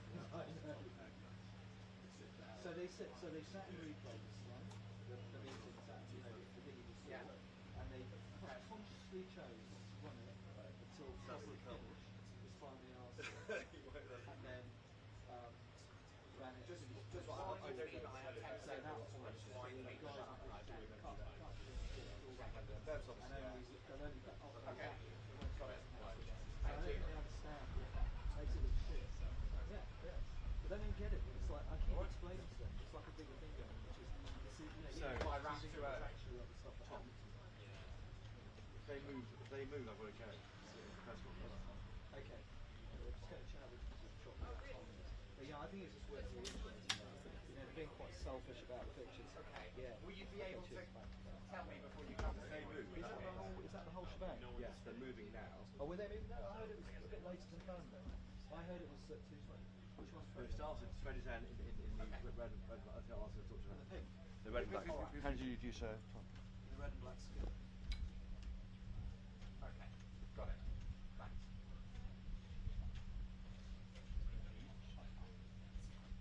I'd rather do that than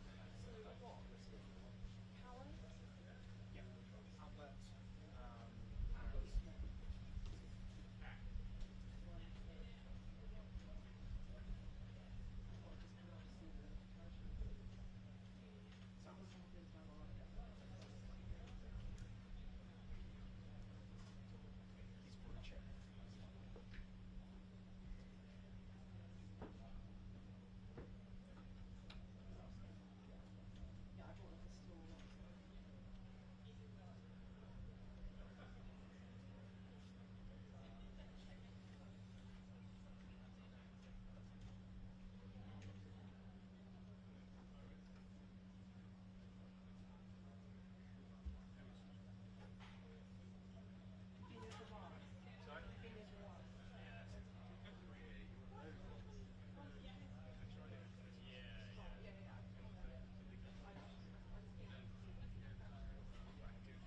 I don't mind.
Right, Joe.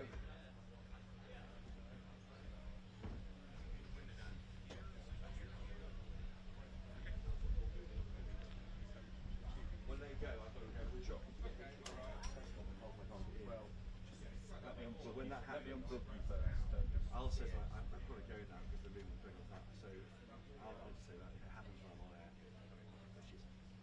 Probably. No, our look, it probably will. But it's all slipping. They haven't had the Red Devil's landing yet. Absolutely, Ben, because you heard earlier, Sir Keir Starmer and Donald Trump, they've just been holding a business conference together as they've signed that deal that you just mentioned. And the bonhomie is off the charts. Keir Starmer repeatedly describing Donald Trump as his friend, as he said, his friend and our friend. Donald Trump talking about the unbreakable bond between their two nations. But they are not necessarily bonded on every policy area. That is the issue, which may well become apparent at this press conference. That said, Donald Trump does appear to have been, as was the detailed plan, dazzled and awed by the pomp and pageantry, not just yesterday, but also here today at Chequers, where Sir Keir Starmer showed President Trump various things from the Winston Churchill archive, and Donald Trump has repeatedly described as his hero. Will that mood last into the press conference, or will things start to get a little more unscripted, a little more, shall we say, Donald Trump?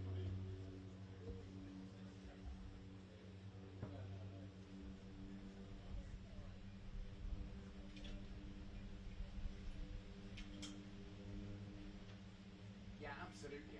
Can you believe, by the way, it's still only a week since Lord Mandelson was sacked by Sir Keir Starmer as the UK's ambassador to the US. And one of the things which made that issue so tricky for Keir Starmer was the fact that there's a very live controversy in the US. If I'm on air, Joe, Trump's you see the relationship with Jeffrey Epstein, which should take prior to Jeffrey Epstein's I'll be so looking at that I won't see. Florida back in 2008. So that's one of the issues that Keir Starmer has to navigate before you even get to the perhaps more far-reaching, more global, tricky issues of their differences of opinion, perhaps on Ukraine, and certainly on Israel and Gaza. What Keir Starmer, I think, will keep trying to turn the conversation towards is the sort of bigger picture stuff about the good friendship and also the granular stuff about business and trade. Well, I will find out.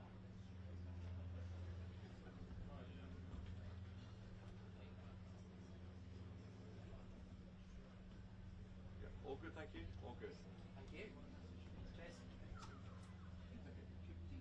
Is there a tease? Yeah, let's do it again. Just to say that, yeah, do come to me straight after the news. We come to you straight after the news, is that okay? Because I may have to move the press conference. Is that okay, guys? So straight after the news, please. Am I throwing to anything?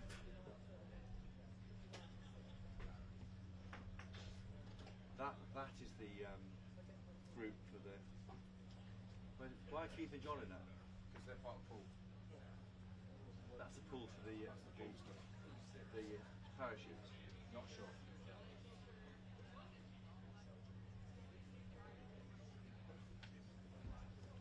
I mentioned the Red Devils. Is that no?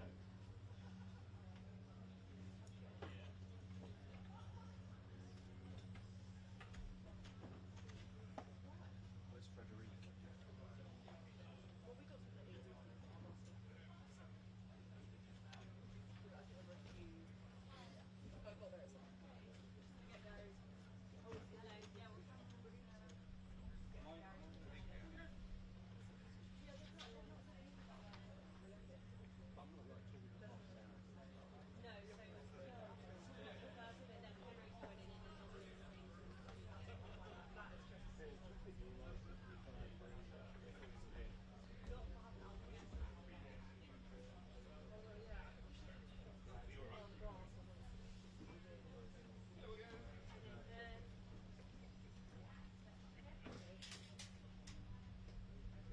Hi, Sophie. I'm not hoping that she can make us a question.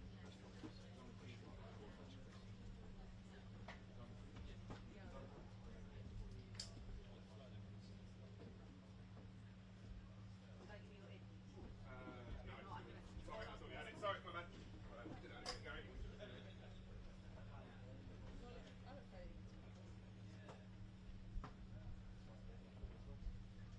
I've asked the number 10 hill question again.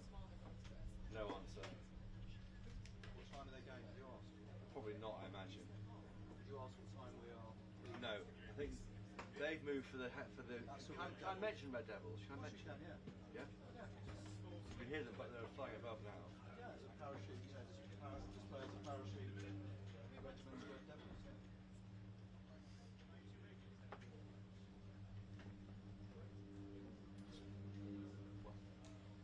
Come on, son. Is it Wednesday or Thursday? Thursday. Thursday. Today's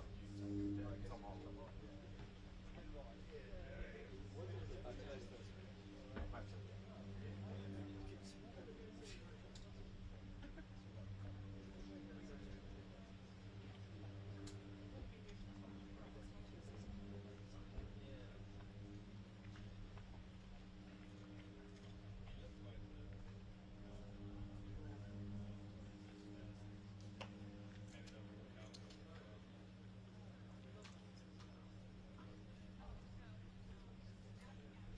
They've dined on Dover sole and key lime pie.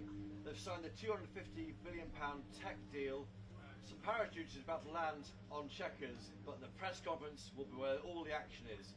What will be asked and what will it mean for the special relationship?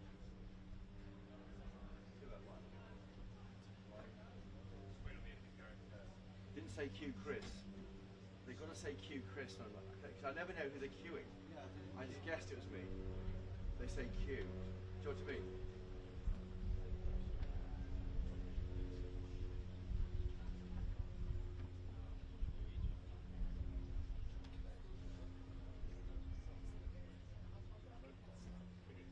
Tom, if they can say it's Q Chris, I'll know. Because if they say Q, I never know who it means.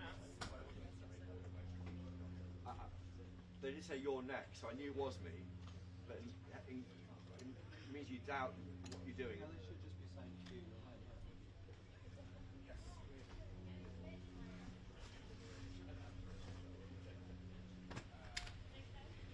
There's some of the assumptions on there in that, which is What? yeah, just the assumption of queuing you without actually saying It really matters because I'm trying to deliver a line. I think a lot of them just have never been in these situations. I don't really understand. If you're down the line, you're blind to everything. You're trying to get out properly, but you want to have the.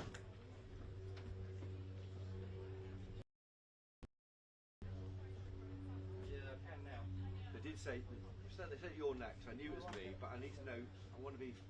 I wasn't 100% sure when it said Q. It was me. But I just spoke.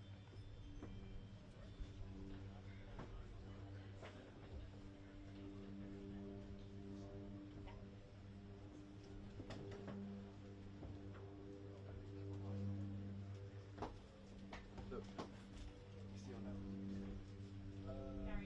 I don't know. Henry here?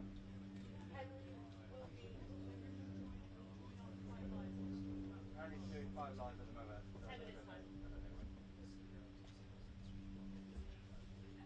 Sorry, I don't.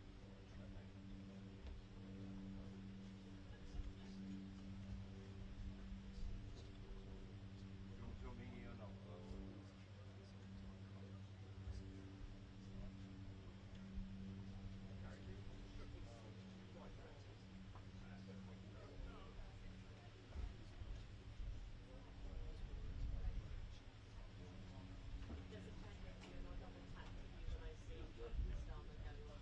Sorry, I can't hear you. Yes, I've seen it for you from Espresso.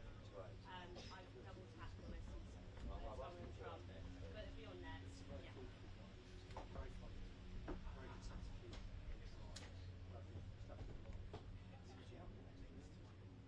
I think it's amazing. I'm very, very moved by it. Yeah, it's really good. Yeah, could someone talk to the other mic that Henry will be using when we finish? No. I'm going to do the shout out for this newsletter thing. I don't know when. I never know when the last question is. So I just. So I'll just throw it in there. Thank you. So Meg's just got this thing about queuing you by name, yeah? If possible. Yeah.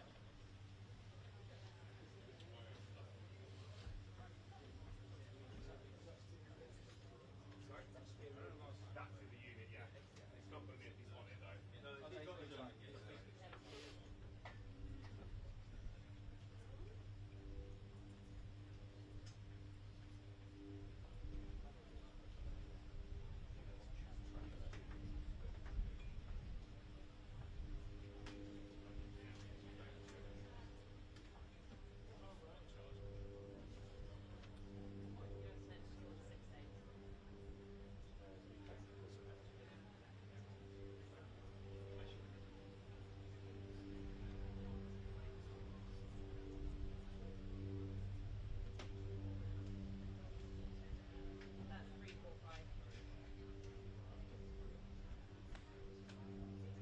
I'll take in, Tom, that.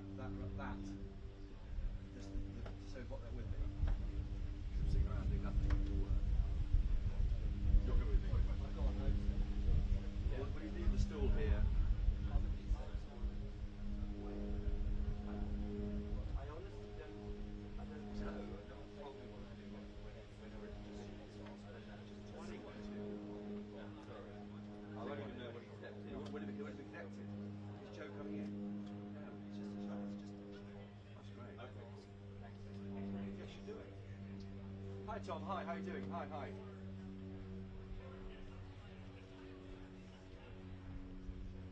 No, I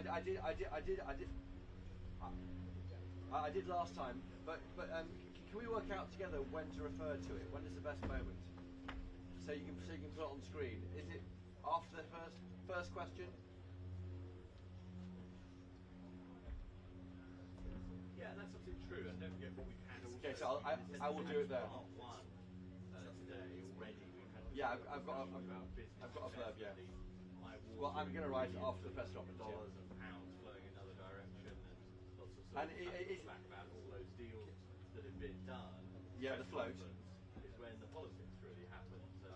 There'll be some statements, but it's a question that comes from. Yeah, don't worry. That's Tom. That's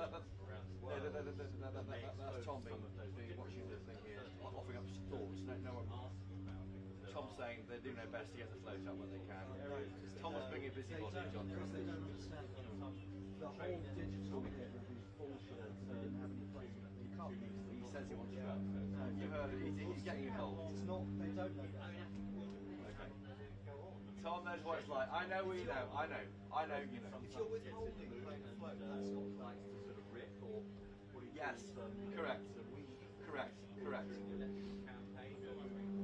Tom, if they move, just give me a. Or Joe will see it. I like this so much. We've been doing this 30 years, but they still I know. It's bullshit. All on the same page. No, it's not. I'm telling you. Don't. We'll see what unfolds, and we'll see whether or not. Should we leave the stool here? But we're sitting down now, aren't we? It says outline all of those different. Leave the stool. Will be wave it around. There you go. As cordial as possible in same terms that we've had for the last 10 years. No answer on it. We've got a question, so I don't know. I'll just try and shout stuff out. Like internally. Between many European countries. They might cut to the Red Devils. What happened to Gaza and attitude towards what is. I don't know. What do you know about Red Devils, Tom? What do you know about Red Devils? What do you know about them? I know that they are a parachute. Now the Navy, UK, and other countries talking about the recognising of how they're an RAF kind of display. Well, they display. Parachute regiment. That is not something that is Donald Trump hasn't really engaged with Keir Starmer's view on that in any meaningful way so far. It's the Army's world class parachute. They're not the SAS.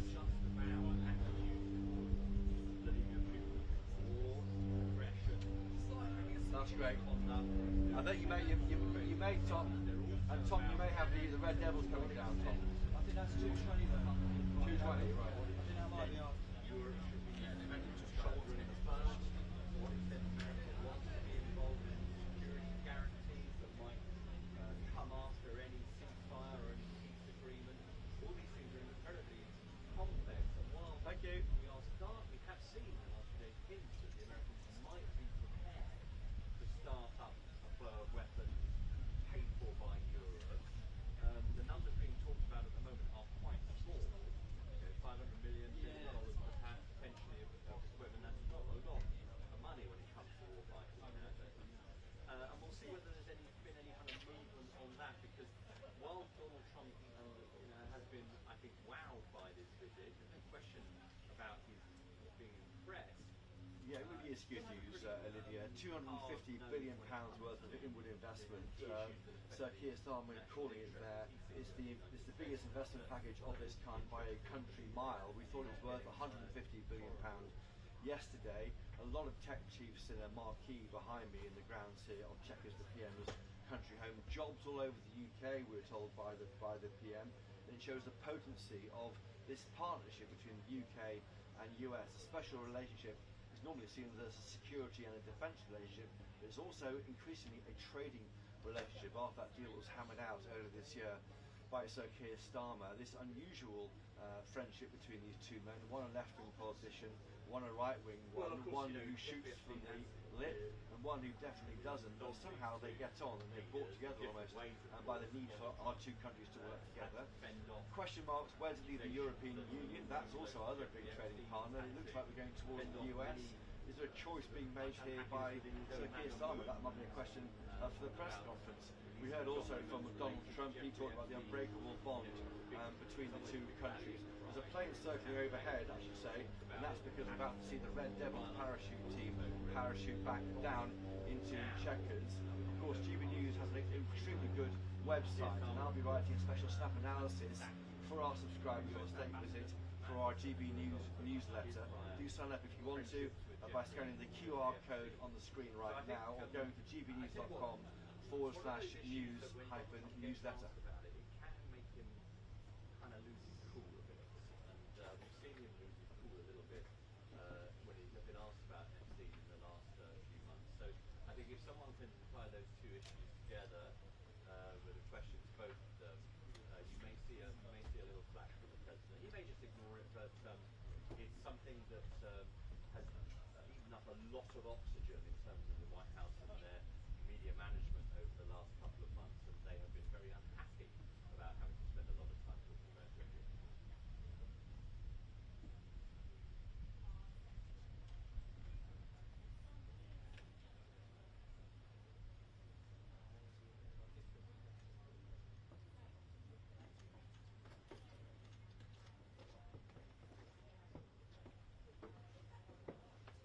Yeah, there's a tension here, isn't there? There's on the one hand a lot of talk about the First Amendment, free speech, and constitutional rights, etc., etc. Yes. But then also yes, well, I'll be there with, of course, Bev Turner, our colleague of the Late Show on GB News, launching this Monday night. She's also here with the US press pack. We'll be doing our best to get our questions into both the Prime Minister and Sir Keir Starmer. I've been very lucky to ask him three questions over the past 12 months of Sir Keir Starmer. Once of Keir Starmer definitely, but also of President Trump. Once in Trump Tower last September, then in the Oval Office in February, and then also in the Turnberry Golf Resort in July. It's fascinating watching Donald Trump. He likes the engagement. He looks around. He tries to engage with people. The difference here, though, is this is Sir Keir Starmer's show. It won't be what they call a pool spray. We stand around the two individuals in chairs. There'll be podiums. It'll be more formal. I imagine Sir Keir Starmer will be hosting the president, and therefore we will be able to try and work out where the best questions come from. It won't be the free-for-all where, frankly, you start speaking and keep speaking until Donald Trump points at you and you carry on speaking. That is the kind of chaotic nature that this president likes to take questions. What will it be asked? A good question too. Free speech. I mean, I think that will come up, the issue of Lucy Connolly, a cancellation of the Jimmy Kimmel show last night for inappropriate remarks about Charlie Kirk. Steel tariffs, 25% on British steel going to America. Should that be 0%? We were told we wanted to refine that trade deal. Has that happened? Palestine-Gaza recognition expected by the UK this weekend. What does Donald Trump think of that? Are we rewarding Hamas by doing that, or should we hold off? Of course, the deadline is the UN General Assembly starting next week. Immigration, illegal immigration. Donald Trump has done so well to stop that almost completely at the border. As we know, we can't, but one person has gone back to France today under the one in, one out deal.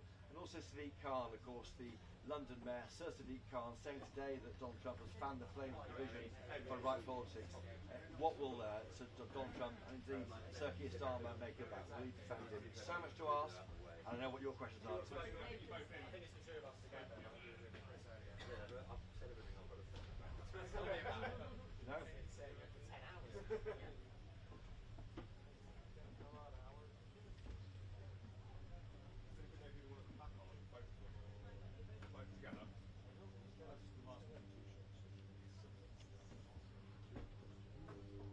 Well, that's right. There's a school of thought, Olivia, that we've now got rid of our US Ambassador Peter Mandelson because of his link to Jeffrey Epstein, exposed by those emails published by Bloomberg last Wednesday to Thursday morning. Don't forget, he was only sacked a week ago. A week is a long time in politics. we've dealt with the Epstein issue. How would you address it? I wonder whether Donald Trump could say, well, he didn't really engage with Epstein after he was convicted. The problem with Pete Mandelson was he did engage, apparently, according to the emails, after the conviction, and that is where the problem emerged, I think. So, unless there's more emails to show that, that could be where Donald Trump escapes on that one. But yeah, I think that issue of Epstein, I think, will loom large over this presidency.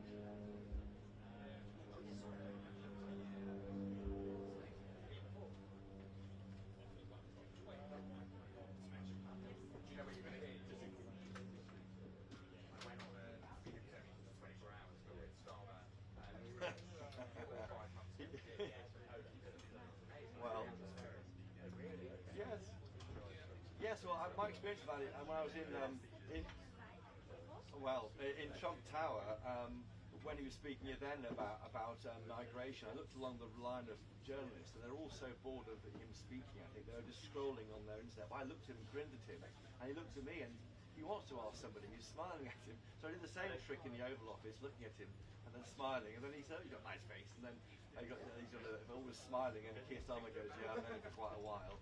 And then he said, "Anyway, I'm sure I'll ask a killer question." So we'll try and make sure we ask a killer question. The one question I'm looking at doing, I made a similar one in the Oval Office, is why do these two guys get on? They are not meant to get on. All the rules say they shouldn't be close, but we saw that body language about an hour ago in that business summit, all this touchy-feely stuff. They clearly do get on. What is the secret there? Back in the day, of course, George W. Bush and Tony Blair, or George Bush said he shared the same toothpaste as Tony Blair, Colgate. And what if they share the same toothpaste?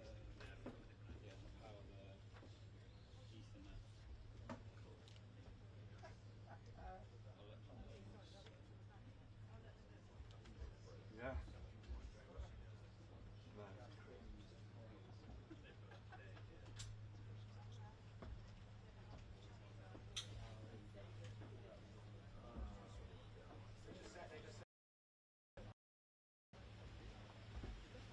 Right, I think that's it for now.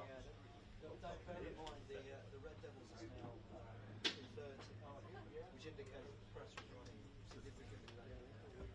Should we tell them that? Should they warn the presenters to say that? No, I mean, we don't want to guess the timing because they won't say the timing of the press. But I think BBC said the press.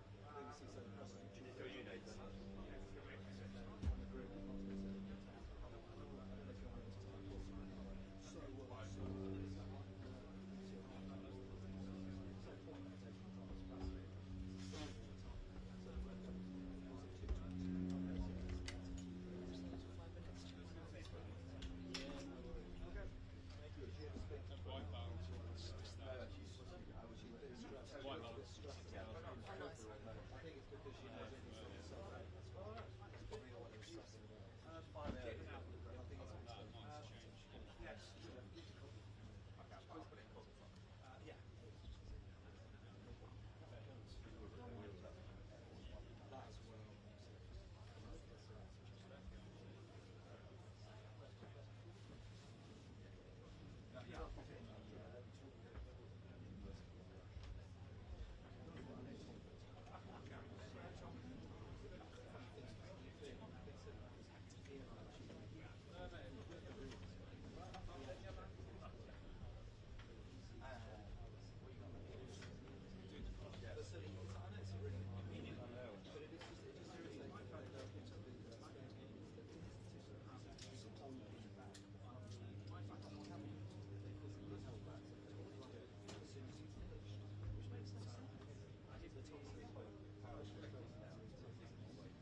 said it's good to give you the internet now.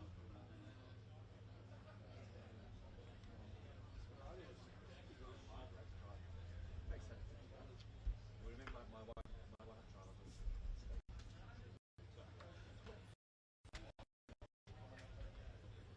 Oh, that's dropped from 16,000 to... You know I've left. You don't know it yet, but I'm not surprised. You know what the local lens rates are? No idea. I'll find out.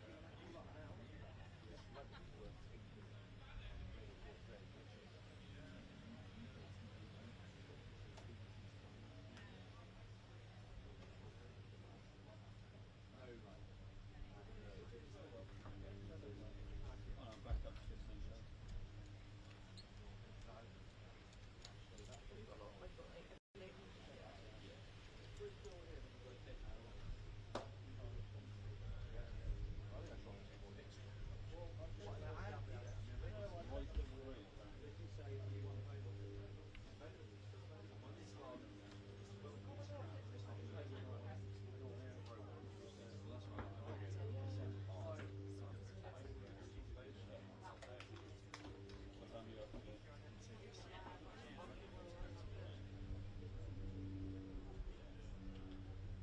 Ben Novo said both are nervous. He's like worried I'm get to no, you were already in that late customer. Yeah. Okay, well that should be coming through. Yeah, I've got that. Why is it not? Yeah, well, we've been told that this we'll gather there back in a few minutes. Common. I don't think we've had the parachute instance yet. No, they haven't yet. They haven't done it before the press I think conference. probably, yeah.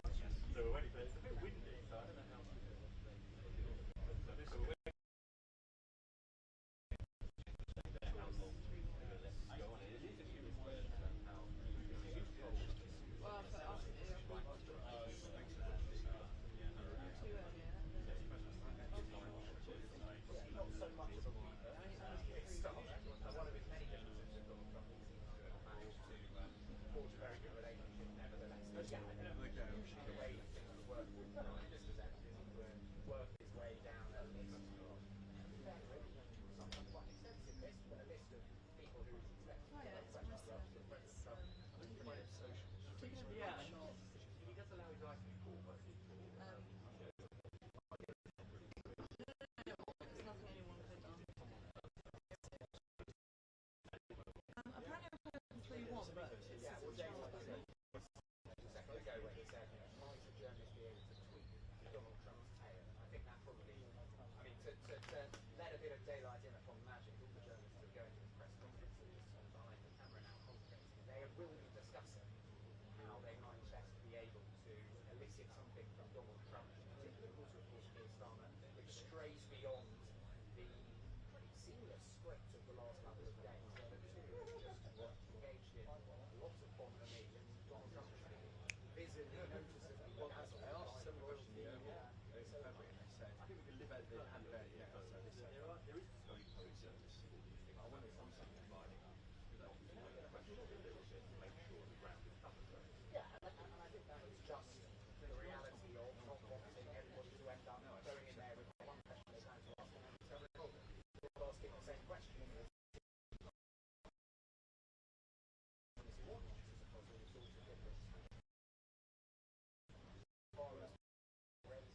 Is sort of fully covered, but I guess the UK journalists will be especially interested in how it works with Donald Trump, because of course, you never know if it's going to just go on and on.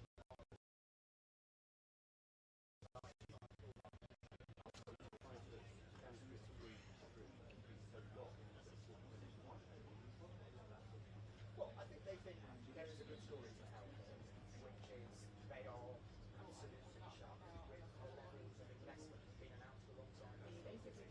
Now, some of that, some others have said, clearly it's not the case that this investment is only happening because Donald Trump is here today.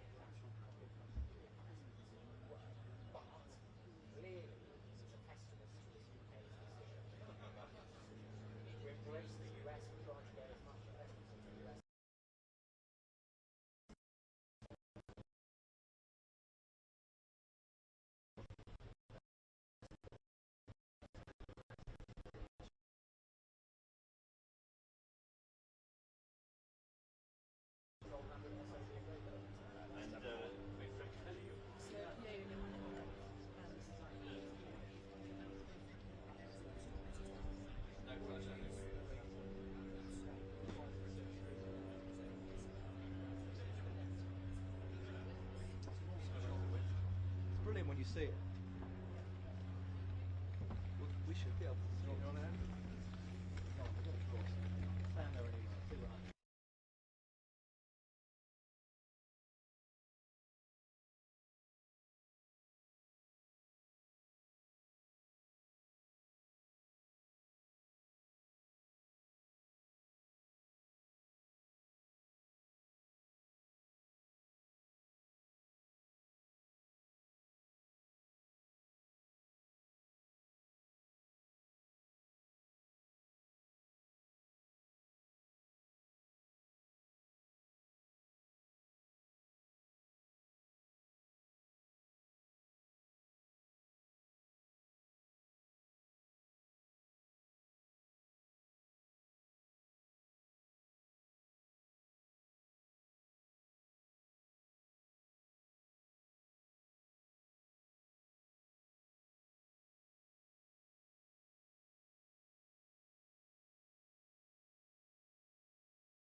see it on the telly. I can't actually see In it. the sky, it's too sort of cloudy. That's exactly. No pretty bad.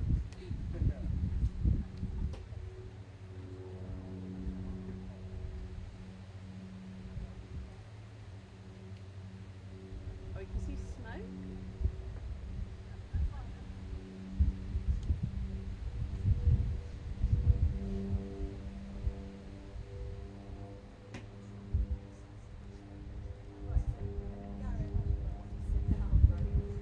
Gary, do you want to chat? Can we, yeah, do you know if they're coming back to us before the press?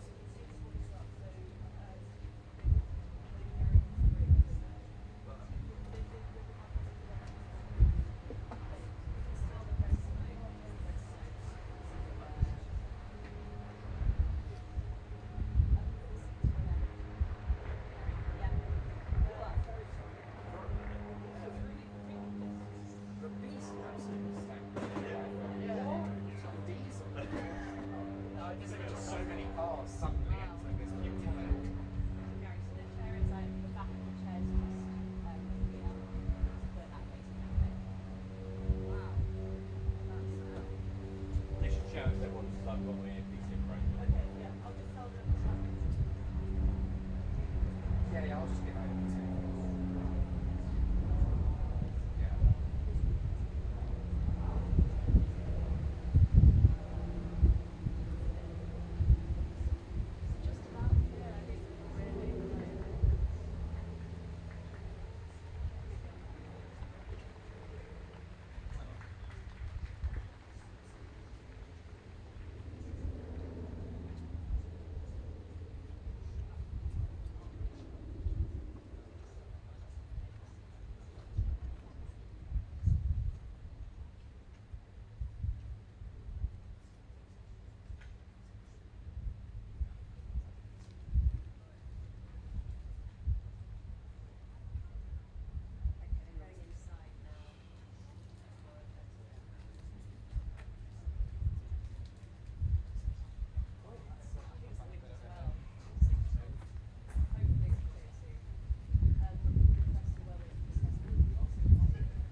told about 40 minutes long, Lucy. I imagine there'll be opening statements from each of the leaders, and then it will be probably a roughly even split of British journalists and American journalists asking questions. So they'll most likely, the journalists that is, ask questions of both leaders. And then in terms of how it will go, I think it really depends on the mood of the leaders and, dare I say, particularly the mood of Donald Trump. The hope of the UK government, the hope of Keir Starmer's team will be that it really perpetuates the incredibly good vibes of this two-day state visit so far, from the president who is dazzled by the royal family, who gets on surprisingly well with Keir Starmer, and whose visit has ushered in significant investment to the UK. That's the upside scenario for Sir Keir Starmer and his team.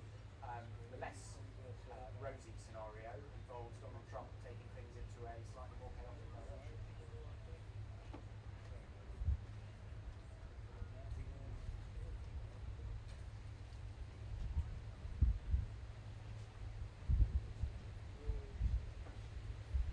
Yeah, and remember, by the way, that was when Keir Starmer actually whipped out of his pocket with a theatrical flourish that you wouldn't necessarily expect of Sir Keir Starmer, who spent much time watching crime, a letter from the King to the President inviting him for this historic second state visit as President. But yeah, you're absolutely right to say Keir Starmer, in a way that what you expect, given their personal differences, has been an extraordinarily effective diplomacy over the last 9 years. And the hope of the Prime Minister will be that he publishes that in his press conference, for sure, but also that that is, that you can make an argument that the good relationship isn't just a good relationship for the sake of a good relationship. It is showing dividends in getting, nudging the US to a position that the UK would like it to be on Ukraine, for example, where Keir Starmer has spent a lot of time in 9 months, where it's been President Trump's counterpart trying to persuade the US President to more firmly and more continuously back Volodymyr Zelensky and Ukraine against President Putin.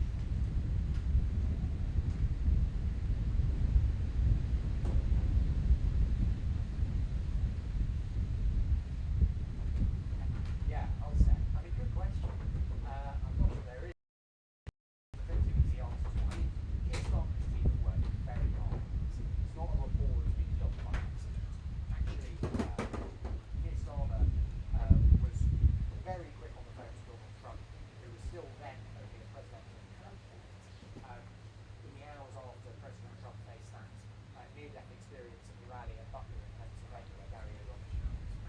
Keir Starmer and his team were really pleased with that call. They believed that call was registered as something the Prime Minister didn't necessarily have to do by Donald Trump, and that was an early step in building the relationship. And they say actually that was reciprocated by President Trump, slightly out of the blue, calling the Prime Minister on his personal mobile, I think, just after Christmas, when the Prime Minister's brother died after a long illness. So there is a view that this is a relationship that is not just for show, that the two have established a genuine mutual warmth. But clearly another reason for the warmth and the bonhomie is that President Trump has an affection for Britain. And that's partly a generational thing, baby boomer after the Second World War, hence the Churchill archives being employed by Keir Starmer today. But also clearly a big part of that is that President Trump's mother, Mary, was Scottish, born on the Isle of Lewis, and emigrated to the US. And President Trump feels great affection for the UK, Scotland specifically, but the UK more generally, as a result of that too.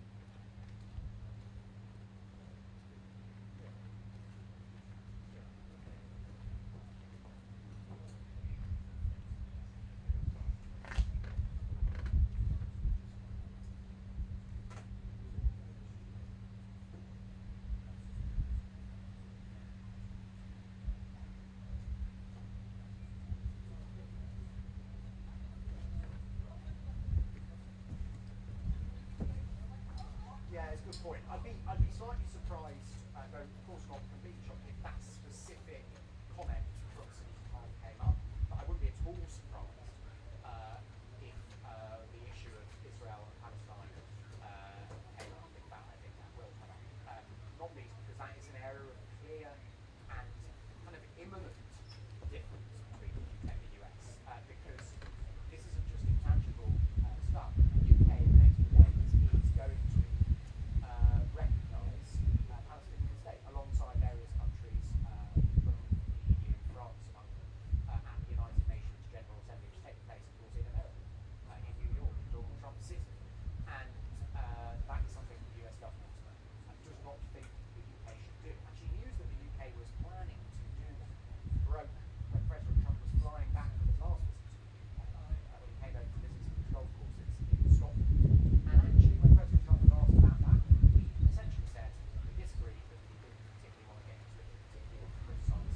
man by the podium is Scott Besson, who's the US General Secretary, and he's been a big part of this case. And I was standing in Downing Street reporting on a different issue 2 days ago, and he actually suddenly turned up to the meeting with Rachel Reeves at 11 Downing Street. And then to his right is Warren Stevens, who is the US Ambassador to the UK. He's from Alabama, moved over just before the 4th of July. I believe he's a Spurs fan. So, I don't know whether that's a shame because Starmer, who of course has made a big part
be at least one angry American.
Reignited discussion of Lord Mandelson's past association with Jeffrey Epstein was a release by the US House of Representatives of a birthday book that we prepared for Jeffrey Epstein, I think, a good 2 decades or more ago, by various of his friends. And Lord Mandelson was in plain old Peter Mandelson MP, as he had been at the time of the message that he wrote in that.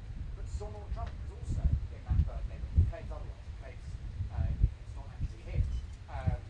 I believe he's suing the Wall Street Journal for having initially reported that he was in it. And by the way, the proprietor of the Wall Street Journal, Rupert Murdoch, was at the state dinner last night, sitting next to Walker Tweed in front of the chief of staff. Wheels within wheels. It just goes to show how awkward and sensitive this is. It just goes to show, I think, why I'm absolutely certain that at least one enterprising journalist, be they British or American, is going to try and surface